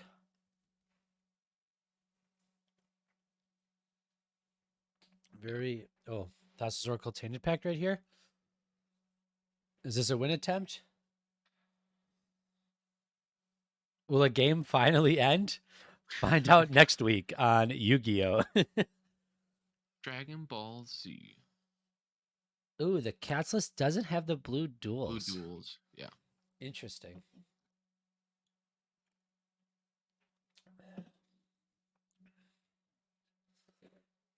So there's a Tainted Pact on the stack right now with a Resolved Thoracle? Yep.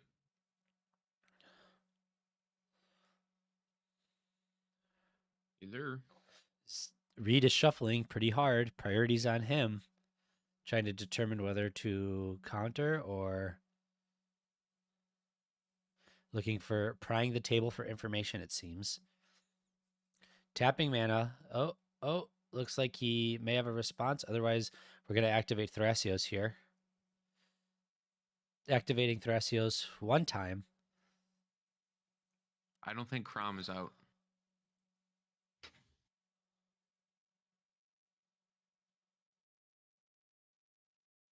Revealing an Imperial Seal.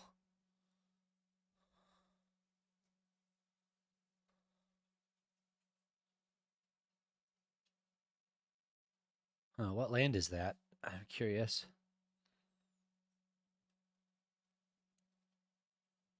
Wait, you can force Cradle. Wait, you can force draw to Oppo with Thrasios.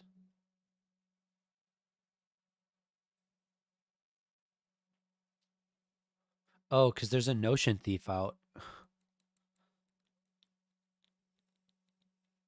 Oh, that's so interesting. Is Notion Thief a force draw? Oh my gosh, this is so risky. Yeah. Let that resolve, then you kill him with the Thrasios activation.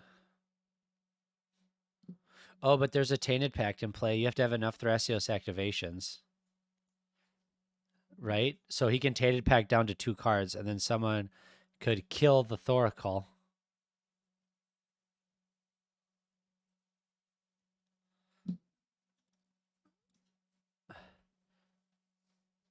Cradle maybe was counting creatures. I don't think that that's a cradle. I don't know what this is. It's not a ka0s. Maybe it It's is a a cradle. Is it a cradle? I've never seen that Yeah. alternate art before. That must be the Masters one. Yeah, it's not. It's tainted, not console. Not how Two Thieves work. Two Thieves, you decide who draws. When you don't own one, he's okay. It's okay. Sorry, I'm just like reading the chat. Mickey, Chino, get out of the room, please. My dog.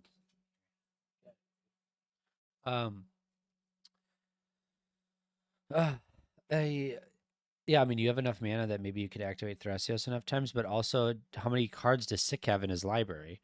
His library looks extremely small. Does he can he even activate Thrasios enough before he dies? Active player decides who draws, so it'd be the Thrasios player, right? Or is it Blonde Beast that would decide? Would be Blonde Beast.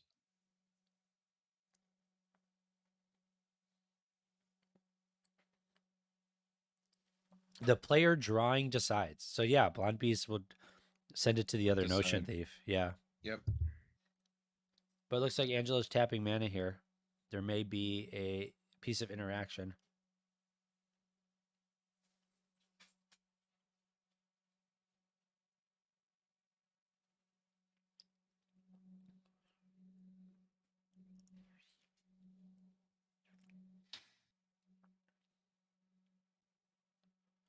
So D-Train is saying it's the person causing the effect, causing the draw, and Jordan is saying it is the player drawing. We will see. A judge will definitely be called on this.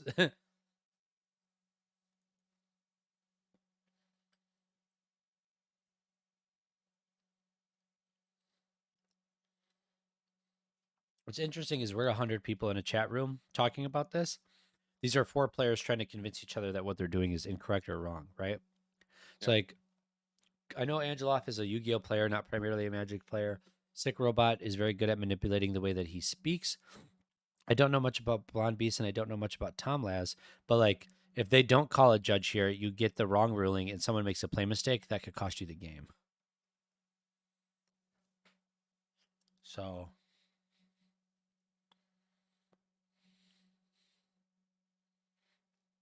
it's very interesting here.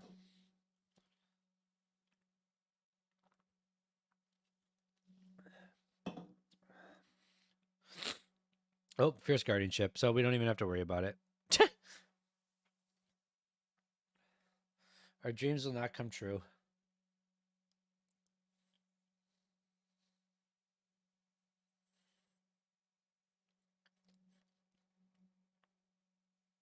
Yeah, Dan, the controller of the ability. But if there's 2 of those abilities, normally the affected player gets to choose the ability, not the controller. Like if there's 2 Douthie Voidwalkers out, you get to pick which Douthie it goes to as the player discarding the spell. That's not a case used for Dauthi. They just get exiled. Any Dauthi. Not Douthie, opposition agent. You get to choose who searches. Because they're both replacement effects. Then the player whose Notion Thief's effect was chosen says more players control a Notion Thief card other than the first one. Draw step, that player chooses one of the applicable Notion Thief effects. Then the player whose Notion Thief's effect was chosen repeats this process among remaining Notion Thief effects and so on.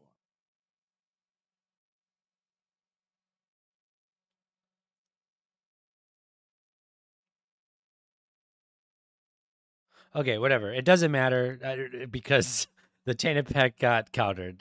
I feel like we're in a never-ending loop of people arguing about arguing about an interaction that's not going to resolve anyways.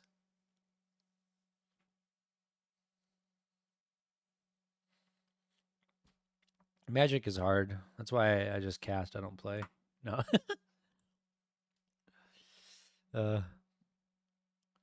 And Joda, we alive and kicking. Yep. Joda is just there to play and have fun and beat down the table. I mean, now that Blonde Beast's Thrasios is in play, it's very like real for the Joda player to just kill Sick Robot and Angeloff and then just slowly kill the Blonde Beast player.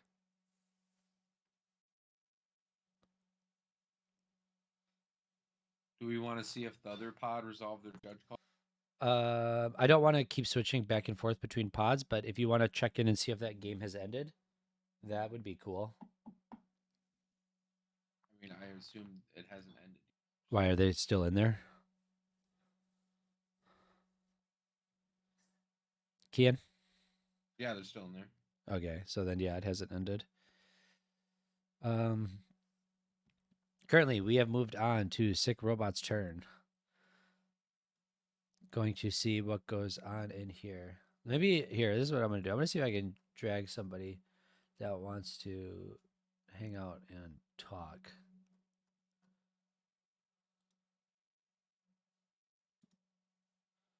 What's David doing? Want to get? David is just streaming something. Who knows what David's doing?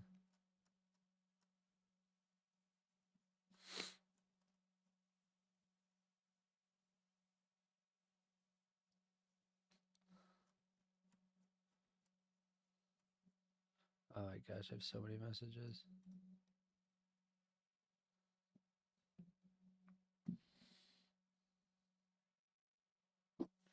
Um,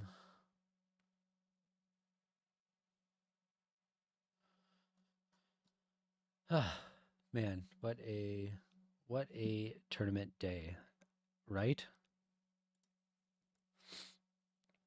Yeah. So is Sick Robot casting a Cyclonic Rift here, overloaded?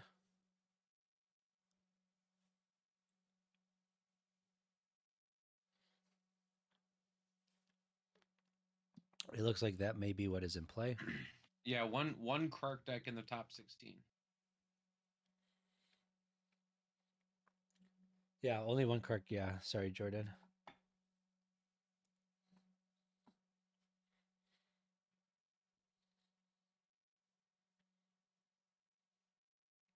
I see a Naz.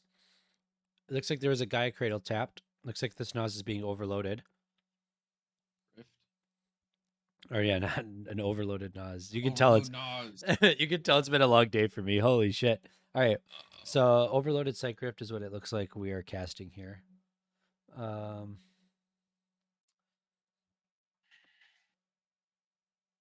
way Angelov has another response. Oh my gosh. Sacking a treasure, sacking the pedal, casting. Zone Cyclonic Rift. That'd be funny.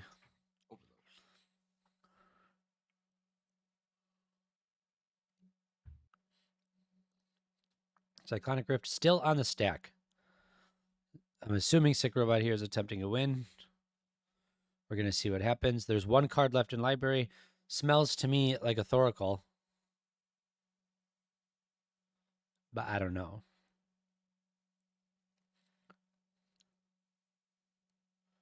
Everybody taking on this rift. Somebody would have responded by now if they had something, I think. Looks like 3 or 4 cards in Angelov's hand.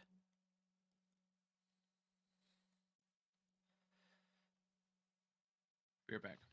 Okay, yep.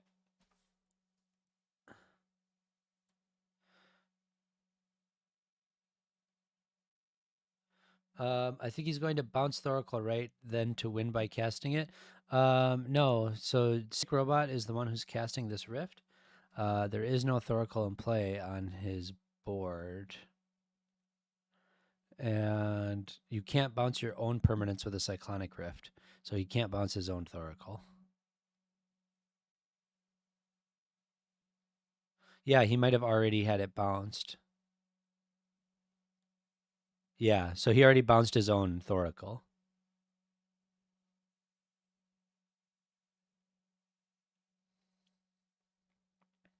Yeah, sorry about that. This has been these games have been a little bit harder to cast. It's a little harder to keep track of things when the board state gets very convoluted. So Cyclonic Rift being overloaded. Gaia's Cradle, yeah, Dad, is a hell of a magic card. I'm glad I finally picked one up. So it still looks like this cradle is on the stack. I don't see anybody countering it or making a move to right now.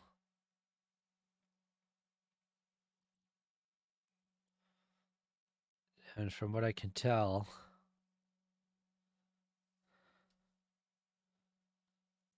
I think this is going to resolve. Reed here's in a pretty good position. If the Cyclonic Rift resolves, all these permanents get bounced. He's got enough mana that he can just play Thoracle. And if he's got any protection spells in hand, he wins the game. You think it's just interaction bait right now? Says Rotten Oni. I don't think so. Like, there's definitely... I mean, I guess it is interaction bait because you just have the Thoracle in hand. Yeah, key longest Cyclonic Rift on the stack ever. I mean, this is how games go, though, right? As soon as a player is about to lose the game, the table talking gets pretty long because you're trying to convince other people to play to your own outs, which isn't always the easiest thing to do.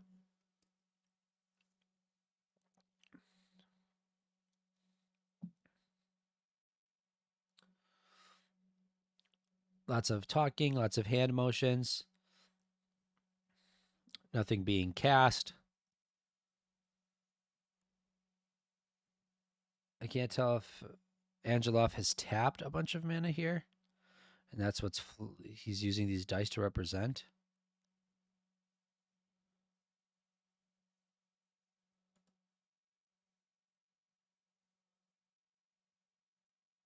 I can't tell what these cards are. Font of Magic? What? Instant Sports is supposed to cost because one lets it cast for each time. Oh, is this already in play? Okay, like, you know he has Thoracle in hand, so you just worry about that. Or you stop this and fight over Thoracle when he has no interaction to cast because of Deafening Silence. Yeah, so they don't respond to the Deafening Silence is gone. If they do respond, stop this, and opponents are locked out by Deafening. Yeah, that's an interesting tactic there because you could just cast the Thoracle and then bait that only Angelov has interaction. So if only Angelov has interaction, you can still cast protection to protect your own Thoracle. But if you think that Blonde Bees also has interaction, bouncing the Deafening Silence might not be the play.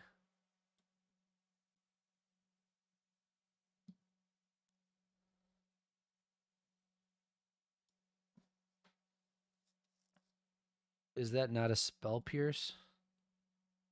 No, this... Oh, is that a Spell Pierce? Maybe it is a Spell Pierce. I can't fucking tell.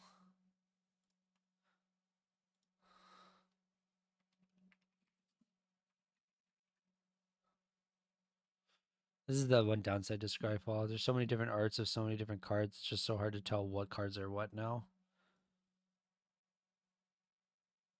CH Budget Brews cheered. Thank you so much.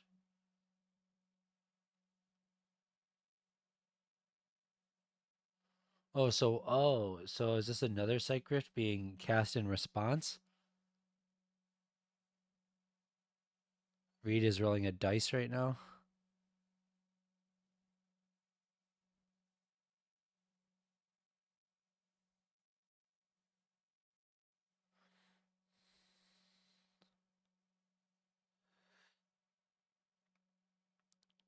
This is such a confusing board state because there's no idea what's going on. The way that Angelov's mana is being displayed is a little difficult to see.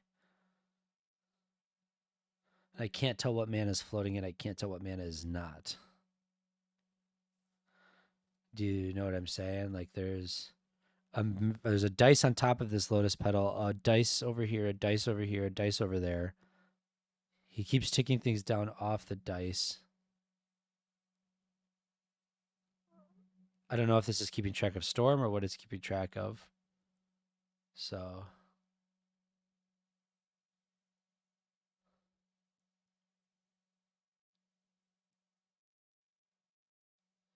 Yeah, I would like to do that night, but every time that I leave this screen that I'm in, you guys lose the video. So I'm not going to interrupt their game.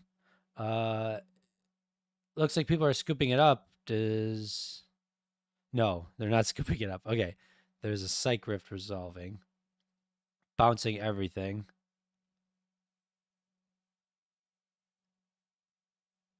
Okay, the ones with the petals on it are the void counters to the Douthie. Okay, cool. Thank you, Oni. That makes a lot more sense. So yeah, it looks like Sick is slamming a Thoracle here, trying to win the game. Yes, Sakura, good one. A confusing board state with casting spells, and it's not Krark. Yeah. So there's now a Thoracle on the stack. Thoracle ETB. There's enough blue pips in play that he will definitely win the game if this ETBs. Does anybody have a response for this Thoracle?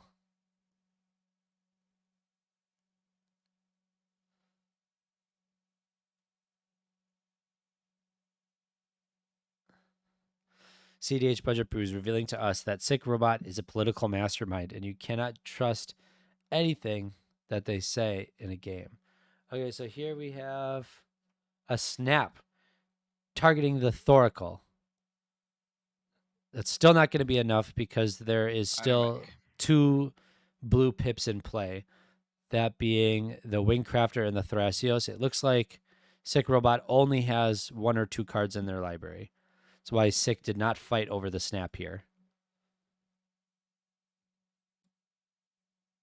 So the Cyclonic Rift resolved finally? Cyclonic Rift resolved. Looks like Sick Robot just won the game. Holy crap. That was such a dragger.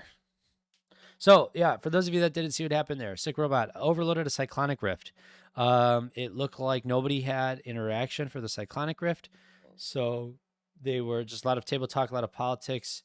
Angelov may have put a Spell Pierce onto the stack.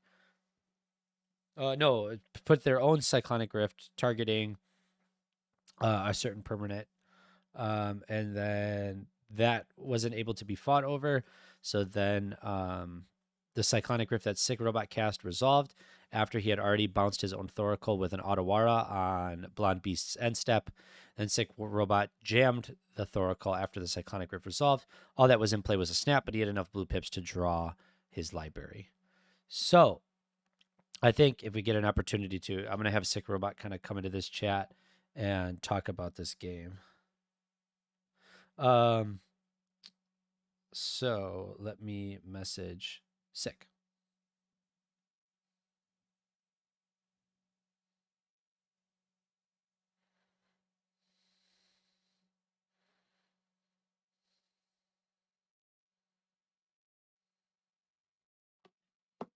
Oh my gosh, what a crazy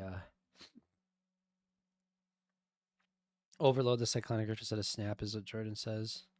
Yeah, I have no idea there what the correct play is. So we're gonna go to this real quick.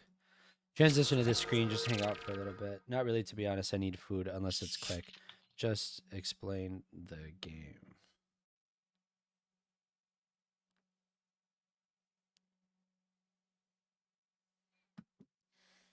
Okay, cool. Da da da da da da.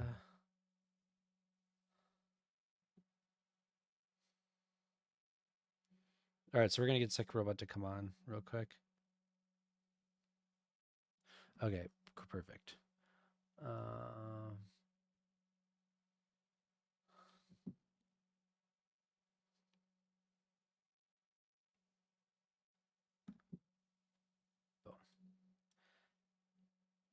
Hello, Reed. Hello. Sorry, I was deafened. No worries. So that was a grind fest. God, yeah, that was a slog and a half. Holy moly. Yeah, so why don't you just really quick take a moment to explain to us like some problems that you're having in the game. Unfortunately, we kind of joined the game halfway through. Yeah, definitely. But if you want to just recap some notable things that happened, some game actions that you think determined the outcome there, and yeah. Well, I'll work backwards. First of all, holy God, I'm like not super happy about how the end of that game went because I made a very obvious misplay and just like absolutely could have cost me the game. Thankfully didn't, but like I literally just could have moved phases and let them have empty mana before casting the Thoracle, which like yeah, I mean if somebody had counter magic, like I was just or like if there's like double counter magic backup or whatever, I just get boned there. So not happy that I completely missed that, but I guess rewarded for making misplays. Yeah, that game was weird. So there were two op agents and 2 Notion Thieves in play for like a lot of that game, which meant that I was like not in a good position. But I ended up, and I was stuck on Guy's Cradle plus plus a Mana Confluence as like my mana producing lands for a long time that game. So it was like sort of rough. I had a lot of issues meeting color requirements, but I ended up sticking a Psych Rift on that board, which bounced 2 op agents and both Notion Thieves, and they only had enough mana to flash back in one of them, and they both chose op agent to insulate against other stuff, against like removal, because I had Fiend Artisan and Wishclaw Talisman in play, which represents a win on the next turn. Obviously, that make Thoracle, get Consult, cast Consult, win the game. So there was like the table was aware of that, but I managed to sneak a Psych Rift in. They both flashed in op agents. I didn't find anything to deal with the op agents, but I had a turn cycle and I think a bit more time out from under the Notion Thieves because their mana was awkward after I Psych Rifted. Which meant that I got enough cards to actually bank back up and like be able to go for stuff later, which I ended up going for, I think, the turn after, where I abrupt decayed one of the Notion Thieves, Otawara the other Notion Thief, then went for a win attempt, fought through a pact negation, and then got enduranced. So just had everything stuck in deck. But I knew my outs were, I still had a Tainted Pact in deck off the endurance. I had an Otawara still and I had a pact. So I was like, okay, this is still like sort of Doomsday style. Like I only have like 7 cards in deck, but there's, I think that bounces the Thoracle in there, and there's still another Tainted Pact in there. So we'll see Still how that very goes. doable.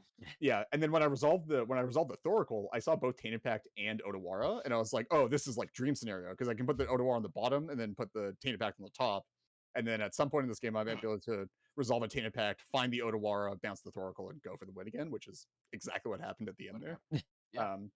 So I was super happy to see that Tainted Pact, and then yeah, I mean that entire game is basically just me fighting against the fact that there were multiple op agents in play, and my entire hand was tutors for the entire game until I found the Psych Rift. So, Yeah, we joined that at, game. At the end of that game, I'm not sure if you guys saw, but I had Diabolic Intent, and I Diabolic Intent, Neoform, and Imperial Seal sitting in my hand for like 6 turns. Oh wow, that's crazy. Yeah, I just couldn't do anything with it, and the Fiend Artisan and Wishclaw Talisman in play, so I was just like, I just need to find a way to unlock these, and then I think I can do it. Yeah, then I think I could get there. Yeah, we were watching that stream and we were like, wow, this is like such a slugfest, and it seems like everybody's just like there's not a whole lot going on. Joda players just attacking for a ton of damage, but everybody's got some blockers, but they don't want to block with them.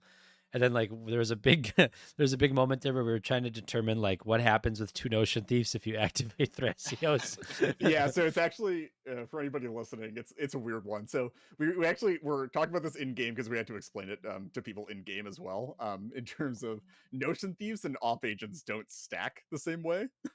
So op agents stack the way that you would expect, in which they timestamp. So just the latest op agent gets to do the thing.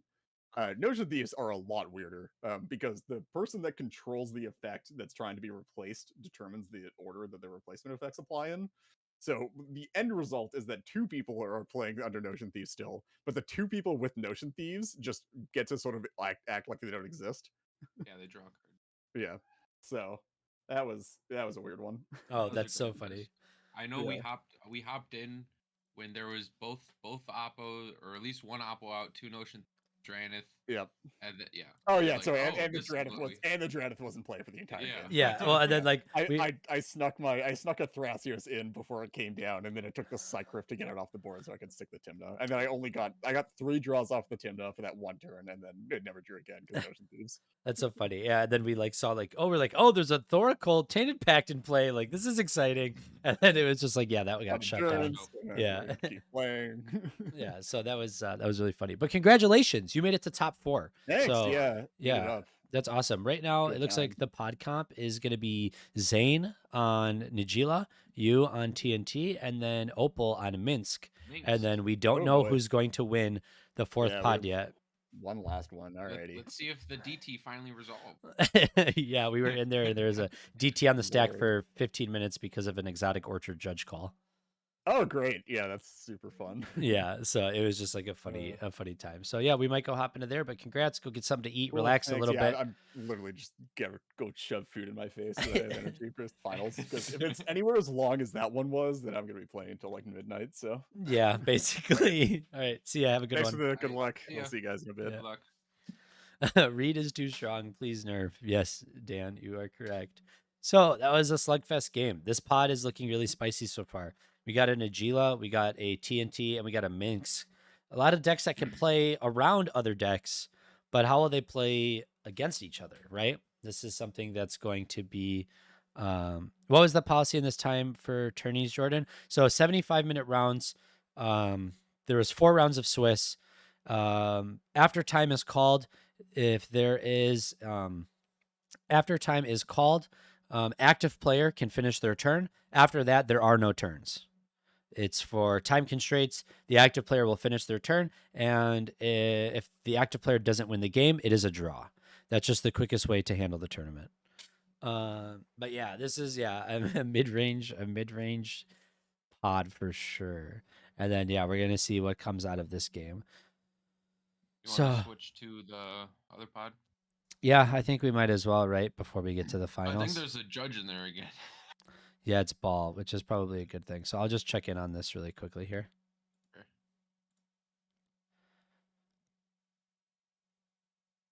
And look, back and was the next 4 guy. mana. Yeah. Oh wow. Chain of Vapor seals this. It's very over. I mean, I can wish You can wish for for Thorkel Sabine's. Consult. Yeah. For Do you guys or Sabine's, Sabine's? Yeah. If you wanted, we can. No one has anything else, right? Just play out real quick. We don't have much. Sure. We're on stream, I guess. I have one more counter. You guys have not been on stream for quite a bit. We actually left. Oh, sure. We left at the Forbidden Orchard judge call. Yeah, I lost reasonable. here. 2 for Abolisher. 3 for Windfall. Vasher, you want this to be played out? I just want to see the NOS. Cool. 1, 2, 3, 4. 0. 1, 2, 3. Well, even if I hit Pita, it's fine. Vasher, it was worth it for just that, Vasher. It was worth it to see the NOS just for Yeah, but that. I knew I was fine hitting it. I wouldn't continue otherwise. Yeah. Okay, so do you have a very deterministic win that you can show me right now? Yeah, he has. Yeah. Just do it I have outside LED. of your way. Oh yeah, don't. I have LED and I can wish Claw for Sabine's Reclamation for my bridge. Okay, That's and on then the- do you have a win with orange breaches in play? You have LED. Do you have tutor? Bridge is here. Yeah, I have a Diabolic Intent in my graveyards. All right, good to skip. Cool. Cool. Good game. GG. GG. Congrats, dude. What was the rest of your hand, by the way? I'm curious. I almost shot myself. Tower of Force of Will, Tessa. This was my hand. I had a mental misstep too. Wait, you had a misstep in hand there? Yeah, there's nothing I could have used it on, but yeah, I did. Yeah. Okay, so I just went into that pod to see how the game is going. It looks like Tremnek won the game. I wasn't able to see how they won the game because the spectate was full, but yeah, that's gonna be it for that. So top 4 has been decided. Top 4. Kung Brew, sadly it's almost 2 a.m., so you have to watch the top 4 game tomorrow. Sounds good, man. Thank you so much for sticking around and hanging out with us. It was awesome. Yeah, thanks guys. We've had a consistent 100 viewer like the last 2 hours. Longer, I think, even. So yeah, longer, but. So yeah, we're gonna go into the top 4. I'm gonna ask. Top 4 is tonight. Yeah, no, top 4 is tonight, Sakura. Yeah. All right, You're here. stuck with us. I'm gonna hop back in here And one we're stuck second. with you. Okay. Yep. Gamble. Obviously, if you were not able to win, so part of the reason why, joking, I made the deal with Tremnek was that if he's not winning on his turn, I didn't know the extent to which he could set up. But I just had a gamble. I could go for a win on my turn. Right. Yeah. Hey, so Tremnek, you won the game, correct? Yes. Okay. I Would did. you like to talk about it in the stream? Okay, yeah. If you Okay. want, yeah. Yeah. If you want to do that, why don't you hop Yeah, into the tournament chat and we'll drag you I hope in. you win it all, Tremnek. Good job, man. Good luck, man. Thank well you. deserved. Well Well deserved. played, I appreciate you upholding the deal, like, very much. Yeah, That no, is I respectable. for my as I said, like for my point, I was still upholding it, but I wanted you to not be unhappy about it. Right, I So, mean, yeah, we appreciate Yeah. the effort you put. Yeah, absolutely. Yeah, And like thank I you. want to say, I even on my turn while I was putting up the best effort for thing, I was legitimately hoping you would win. okay, yeah, Which sounds thank you. weird, but yeah, actually, Yeah, because thanks a that is lot. a very honorable thing to do. Thank you. Yeah. Good luck, So man. see you guys in future tournaments. Absolutely. Yep, Yes, see you sir. in future tournaments. Do this again. Or not. Okay, we're gonna get Tremnek in here. Sounds like some crazy stuff happened in there. Tremnek. Oh, sorry, I popped to the wrong one. Yeah, hello. No, I wanted you to Hello. pop in that one. I was gonna drag you down here. Uh, First off, okay. congratulations on making the top 4. That Thank you game, very much. we had to say this to Reed too. That game was an absolute slugfest, man. We had been watching that game for almost the entire first half, and then we left during that judge call. But it's awesome to see that you got there. So why don't you tell us kind of about how that game went down? We had left at the point where the Exotic Orchard judge call came in. So why don't you just like run us through kind of the TLDR of what happened after that? Okay. So the Exotic Orchard, then they decided to not roll it back. So Joking got the spirit. And then, okay, the Exotic Orchard was in response to a demonic tutor from Joking. So in the end, what happened is we knew that Noobsaurus had kind of a negate spell. He revealed that to us, but he said he wasn't countering that demonic tutor. Which, well, the demonic tutor, we knew that it was winning him the game because he could get Dockside. Dockside made like 9 treasures. He had Razakaz in hand, and from that point it was creatures. He could get like an abolisher, and we would be fucked.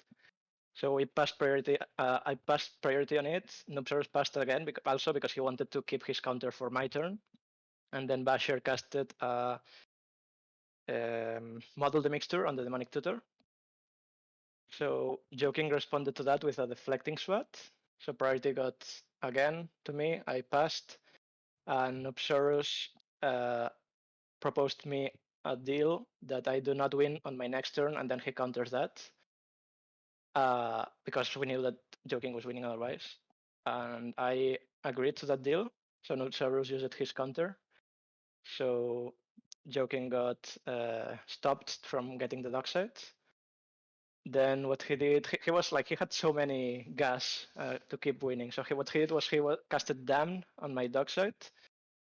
And we knew he had a reanimation spell in hand, so he would reanimate the Dockside and still get a lot of treasures. So I used my only interaction that I had, which was an offer you can refuse, and I countered the Dam to keep my Dockside alive. Also because I had bouncers for Dockside, so I wanted to bounce my Dockside and make more mana and stuff like that.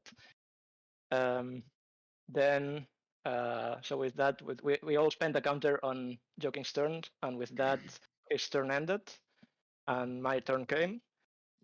So then, well, I attacked with Team Necrom, I drew some cards, then I played Teferi Time Reveler, and it resolved.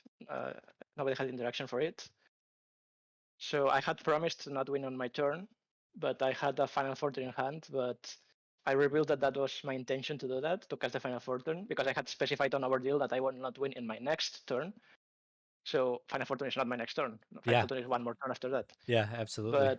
But Lincoln, which is not Soros, Basher kind of agreed with me that that would honor the deal if I can Final Fortune, but Nobsaurus was kind of not liking it. He was seeing that like as a violation.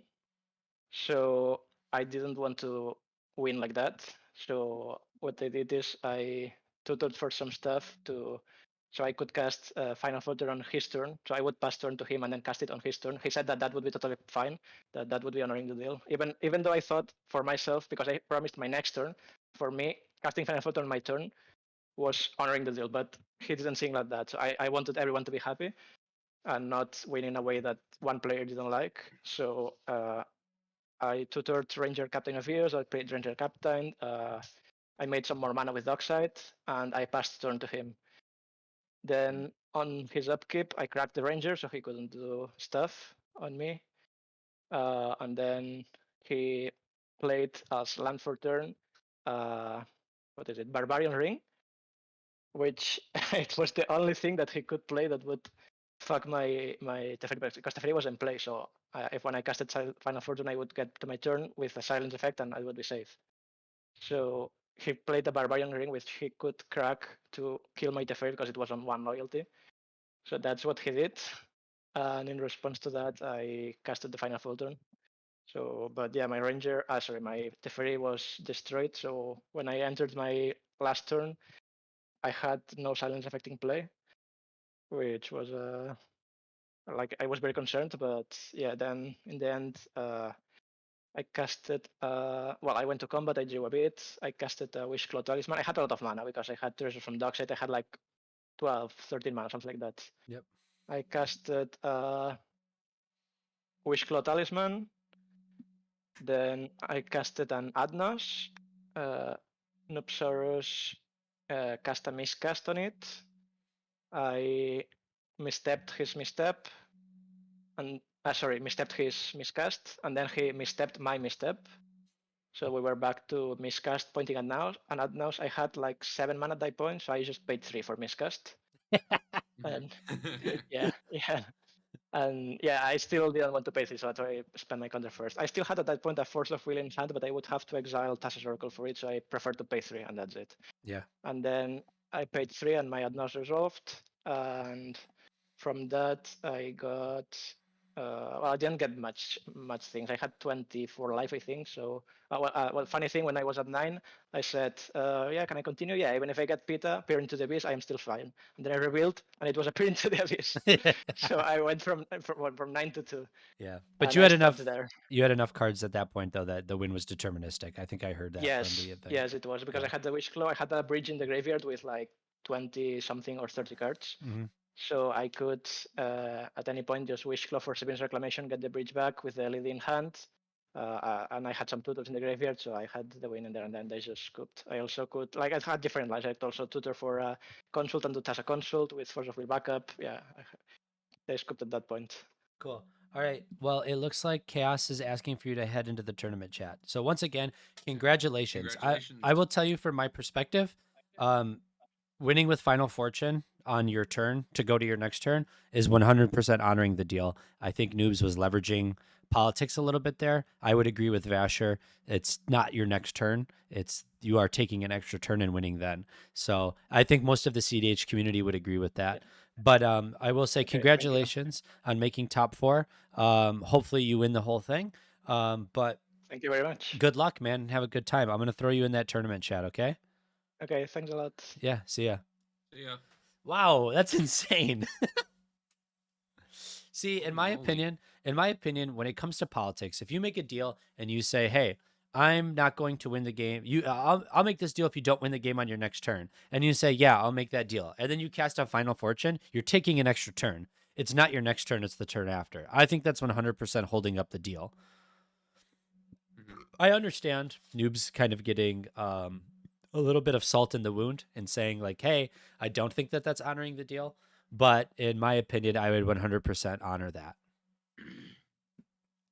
So, like if I said that and you had a Final Fortune in hand, it's like, "Ha, you beat me. Nice job." You know what I mean? Yeah. Like that's what I would throw my hands up and say, "Good to win." So, It's technically you didn't lie. you didn't lie, and I think that is honoring the deal. Yeah. So it is what it is. But yeah, congrats to everybody that made it here. I'm gonna even say it to these guys real quick. I'm gonna hop in here. Okay, cool. Now deal with both, right? You just sort of this windmill slamming effect of just you have infinite threats. People can't let you have anything, otherwise you just have a win, right? Hey guys, and I it just plays really wanted well through stacks because of Timna. I just want to pop in here to say, really great game. Tremnick gave us a recap of how all that shit went down. That was awesome. You guys played amazing for this entire tournament. You guys had some of the best games that we streamed individually, because we streamed all of you individually, and then also in the top 16 here. But what I will say is that casting a Final Fortune after that deal is 100% honoring the deal, Noobs. So I disagree, but again, I'd Let's said not debate this again. We've yeah, been talking about this for hours. yeah. We're We done. have I am.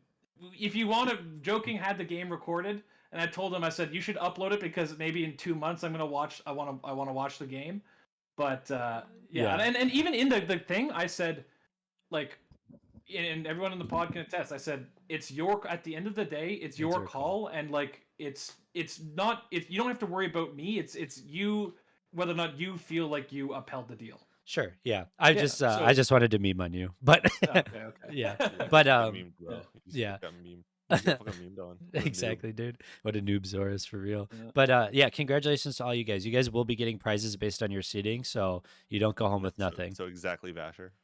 I'm 9th. No, we paid out to top 16. What? Yeah, that was only over 200. Well, we got 200 signups. It doesn't matter who Do we? shows up. It's Oh, about who really? signed up. Dog. Yeah. So I accept. yeah, we have prizes all the way up to So like here, joking. What place were you? I am 9th. Okay, so in 9th place, you are getting a smothering tithe. That's Awesome. Okay, cool. Yeah, and like noobs, what place were you? 13th. 13th. So you're going to be getting a Verdant Catacombs. It's just Hell like yeah. we got enough prizes to pay out for top 16, and we gave away 14 cards as well, and a bunch of draft packs of double masters and some other That's stuff. super sick. Yo, Adam, again, like I said this already, but yeah, dude, it's awesome that you guys are sponsoring this, and it's like, it's just awesome, man. Yeah, dude. Super Any awesome. we like doing stuff like this. It helps everybody and helps the community grow. And this was a cool online tournament. This was an awesome tournament. Yeah. Yeah. So congratulations to all of you. I will like DM you guys individually about prizes later. But other than that, congrats on making top 16. This was a good showing for all of you. Thank you. So yeah, you did really well. 3 in a row. Yeah. Yep. All right. See you guys. See ya. All right. Okay. Cool. So I am going to. Don't think I've seen a finals in a while with TNT, TK, and Najila. Yeah, it's Azura. You are absolutely correct, but it's This should be a good final. this should be a really good final. I want to see what the chat says about this. Yeah, Right, that's chat, 100% chat. honoring the deal. Also taking a huge risk to do so. Devils in Chat, the I details. want to with hear you. your guys' predictions. Who's gonna take it down? Predictions in the chat. Sick robot on TNT. I forgot. Who's the guy that we just talked to? Tremnek. Tremnek on Blue Farm. Z-Rob on Najila. And then Mopal on Minx. Team Mix. Oh my gosh.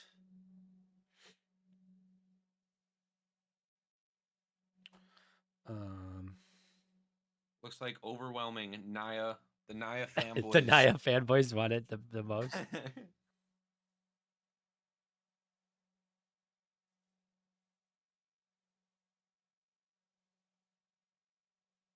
This is true.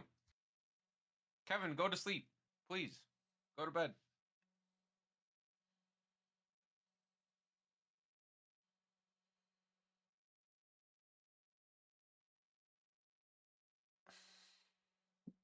Okay. Yeah, no, we're not. Oh man, this is exciting. This top 4. This is what we've been waiting for. We're gonna do one more giveaway. We are gonna give away a playmat. Okay. This is like the coolest thing that we have to give away. So it's going to be like one of the best prizes that we got. We're gonna have everybody from our YouTube sign it. It's gonna be really cool. It's a sick playmat. And we're really excited to give this one away. But we want to give this away right before the top 4. So in order to do that, I want to make sure that we get as many people in here as possible to be eligible for this giveaway. So in order to do that, I'm going to go to users in chat. Let's see how many people we have on this stream. Right now, we have 94. Let's share this stream everywhere. The top 4 is about to start. So I want to get this stream on as many platforms as possible. Put it on Twitter. Put it on YouTube. I don't know how you could put it on YouTube. Probably don't do that. Put the links on YouTube, guys. Put the links on Trust YouTube. us. Yeah. Go and spread it in Discords, in Discord groups or whatever. This is the top 4. This is one of the best top 4s that we've had in a while, right? You're going to see Minsk, TNT, Timna and Krom, and Najila all in the same pod. You've All got high level players. Yep, you've got Zane representing Oh, look, it looks like it's about to start. You've got Zane representing Eminence and the Cabal. You've got Sick Robot representing Into the North. You've got Opal. I don't even know what Opal represents, but they represent all the Naya players, Squad. the Naya squad. And then you got Tremnek representing all the foreign players, dude. All the foreign players in the chat. Let's And hurry then, up and give away this mat so we can hop right into the game while they're resolving mulligans. I feel like I won't have time to do it, but we will see here. So we're up to 93 people. I'm going to take the chat and I'm going to download all these names in the chat. Whoa. We're going to copy these names. We're going to throw them on the wheel. Where is the wheel? I have so many tabs open, man. We're going to switch off of advanced. Hit OK. We're going to delete everybody on the wheel. I'm going to sneeze.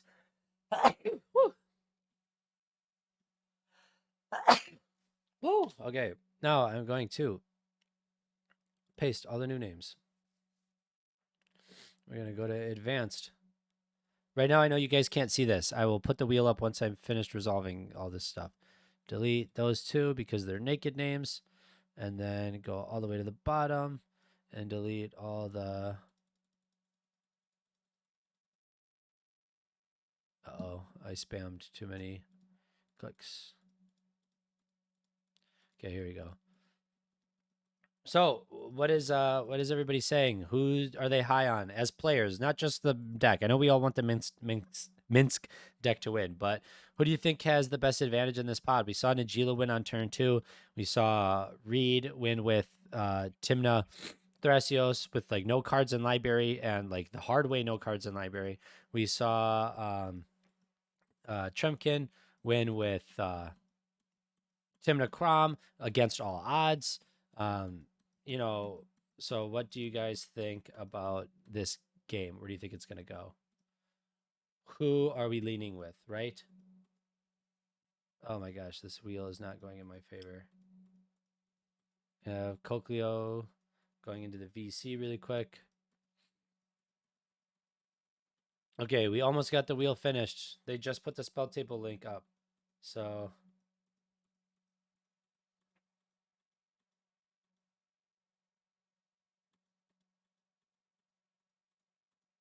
okay, here we go. We have all the names on. I'm going to go to the stream. We're going to set it to the wheel of names. We're going to transition to the wheel of names. Here we go. Everybody can see that we have the wheel of names up. So this is for the playmat. Chat, are you excited for the playmat? If you're excited for the playmat, let's put the pogs back in the chat. Somebody is going to win this playmat. Let's go. All right, here we go. This should be everybody that is live in the chat. You guys can see the wheel. Here it is. A signed Sadnaz play mat to remember this tournament forever.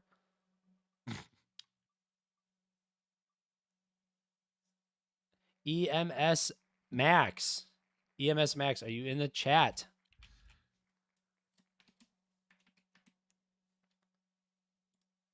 EMX Max. You won the playmat. I know, Dan, I saw you were so close.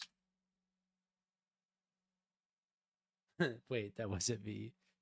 So we will send a picture of the playmat to the Discord so everybody can see what playmat we just gave away.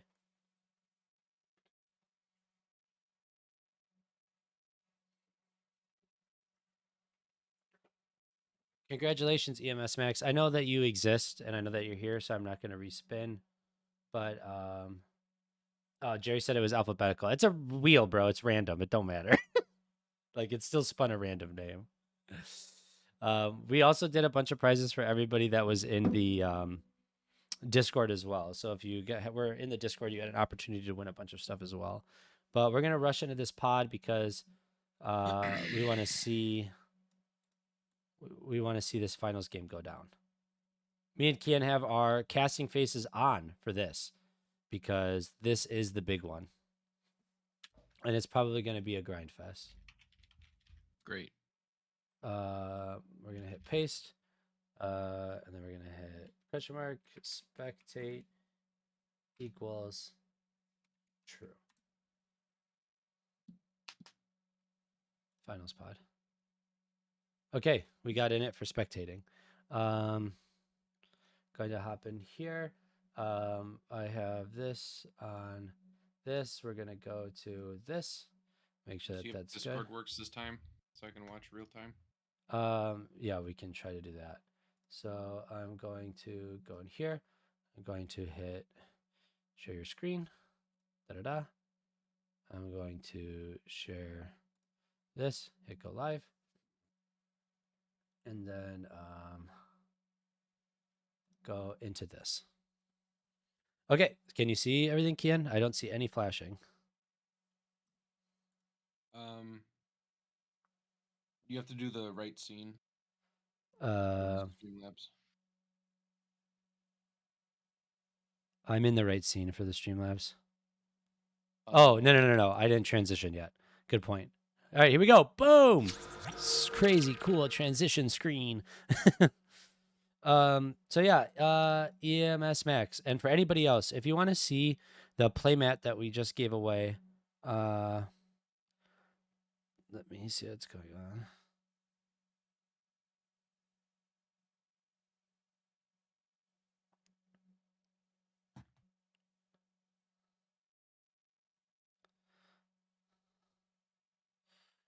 Okay, let me see this here. Okay, so if you go to the ka0s chat and you go into the pet pics, because why not? I'm posting a picture of the playmat that we just gave away to you, EMS Max. It's a sweet playmat. It's going to be signed by all of us. Big letters, big and fun. So if you check that out in the ka0s Discord, it's in the Pet Pics channel. Also, if anybody else would like one of these playmats, if you become a Patreon to our podcast, you can become a patron for $50 a month. You just have to pay it one time, and we will also send you a signed playmat. So there's an opportunity for everybody to get one of these if they like this. Yep. Should totally do it. Our playmats are pretty sick. Yeah, they are really, really cool. And then, what does it say? This, I don't even know what anybody's typing here. So yeah, everybody's resolving mulligans right now. We have Opal Wave, Sick Robot, Z-Rob, and Ignacy. Flip them at Puffyphobia. Thank you. I will flip them. That's one thing that I never do. So there we go. Everybody's flipped now. Should be facing the right way. Yep. Look at Ignacy flexing the Tier 1 Con Limited Edition playmat. We have Sick Robot, Opal Wave, and Z-Rob. Opal Wave going first, Sick Robot going second, Z-Rob going third.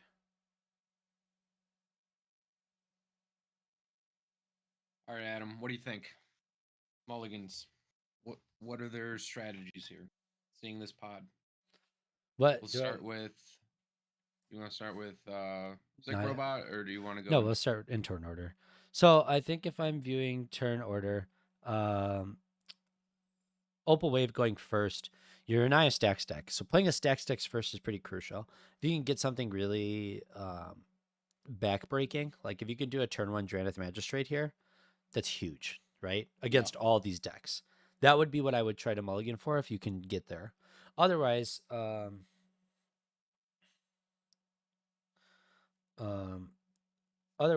think that just any good stacks piece is good enough. Like if you're playing Rule of Laws or things similar to that. But like Archon turn 1. Yeah, but all that's really going to do is going to slow down Z-Rob and Timna Krom. Then you have to find other ways to deal with Sick Robot. But if you're playing Minsk and Boo, I feel like you can deal with Sick Robot pretty well just by throwing large attackers his way. So I'm not too concerned, right? If you're the Minsk and Blue player. Sick Robot, you're just going to do what you do best and play in the mid-range. You're going to probably go to land dork, maybe mulligan to some free interaction. We can see a first 7. Looks like Minsk is keeping a 7, Sick is keeping a 7, Z-Rob is mulliganing somewhat aggressively, I think. And then, yeah, if you are the Najila player, I think you're going to try to get Najila out as early as possible if you can. Otherwise, just accelerating in tempo. I mean, we watched Z-Rob pull off a turn 2 Nas, so like anything can really happen. But I think in this pod, this is the finals. So the Blue Farm player and Sick are going to be playing a lot more conservatively than they normally would, right? They're going to have a lot more interaction, I think, especially knowing that all your wins have been aggressive mulligans, right? So we're going to see how that plays out. And then if you're Ignacy, you're in 4th seat playing Tim Krom. You're at the disadvantage here. Kind of sucks. Yeah, I would think that you'd want to not expect the Minsk player to play early stacks and try to accelerate as fast as you can into either a Crom for like going into combat and getting some card advantage, or if you can pull off a win attempt, I mean, go for it, right? You're in 4th seat position. Everybody else with these decks most of the time are going to be developing. So, you either want some interaction for Najila or you're going to just rip it. Mm-hmm. So we're going to see how these play out. But that's what I would think on this pod composition. Do you think anything otherwise, or? No, I agree. I also think that like the 2 farm decks are gonna try to look for like a advantage. I feel like this one's gonna be a grindy game as well. Everybody playing a little bit more cautiously. Well, who knows? Yeah. Do you mind handling the stream for a sec? Sure. Play Minx Flow, kill my oof all the time. Just tuned in. This is the finals. Yes, the finals of the ka0s tournament. Sponsored by us at Sadnos.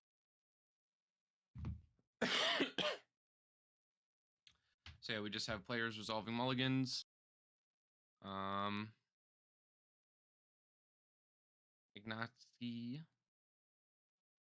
keeping a 6, Z-Rob keeping a 5. Okay, I think everybody's good to go. Let's get this started.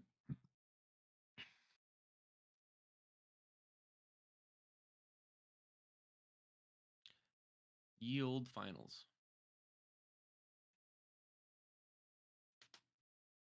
So pregame, there's Gemstone. Ooh, Gemstones from Sick Robot. By Sick, exiling a Mox Diamond. Yep. All right. So, with a luck counter on it. That's awesome. So, this is it. The finals pod. Here we go. For all the marbles, all the bragging rights, and a Wheel of Fortune. We're going to see where this one takes us. So, Opal Wave is starting us off in 1st seat position on the play, playing a Cavern of Souls, probably naming something. You can't name. Is Minsk a creature technically in the command zone? No, right? So I don't know what you're naming. What? Human? Oh, this is the other Minsk. Oh, shit. I thought this was Planeswalker it's Minsk. Naya. My No, bad. it's Naya. What? I don't know why I thought that. I've been saying this the whole time. I know. Okay, so probably naming human. Oof. Oh, this is it. I There called we this. go. I called this Yeah, so you did. fucking hard. Oh my god, that's so gratifying. Really good. That's fucking sick. He did snap keep a 7. Yep. Uncounterable Drana. That seems pretty good. Snap keep a 7 with an uncounterable Dranet. That's so gnarly. Oh my gosh. Gitaxian Probe. Who are you going to target with this Sick? Probably Z-Rob, right? That's who I would assume you would target. Or are you targeting the Blue Farm player? I target Blue Farm. More cards in hand. Z-Rob multi of what, 5? Yeah. God damn, that Draneth hit so hard. That hit harder than just a Draneth on the set. You see Zane put his head down there? Oh no, everybody's putting their head down for the Git probe. So they're gonna show it to the class here. We're gonna see what the class shows. The class being us. Okay. Okay. Okay. All right. Pretty good. What is that? A Vivian? It seems like it. Vivian of the Hunt, yes. And then a land with a mana vault. So that's a pretty good setup. That's a pretty gas setup. Pretty good setup. Sick Robot shaking his fist into the air right now. He's probably telling all the players this is what he has. Yeah, I mean, Sick Robot's probably saying we're gonna lose this game unless you hold up interaction. I know how that's exactly how Sick talks. He might not tell them what he has, but he's like, yeah, we're gonna lose this game unless we keep up interaction. And then he's gonna play out his commander, or not his commander. He's gonna dump his hand and then let other people deal with it. Yeah. Cracking the Scalding Tarn. Man, that you turn. You called it Drana turn 1. I said that's what I would. This is really good. Yeah, that's what I would mull to. If you have the opportunity to get a Dranath turn 1, you snap keep that. Yeah. And with the cavern, so both the Dranath and your mixed is uncounterable. Seems pretty good. Okay, so Sick Robot played a fetch land, fetched, and then passed turn to Z-Rob. Z-Rob drew for turn. Ancient Tomb into Felwar Stone or Talisman. Arcane Signet. Arcane Signet. Yeah. Same thing. They all did the same thing. So yeah, so Ancient Tomb into Arcane Signet, probably a pass here. Looks like it is. Now we're going on to Ignacio's turn, playing Blue Farm. We're gonna see how far they dump. I wouldn't be surprised if we see a Jeweled Lotus here that just cannot crack. Yeah.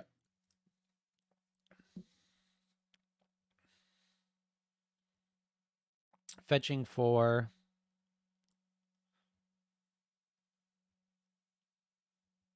Fetch on the stack.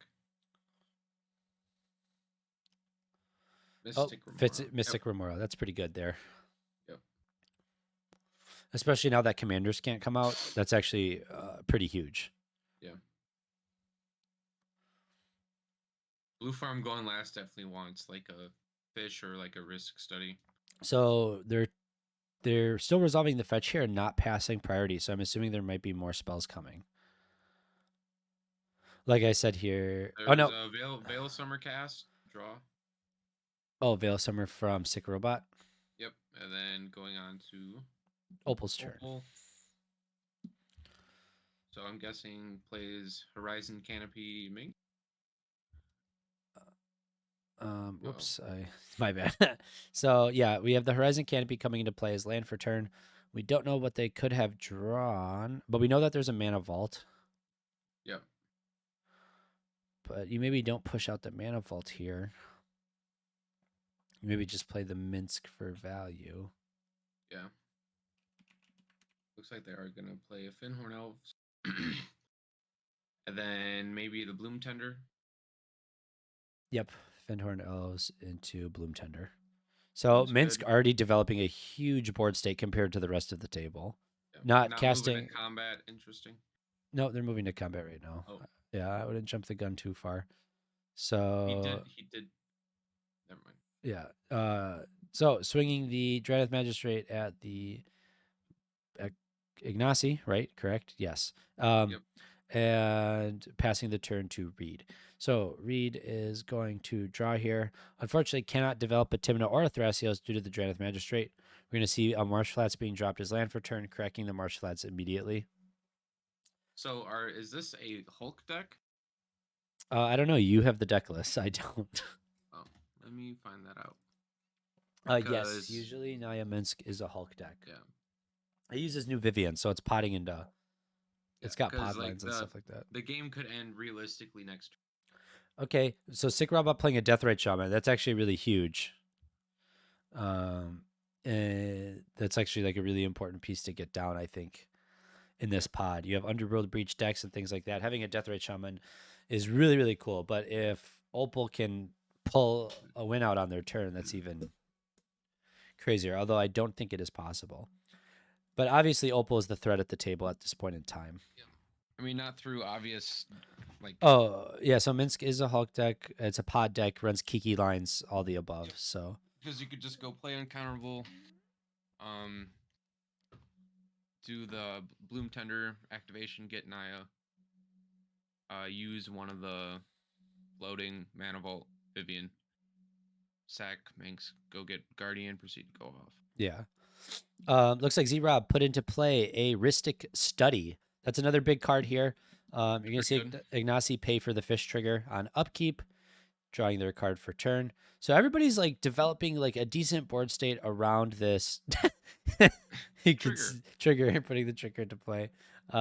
You can see everybody's kind of developing despite there being a Dranith, but the Dranith was such a big enough stacks piece to really halt the development early that it allowed them to just gain advantage over the rest of the table. Like at most, what he draws Z-Rob and Ignacy a card each, and then plays creature spells for the rest of the game. I guess like maybe the Rhystic Study you have to worry about more than the fish at this point. But like you also aren't casting a ton of spells. The deck works under Rule of Law, so you might not even trigger the Rhystic Study at all. So there's a lot of really. I feel like Opal is in a really, really advantageous spot so far in this pod. I mean, look at this, dude. They exiled the Court of Calling off the Chrome Box. How stacked was that hand? Pretty stacked. They have the turn 3, but yeah, I mean, so Jerry, Jerry, we definitely know that there isn't a Rector unless they just drew it for turn, because we saw off of the Git probe and knew that they drew the Findhornos as their card for turn. Yep. Okay, and then Ignacy fetched an Underground Sea as the land for turn. So you see we're tapping 3 mana here, probably for a Minsk. Yep, when Minsk enters the battlefield, create Boo, a legendary 1/1 hamster with trample and haste, and you may pay X until end of turn. Target creature you control has base power and toughness XX and becomes a giant in addition to other types. And you can activate only Exiling Spirit Guide. Oh, for the Mana Vault here? Interesting. Oh no, we're tapping 2. 2 for a oof. Tapping the Bloom Tender for 3. So green, green, red, white in pool. Oh, are we getting the Vivian out now?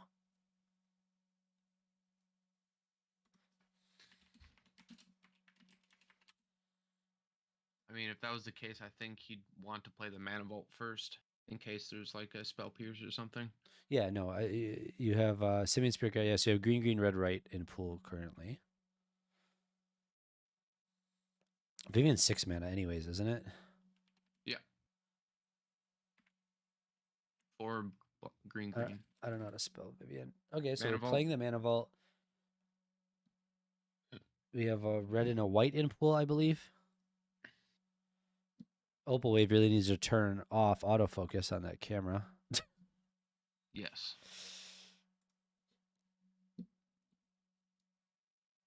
Oh, Spirit Guide paid for Rhystic is what people are claiming off of the Mana Vault. And then now we're tapping 3. Jam the Vivian, okay. Yeah, jamming the Vivian. Priority goes around, the Vivian resolves.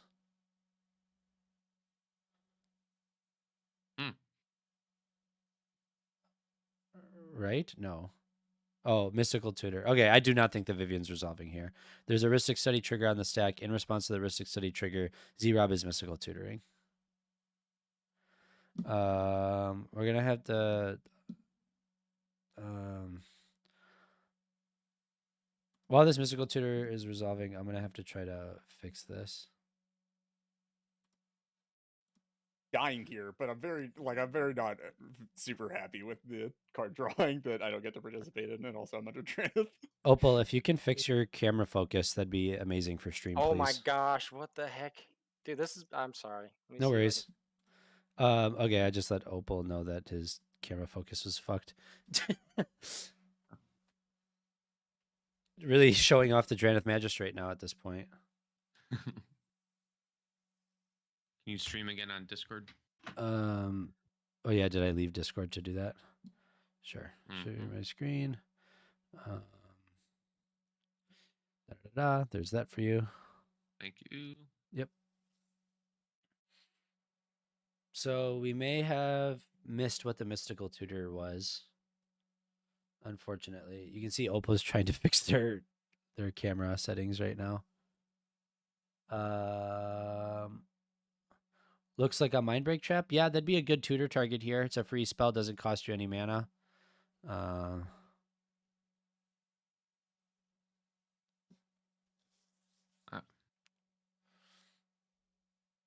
No, not really being able to fix it. It looks like that's okay. Is it a Mind Break Trap? We're just gonna So watch Opal do He's this. only cast two spells. No, or did he cast? He casts Minsk Minsk. this turn. Yeah, he casts Okay, Minsk. Yeah, Manfall, and then Yeah, and then Vivian. Yes, the spell is revealed, but the problem is that I was doing something else while that happened on stream because I was trying to get Opal to fix their camera so we could watch the game. So like it was a mind break trap. So mind break trap on the Vivian, telling Ignacy that they can draw their card.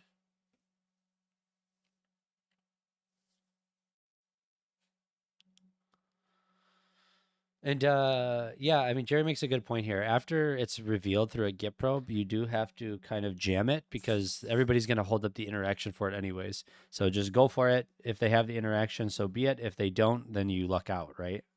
Mm-hmm. Okay, Sick Robot untapped with a Deathrite Shaman in play. So that means that the Deathrite Shaman is online now. So if we're going through any type of Hulk lines or anything like that, you have to watch out for that Deathrite now.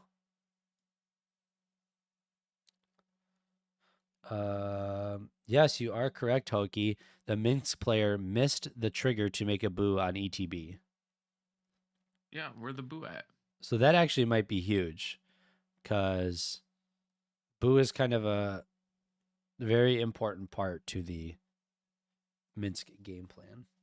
So that might come out to bite him in the butt. We will find out. So Reed played a tap land and said go. Yep. Okay. Moving on to Zane's turn. Zane was able to draw some cards, casted a Mystical Tutor, Arcane Signet, playing a Monkey. Ragavan. 3 mana being held, or 4 mana being held open. 2 cards in hand. Doesn't look like there's a lot of options for Zane. So I think he's going to be passing the turn, as far as I can tell here. Most likely. Yeah, there's no... He's got that trigger card in his hand, but I don't see any triggers on the stack. The boo trigger's not a May. Does he just lose it? Yeah, I believe so, Dorks, because the table will be able to decide whether to put that trigger on the stack or not, and most of them aren't going to want him to have the boo trigger. They are out of cards with no draw engine. Prolonging the game, I don't think helps either, as it gives them all a chance to draw into interaction. Sometimes you just have to go for it, IMO. Yeah, I get what you're saying, Bacon. Chat's very active. We love to see these conversations, everybody. Please make sure to keep it up. Opal fixed their camera, so now we got a view on what they have on board. It looks like we moved to Ignacy's turn. During upkeep, they let the fish die. And they have 2 lands in play right now, a Tundra and an Underground Sea.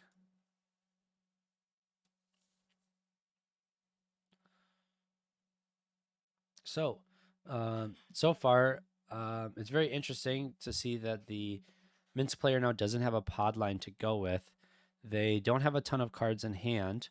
They only have 2 lands in play. So they're in a kind of vulnerable position here, and kind of in top deck mode. I still think that with the Dranith in play, they are ahead of the rest of the table by far. But Z-Rob is developing very quickly. Sick Robot is kind of hinges, his deck hinges on getting Tymna and Thrasios out. So he's just going to be playing lots of dorks in the meantime. So I think like right now the board is really being taken over by Opal and Z-Rob.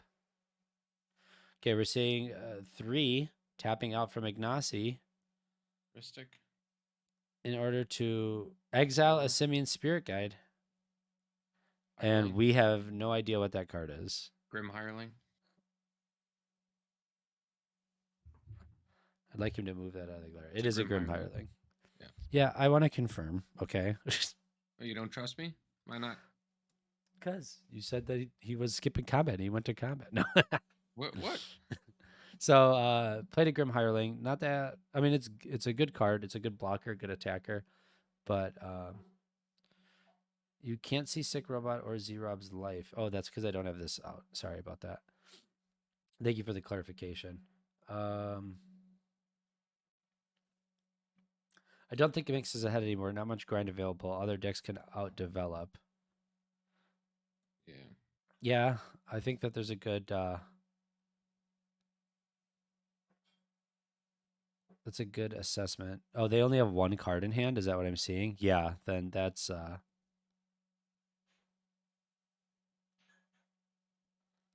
That may be the case. Looks like they're tapping out to play this card, though. Avison's Pilgrim paying for Rhystic Study.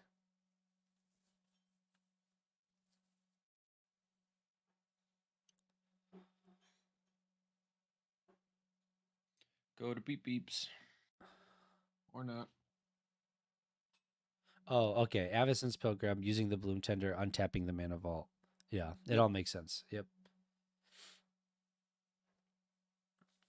Yeah, going to bonk step here. Wish you had a boo, I bet. How do we assess between Z-Rob and Blue Farm here?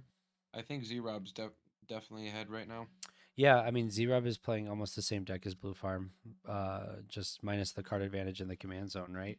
But look at the advantage pieces that they have in play. It's very clear to me at least who I think is ahead at the table. The problem is that because there's a Drannith Magistrate, most of these players have an abundance of mana right now, so they are choosing to actively pay for the Rhystic, which means Z-Rob isn't getting as many draws as he may normally would. Yep. He still drew a decent amount of cards off, though. Yeah, Reed impressively not missing a land drop. I just noticed this. Like, Reed has all the mana available to him, but what to do with it is the question. And Z-Rob holding up all 5 mana, kind of displaying that there's a Naz coming at end step here. This What is do you- his turn. This is whose turn? Z-Rob's turn. No, this is... Did he pass? Yeah. So Reed just untapped land pass? Pretty sure.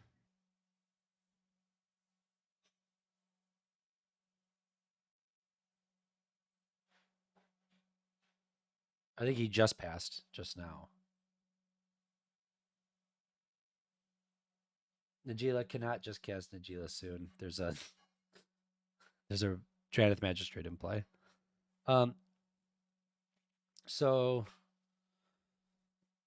Z-Rob, it looks like he's doing at end step, tapping his Arcane Signet and casting a gamble.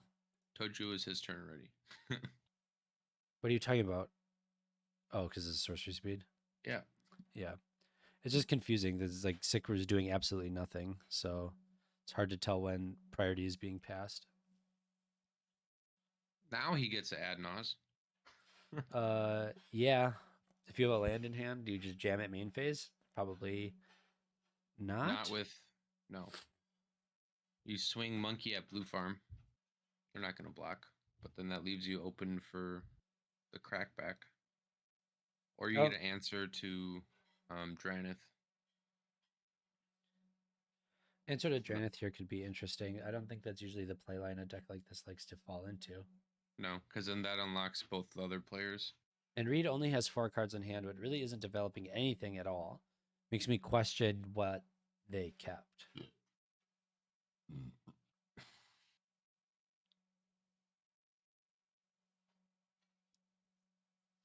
This is very interesting to see where this goes. 4 cards in hand, too. This gamble is kind of risky. Well, we'll see where it leads.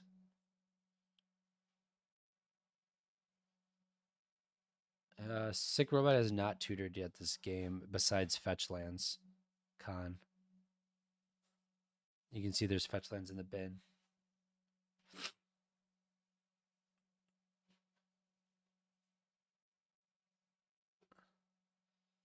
Reed really shaking the dice here, hoping that it's going to make it extra random.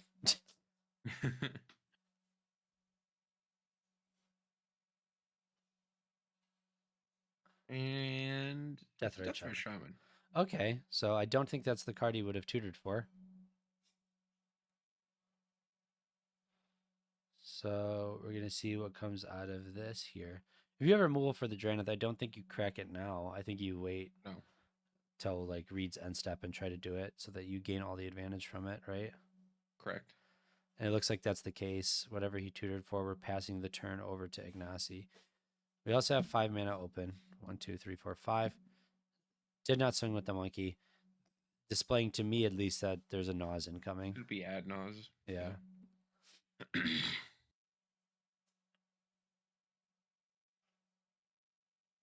treasure token from the Grim Hireling, sending a attacker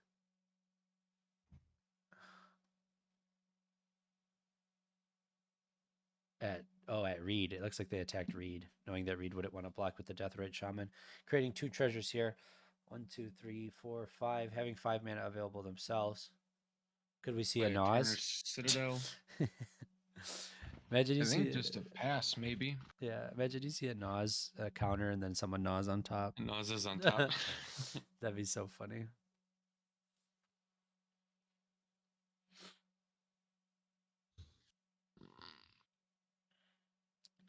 Yeah, so the game is kind of progressing very slow here. Everybody being very cautious about the actions they take. This is the final round of a pretty large tournament here. So we're going to see them tap the Badlands, sacrificing a treasure. Really contemplating the mana here, trying to tap efficiently. Killing the monkey.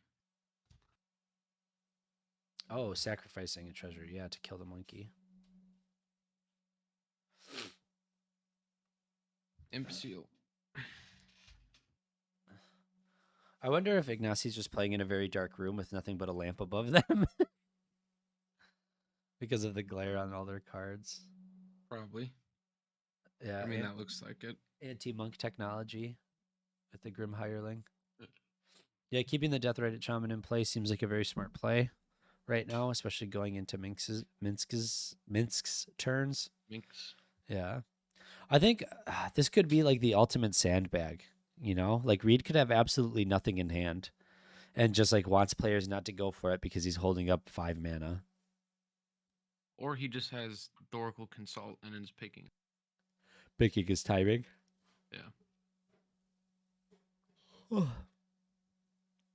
The untapped land is a tundra, correct? Yes. The untapped land is a tundra. And then 53, you are correct that Minsk could just like top deck a win condition, but that doesn't mean it's going to resolve. I think that the way that you look at this pod comp right now, there's a lot of mana being held open, a lot of things going on. Like you could just try to jam it again, but it's very risky in my opinion. But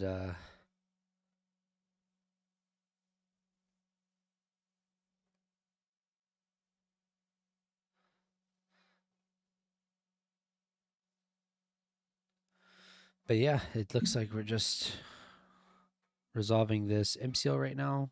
Looking for a card to the top. What would you get in this situation if you were the blue farm player here? I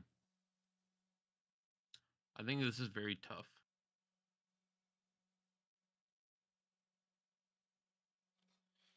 I think I'd almost want to get my own Naz here. Either Naz or interaction, but you don't get it till your next turn. Unless he has a brainstorm or something. Yeah, that might be that would be probably like a decent tutor target. Get your own Naz, draw your Naz, and then you're just playing a Naz off now with Zane. Yeah. And then it's up to Reed to try to stop one win condition. One guy's going to go for it when all the chips are down, and then the other guy can just win on top of it. Like, if you Naz first, just hope you hit enough interaction to stop them. I mean, not even. You just Naz, get a free spell, counter their Naz, right? Yep. So I was thinking, I don't know though. All right. Looks like we're moving. Oh, maybe we're not. Maybe we are. Like, yep. Looks like we're moving to Opal's turn now on Minsk. So Opal drawing a card for turn. Still playing the top deck game. 1 card in hand.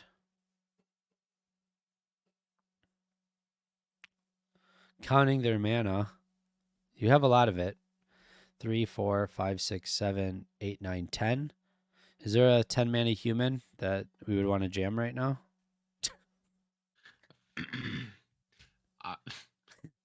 Cast Hulk? I don't know. Yeah, made cast Hulk. It's a big blocker, right? I mean, he just kills it with Minx. Oh yeah, you just zero it. Comes a giant Hulk. Giant Hulk and dies. I don't know why we're judging Reed's hand so much. He plays a deck where that fallback is grind and command zone, and that shuts off turn 1. I mean, because Reed is the only one that's playing Drago and holding up mana with 4 spells in hand. Like, the deck does hinge value off of Tymna and Thrasios, but the deck is also packed with, like, so much more interaction than the average deck that you'll play against. The only way that you can play the grind game is if you have enough interaction to outgrind the other players. So I think like it's not. I think judging his hand in this specific scenario is a good thing. I think that he definitely has at least one piece of interaction in hand. So there's that.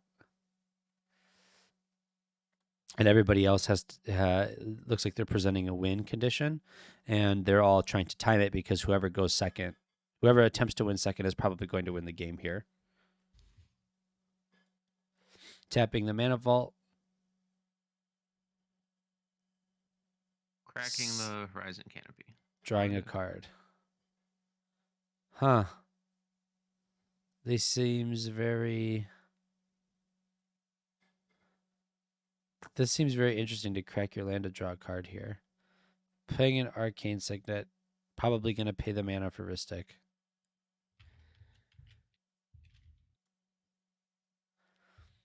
And then probably passing the turn here, if I could guess.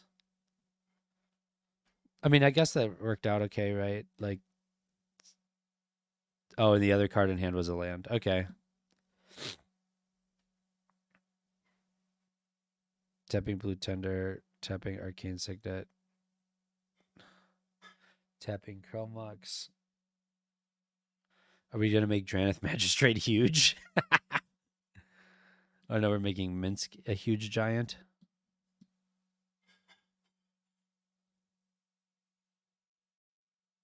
Yeah, and then we're just going to Minsk combat. It's not a bad secondary plan. Right now, Zerob is the only player without a blocker.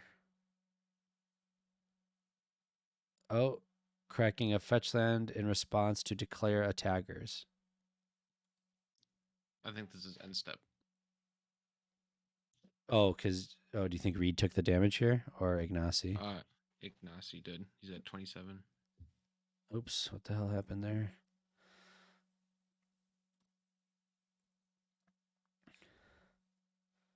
So yeah, this seems like the secondary win condition for secondary win condition for the Minsk deck.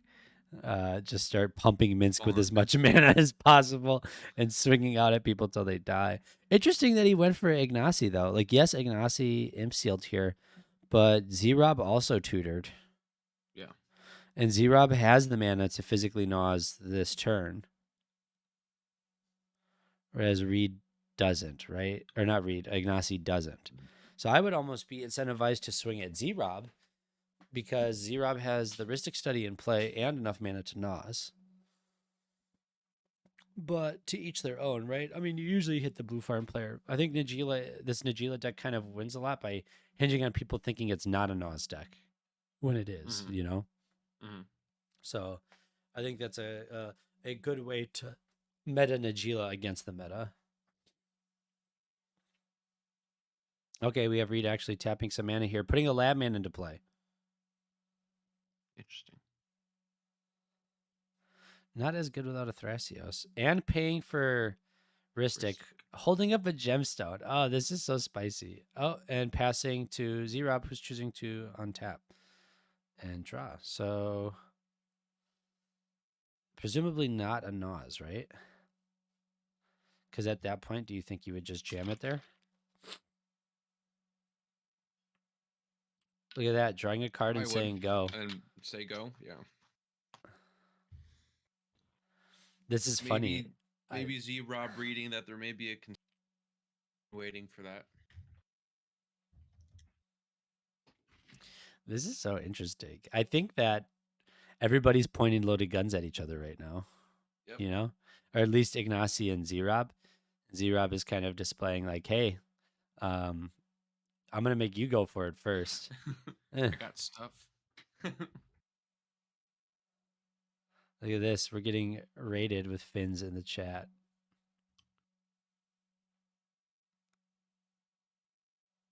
Finn. Oh shit! Here we go. Oh shit. Here we go.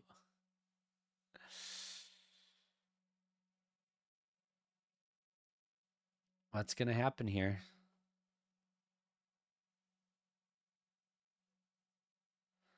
Yeah, the chat has to fight back here. Reply with hamster. Hamster spam. Wait, we don't get hamster spam. He forgot to create the hamster.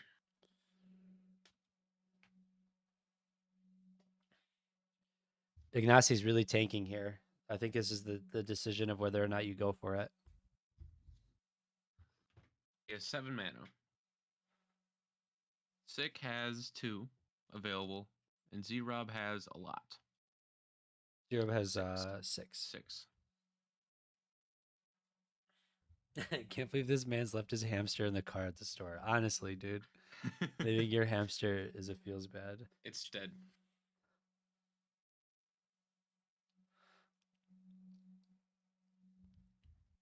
Minsk didn't make the hamster, so Finn had to show up and let Zane make the hamster.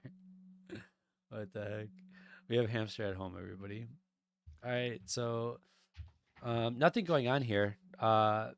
This might be a point where I would be willing to call a judge for slow play if I was another player at the table.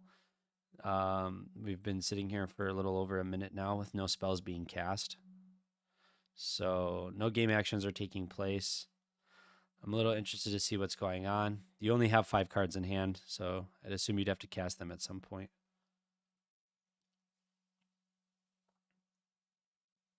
I wouldn't call a judge for that. I think you still have to make game actions, though. You know what I mean?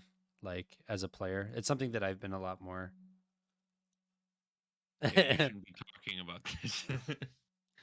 Listen, I make my game actions. And yeah, in like 20 fucking minutes. There we go. Add Nas. Main phase Nas. Main phase Nas. 2 mana open. Heuristic Study trigger. Trigger. Okay. Here it is. He's blowing it. So I assume that's what he got off the imp seal. Yeah, the Nas off the imp seal. Yeah. I guess we were right on that one. Priority is now going around on the Nas. Naya ain't got shit. Naya ain't got shit. I think Sick just passes to Zane here. Well, if you're Zane here, you just Nas on top, right? You just Nas on top. Oh, no. Yeah, Oh, Sick not didn't pass passing. priority. Swan Song on the Swan Nas. Song. Interesting. Sick has 3 cards in hand. Heuristic Study trigger off the Swan Song to Zane.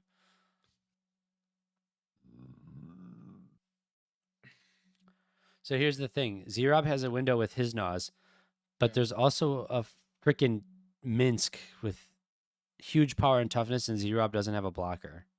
No. Gonna go to Bonk Bonk. The Bonk Bonk step. Opal has a chance. Hamsters. Hamsters. Looks like there's a lot of table talk going on at the table right now. I'm surprised he went for the Nas main phase. Yeah, just hold it. I don't know what you're waiting for. I don't know. He listened to you. He's making game actions. Yeah, just pass. That's the game action I would have made.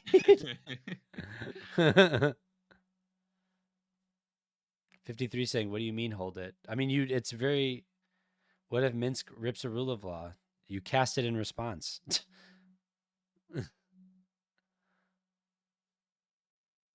And plus, you can just kill the lab man with... But then you have to sack all your treasures. I think you... The reason why I think that you don't go here is because I think that Zane's clearly displaying that he has one available. So you're pulling interaction out of the other player's hands. Minsk is going to go to their turn, attack, and then at end step, Z-Rob is probably going to go for it. Because knowing that he's not going to die to a lab man and a Deathrite Shaman.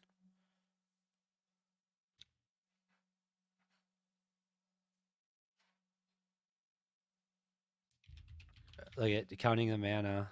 Probably gonna just pump everything into Minsk. Untapping Vault.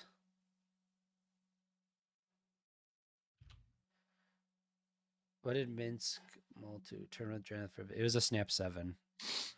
There was no mull. Okay, so tapping the Bloom Tender, tapping the Elf, untapping the Mana Vault, moving to draw.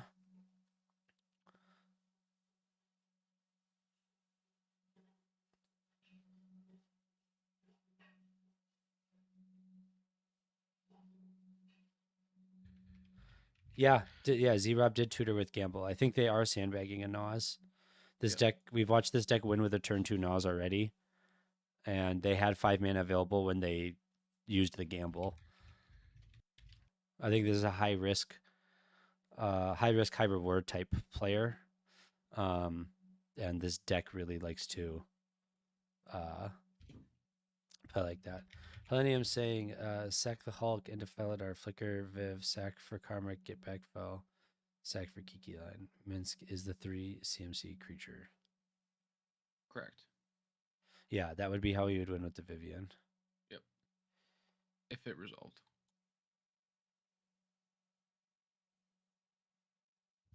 Okay, fetching here for a Taiga.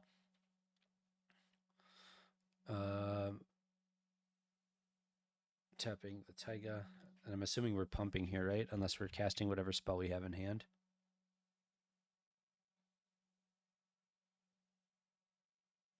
He doesn't need. No, he would never. He wouldn't Nas on. He'd Nas on Opal's end step. Fill his hand before going into 6th turn. That's when I would go for it. Okay, so Minsk has been pumped. Minsk is attacking. Attacking Zane. Taking 5. Commander damage off the Minsk.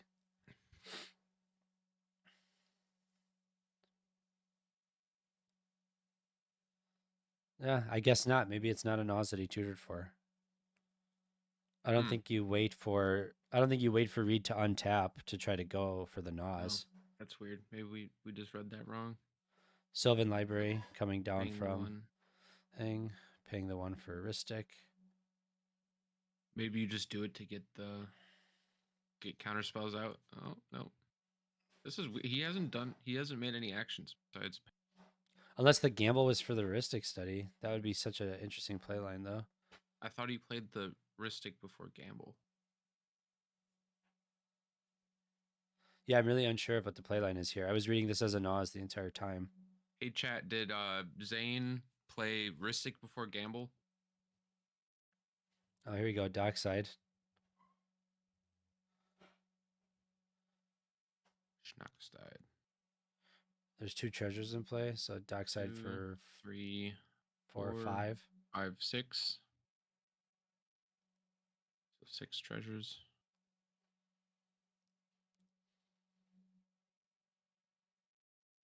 Pretty interesting playline here. Yeah.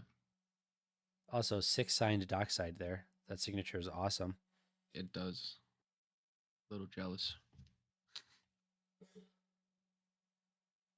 Interesting finals pod because this game is a little bit slower than I expected it to be. I expected someone to be attempting to win a lot earlier. I guess technically Opal attempted to win very quickly there with the Vivian play.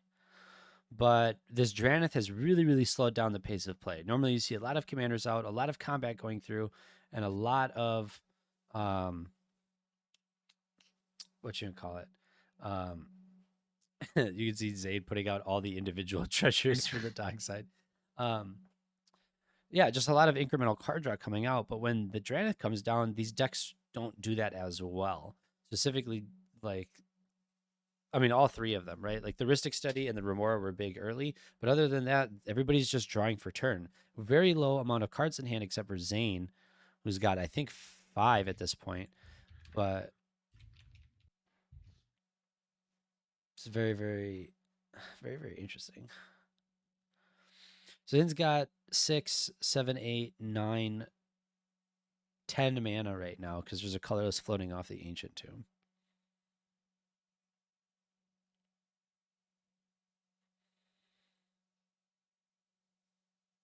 So, very curious what's going on.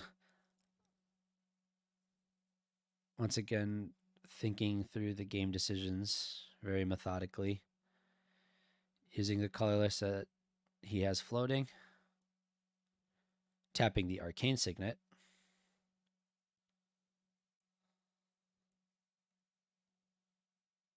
For a Demonic Tutor.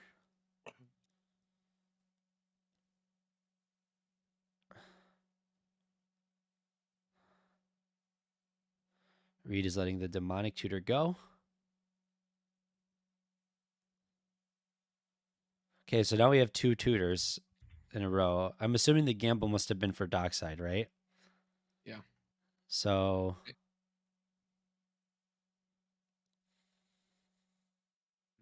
could be a safe assumption.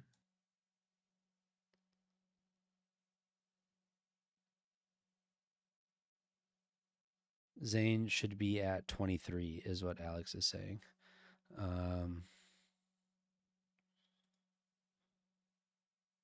Let me really quickly.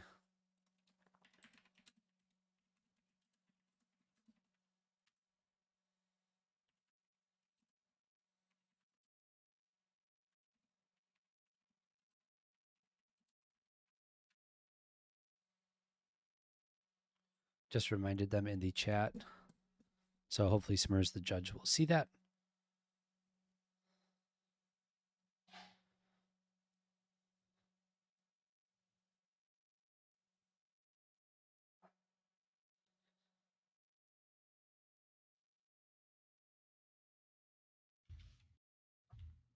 Yep. All right, there we go. See, so Zane fixes life total there for the Ancient Tomb tap.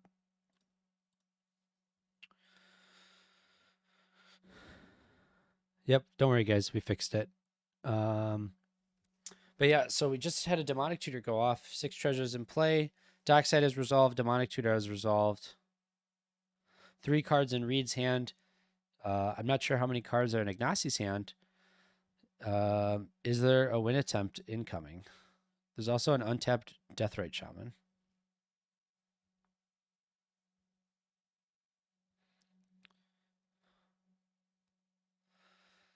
This should be a pivotal turn in the game. But what will Zane do with it?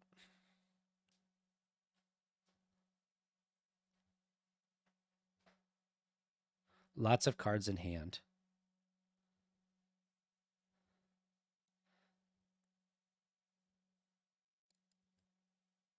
Tainted Pact. Oh. Very interesting here. Reverse Thoracling? Possibly. Tainted Pacting for Thoracle?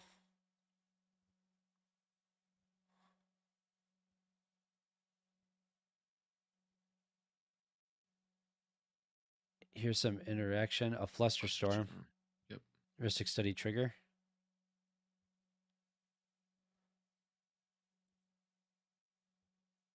Storm count is currently 1, 2, 3. 4 with the DT. What was cast before the Dockside? Oh, the Dockside, Flusterstorm DT, itself. Tainted Pact, Flusterstorm Flusterstorm. counting itself. Yep. You are correct. Adnos, there it is. Boom. Adno's on top of the Flusterstorm. That's pretty sick. That was such a good bait. Oh my gosh. Reed has only 2 cards in hand.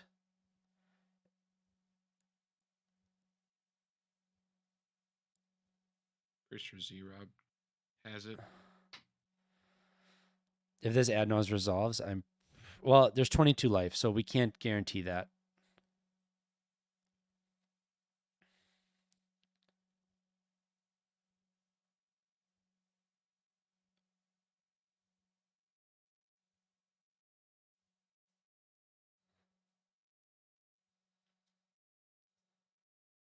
This is a close one.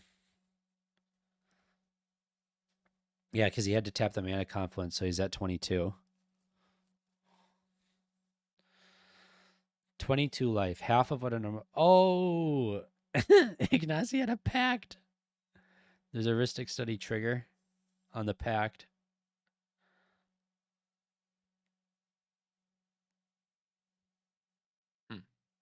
Mrs. Ristic trigger. You can technically put it on the stack.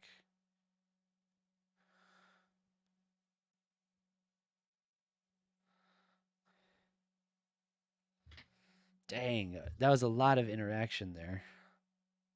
There you go. Yeah, you go. Heuristic study trigger. Don't forget that. Drawing off the heuristic, not cracking the treasure to pay for it. Does he have a free counter spell? I don't know. I think he's hinging on just playing around Reed.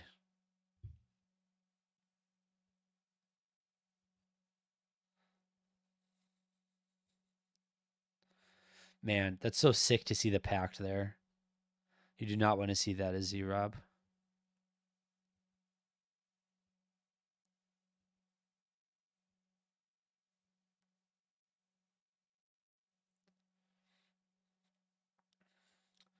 Very interesting here. Quickly turning, chat's kind of picking this out, quickly turning into a fight between Opal and Sick. Mm-hmm.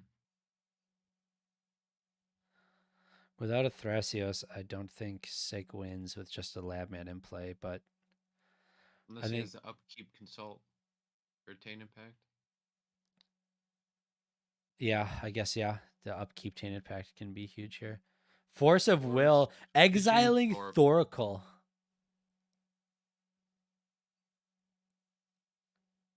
Oh my gosh. What? He had Thoracle Tainted Pact? Yeah. So it was either you can't. Yeah, he was going for bait. He was going for a reverse Thoracle.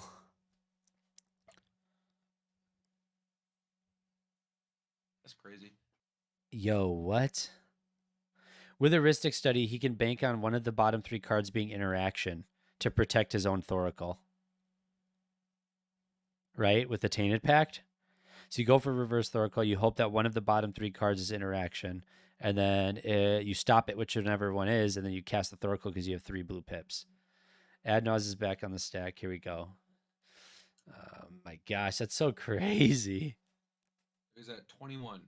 So this is very much could be a sad nose, but we've said this through all the ad nod. We've said this through all the ad, and they find a way. So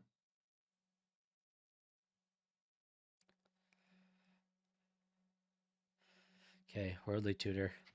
Flusterstorm. Opposition Agent. down to 16. Ooh, found a Mox. And I don't think he's played a land this turn either. Did he play the Tundra? I have no idea. Lots of free mana here. Birds. Bird. Veil. Veil. He has to find a path to breach. Druid's Repository. Final Fortune. Final Fortune. If he can get 2 red here. Yeah. Exiled the Simian already. Yeah. It plays land, whatever, untaps, but I don't think you get anything with the untap. He needs to keep going. Guy's Cradle. Cradle. Lion's Eye Diamond. Enlightened Tutor. There we go.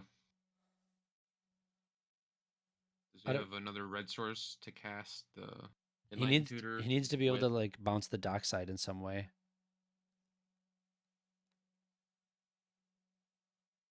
Pact. Would have loved to have seen that earlier.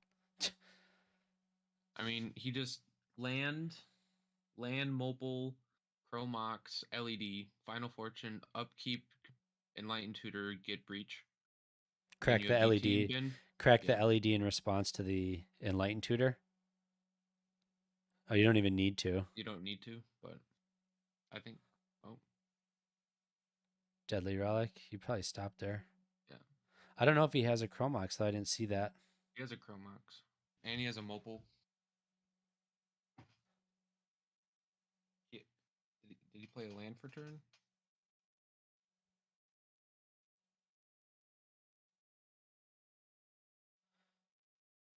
Final Fortune.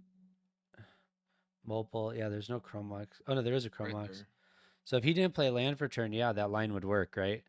Yeah, it looks like he the played a problem land. the problem is he's at 2 life and he has pain lands. If he didn't need to go deeper for the Rollick there. Because he's gonna need the mana, I think, from the lands that he has. I mean that was a plateau, right? The one that's proxy. Yeah, I believe so.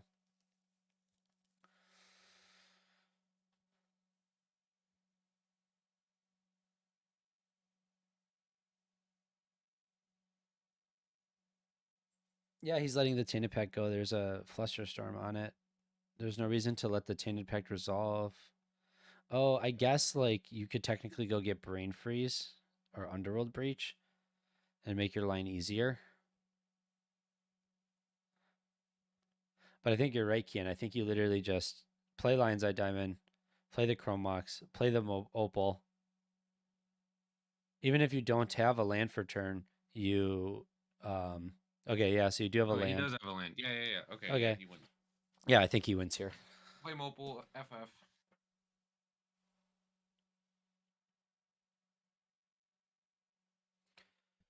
There's the Opal. Deathrite Shaman is being tapped. I mean, hit the DT, I would assume. Oh, everybody lose too?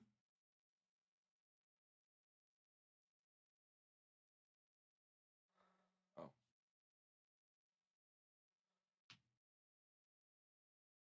Exiling a land to cast Demonic Consultation?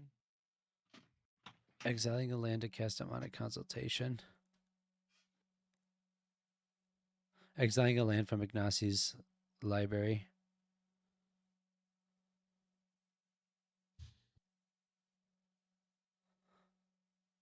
This is so crazy. Yeah, that's true though, Kian. There's a Dranith in play, so if he goes and gets Underworld Breach, he can't win with it. Oh yeah. Unless he has removal, because Rollick isn't free. I mean, you FF, you get Breach regardless, and then you hard cast Rollick. And then Breach afterwards. The problem is that you're so mana restricted right now.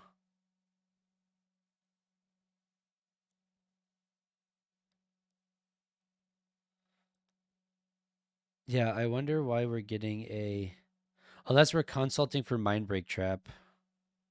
That doesn't make sense to me, though. Yep, that's it, though. Mindbreak Trap on the mobile, though? Or are we just holding up the Mindbreak Trap? I don't know. We're probably holding it up. Yeah. Oh, but he has a Pact in hand. Yeah, I don't think the Mindbreak Trap does it here. Oh, but if he packs, there's a trigger. Because he's going to Final Fortune. So if he Final Fortunes, he'll have to pay for the trigger on his turn, which he won't be able to, and he'll die. Unless he has another piece of free interaction, which I don't think he has.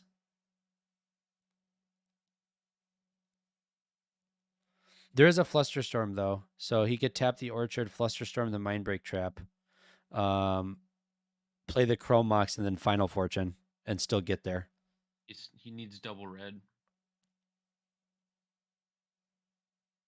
He's letting the Opal get countered. Is that not an exotic Orchard in play? Yeah, but he needs double red. Yeah, does he not have another red spell in hand to put under the No. Chrome Mox? Nope. He may have missequenced that.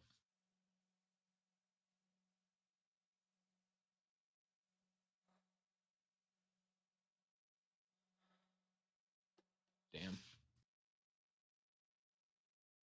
And going for that Rollick made him get off the misstep. Oh, he's got Breach in hand. But that doesn't do anything.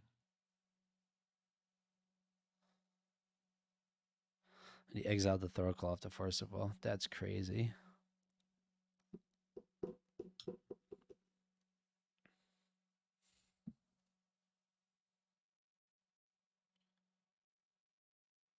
This is intense. I'm like in awe watching this, like trying to see what's going on.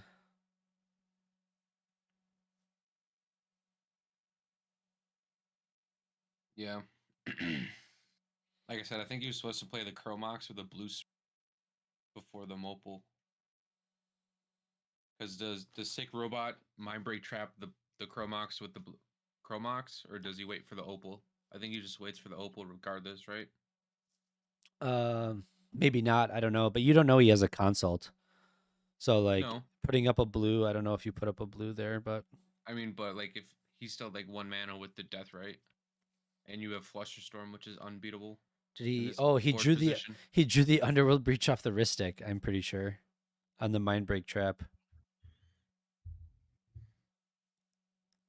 That's so unfortunate.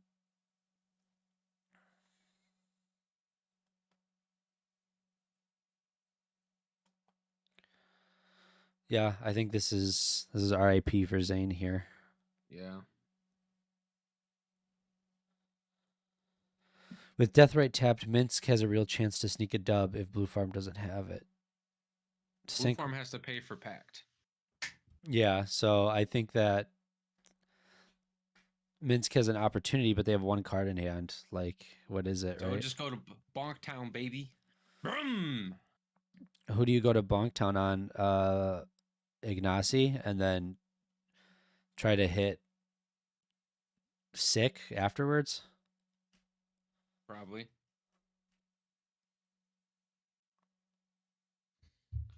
You're missing the fact that there's a Draneth Magistrate in play, joking.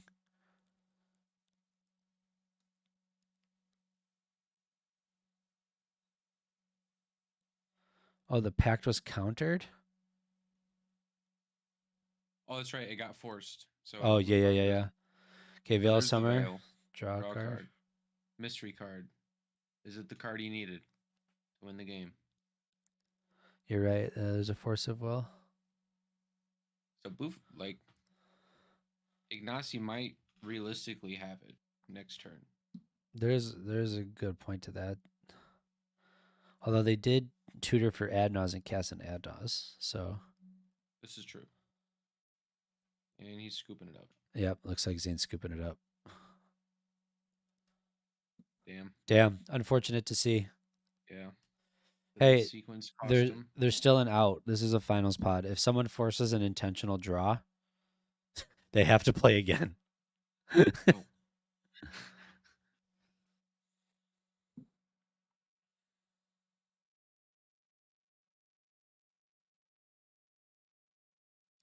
That's tough. That's so tough. Yeah. Damn. Feels bad, man.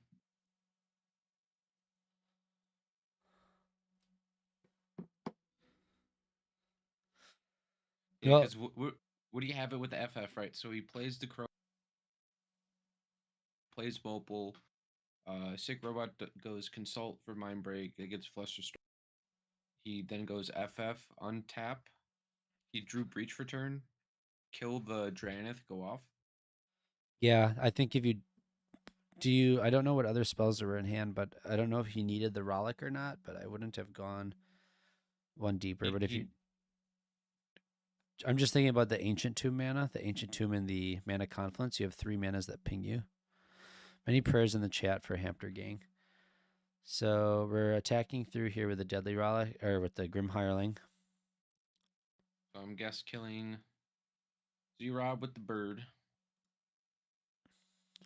Bird.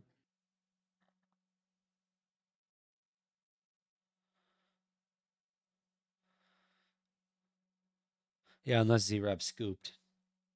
Z-Rob might have scooped to prevent cut. No, it looks like, yeah.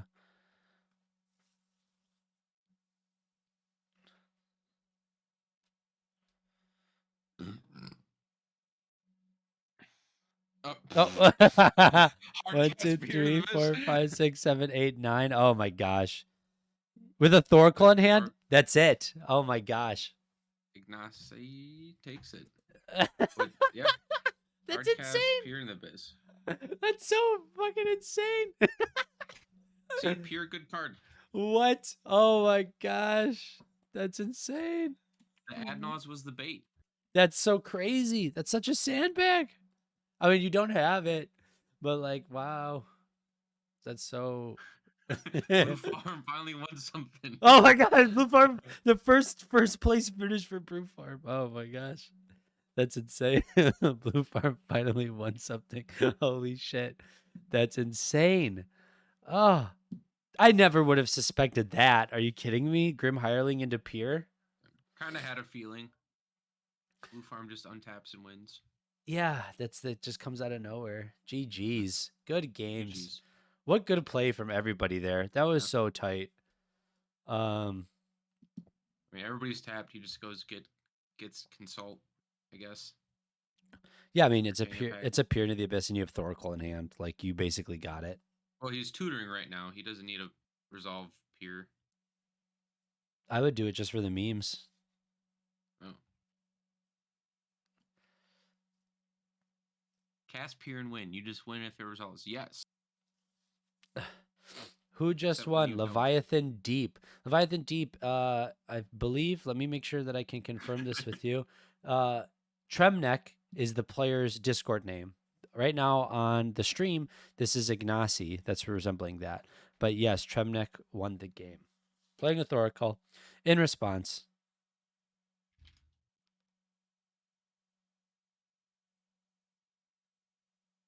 Casting a And consultation. there's the consult.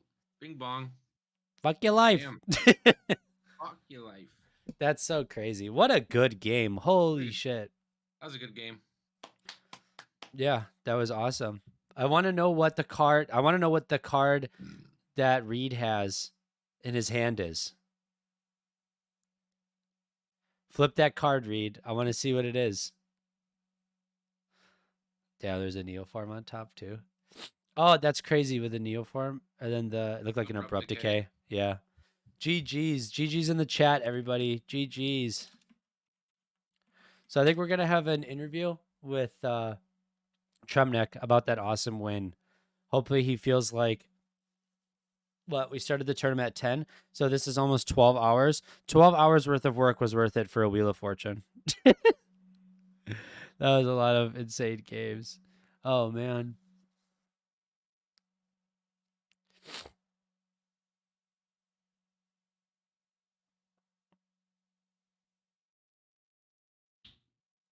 What is this saying? Forcon, Ivzy, Rob.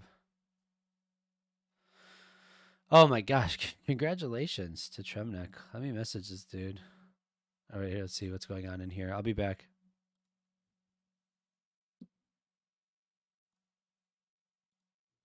He would have Yeah, gotten it healed was- on the next turn anyway. He gets hit by a bird, dies, and then Yeah, it's It was very cordial. It was good. Okay, that's good. Yeah. Okay, I just looked down and he wasn't in the VC anymore, and I was like, uh-oh. Yeah. No. that was fun. Dude, what an insane game. That was so crazy. Trem, do you want to do a winners interview? Yeah, sure. Absolutely. Chaos, are you cool with that? Yeah, can you give me 2 minutes with them? Yeah, by all means. Okay, cool. Okay, yeah. Awesome. So we're gonna have Tremnek out to do an interview in 2 minutes. But that was so crazy. That was such a good game. The fact that the Adnons was almost a bait into everything else that you had available. That's just so impressive to me that he was able to accrue that much value all off of a Grim Hireling too. That card is just so good. Without even casting Timna or Crom. Yeah, exactly. Was able to assemble all of that without having to cast any of their spells. That's insane to me. Or without having to cast any of their commanders. Mm-hmm. Such a cool way to close out the game too. You know what they say, right? Drawing cards and winning the game is really bad in my meta, so I don't play cards that do those things. And so, why do you need a Timna and a Crom when you can just win the You can game? just win the game. Yeah, exactly. So, Why play cards when you can play less cards? yeah. So that was pretty sweet to see there. And once they're out of this interview, that will that people in the comments are just like, to be honest, this is why I hate Draneth. I think that Draneth made that game the most interesting. You know what I mean? It definitely held back all three of the decks. Yeah. At the table. Yeah. No, absolutely. But do you mind talking for a little bit for a sec? Sure. Where are you going? I'm just messaging someone really quick. So yeah, finals, guys. We lost 30 viewers. Will the replay be up on YouTube? I do not know. I can message somebody for you and find that out. Give me a second.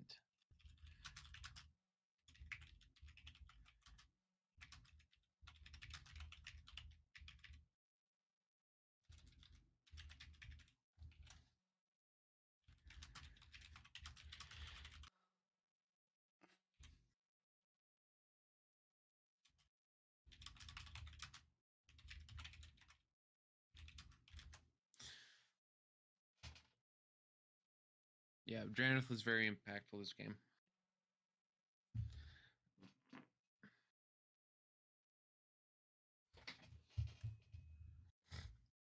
So yeah, we should have your answer soon, Leviathan.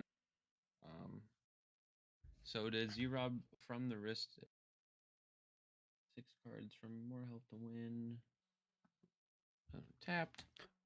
Yeah, the replay, the VOD will be saved on their on the ka0s Twitch account. I don't know if they'll upload it to YouTube. I know that there's a few games that they recorded. I'm sure that they recorded this game as well, so it'll all be available for everybody.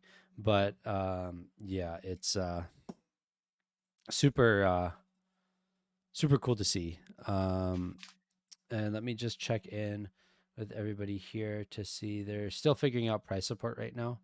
So they're taking care of that. And then once they do that, we're going to interview Tremnek and ask him a couple questions.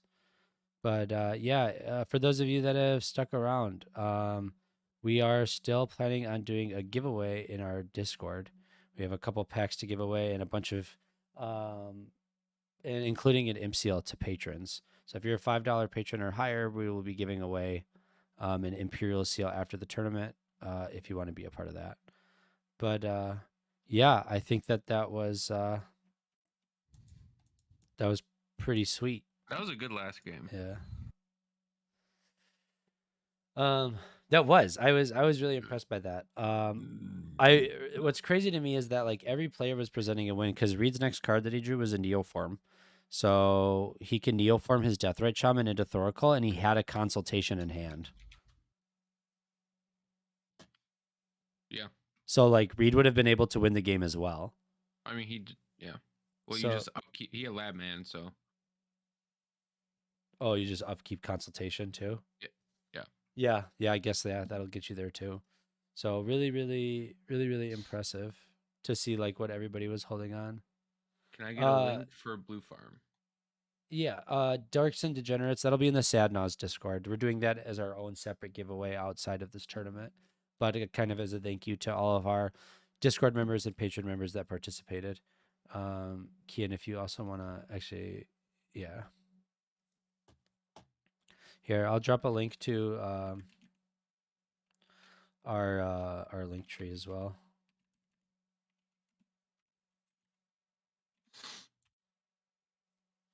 So Kian, I've got something crazy to tell you. What? Through the process of this entire tournament, we gained 4 new subscribers. Holy shit. But guess what? We made it to 250 today. So we've officially made it 250 subscriber squad. But yeah, so we're just waiting for some price support stuff to be resolved, and then we're going to drag Tremnek into the chat here. But big congratulations to Tremnek. That was awesome. Just such a cool way to pull out a win there. And yeah, Blue Farm won a tournament. Tremnek will go down in tournament history now.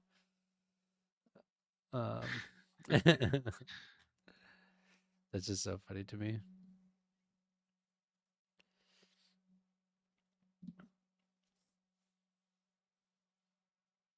Quarter way to 1K. Yeah. With your help, we'll be a little bit closer.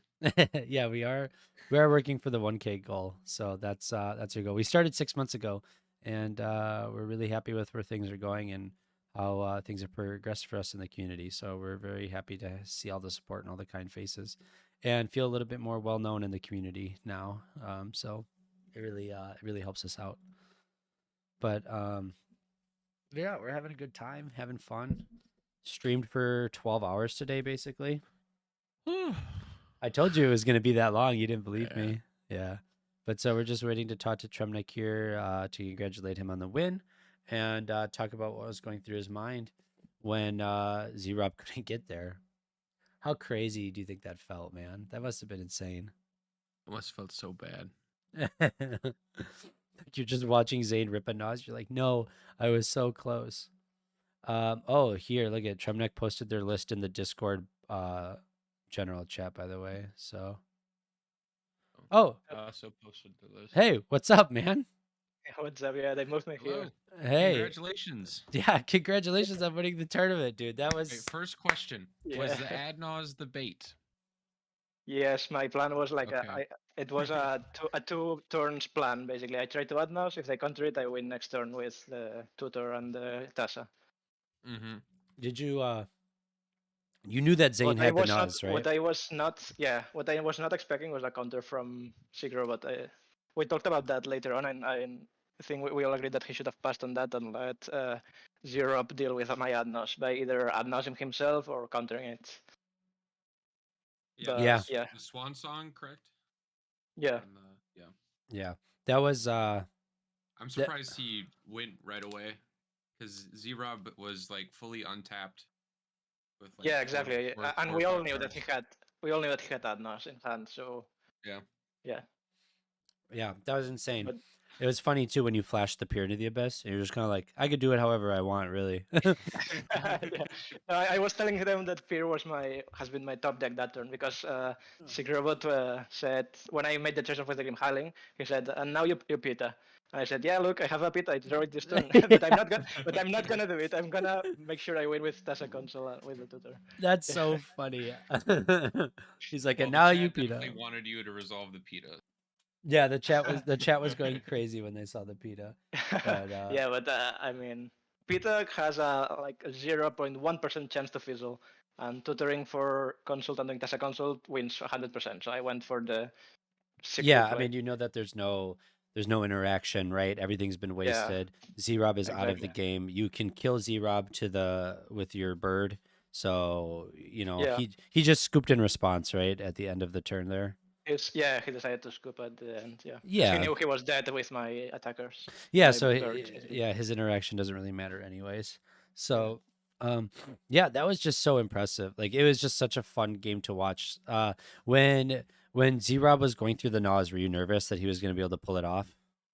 Yes, of course. I knew that if I untapped, since my pact got countered, I knew that if I untapped, I would win. Even if my pact had resolved, I had mana to still win because I would pay my pact, be tapped out, go to combat, make 4 treasures. I would cast a Cabal Ritual I had in hand, go to 5 mana, and that was for Diabolic Intent, Tassa, and Consult. That was mana for that. But yeah, when he started doing the like flipping through the Adnas and trying to win, I was I mean I knew I would probably lose there because even if he was tapped out, he still had the land drop, and Najila plays really low CMC, especially Adnas Najila plays really low CMC cards. So I figured I would probably lose, and I would have lost if Sigrobot had not done that Mindbreak trap on the Mox Opal to deny him of his second red sword, so he could not Final Fortune. Yeah, that's insane. That was very nice play because if the thing is, Zero drew with the Adnos, he drew a Pact of Negation. But if he had used Pact of Negation to counter that Mindbreak trap and resolve his final fall turn, then he would have to pay for the Pact on his next turn. So yeah, he didn't have mana to win if he did that. So Yeah, no, yeah. that's absolutely insane. Like such and it was interesting watching that game play out because like obviously the Minsk player basically attempted to win by putting the Vivian on the stack. Yes, And totally. then Reed was playing draw go for the majority of that game. You and Zane were kind of pointing loaded guns at each other because you both knew you tutored for Nas and had Nas, and it was a matter of who wants to pop first. And then going into Reed's turn, like if you say you couldn't win the game somehow, Reed had a lab man with a consultation, so he won on his turn. Like it seemed like everybody was prepared to try to win the game, and you just happened to be Yeah. the person to get it to go. Yeah, it was like uh, a consequence of people trying to win. Like I also tried to win on my last turn with Adnos, and they countered it. So yeah, everyone trying to do their stuff, and yeah, it was. I mean, turn order, but I was last. But yeah, it was basically turn order because we all spent all the interaction, and then I was the next player. Yeah. So yeah. Well, congratulations. It's been a long day. It's been a 12-hour day. You've been Yeah. playing games all night. Where are you from, Tremnek? I am from Spain, from Barcelona, From and Barcelona. it's 4:30 a.m. here right now. Oh man. I hope you don't have work in the morning. No, not tomorrow. On Monday, Okay. yeah, but So tomorrow I can rest. let me ask Okay, you, that's good. are you do you happen to own already a Wheel of Fortune? I do, yes. Oh, so you are going to All be my deck is unproxied. I have all the cards in my blue Oh, in farm. your Blue Farm deck? Awesome. Well, you'll be Yeah. the proud owner of 2 Wheel of Fortunes now. Yeah. And maybe you Nice. can start building another unproxied deck. Yeah, I have a lot of decks, like 20 decks, but most of them with proxies. But I have Yeah. a Godo deck that I just have two proxies, which are Wheel of Fortune and LED. The rest I have duplicates for, like I have all my blue farm foils, so I have duplicates for the mana crypt non-foil and stuff like that that I put in that deck. Awesome. So So this will bring it down to only one LED left to have a Godo on proxied as well as a blue farm on proxied. well, then maybe we'll have to do another tournament for an LED. What do you say? Exactly. Yeah, I'm totally in for that. Well, congratulations. It's 4:30.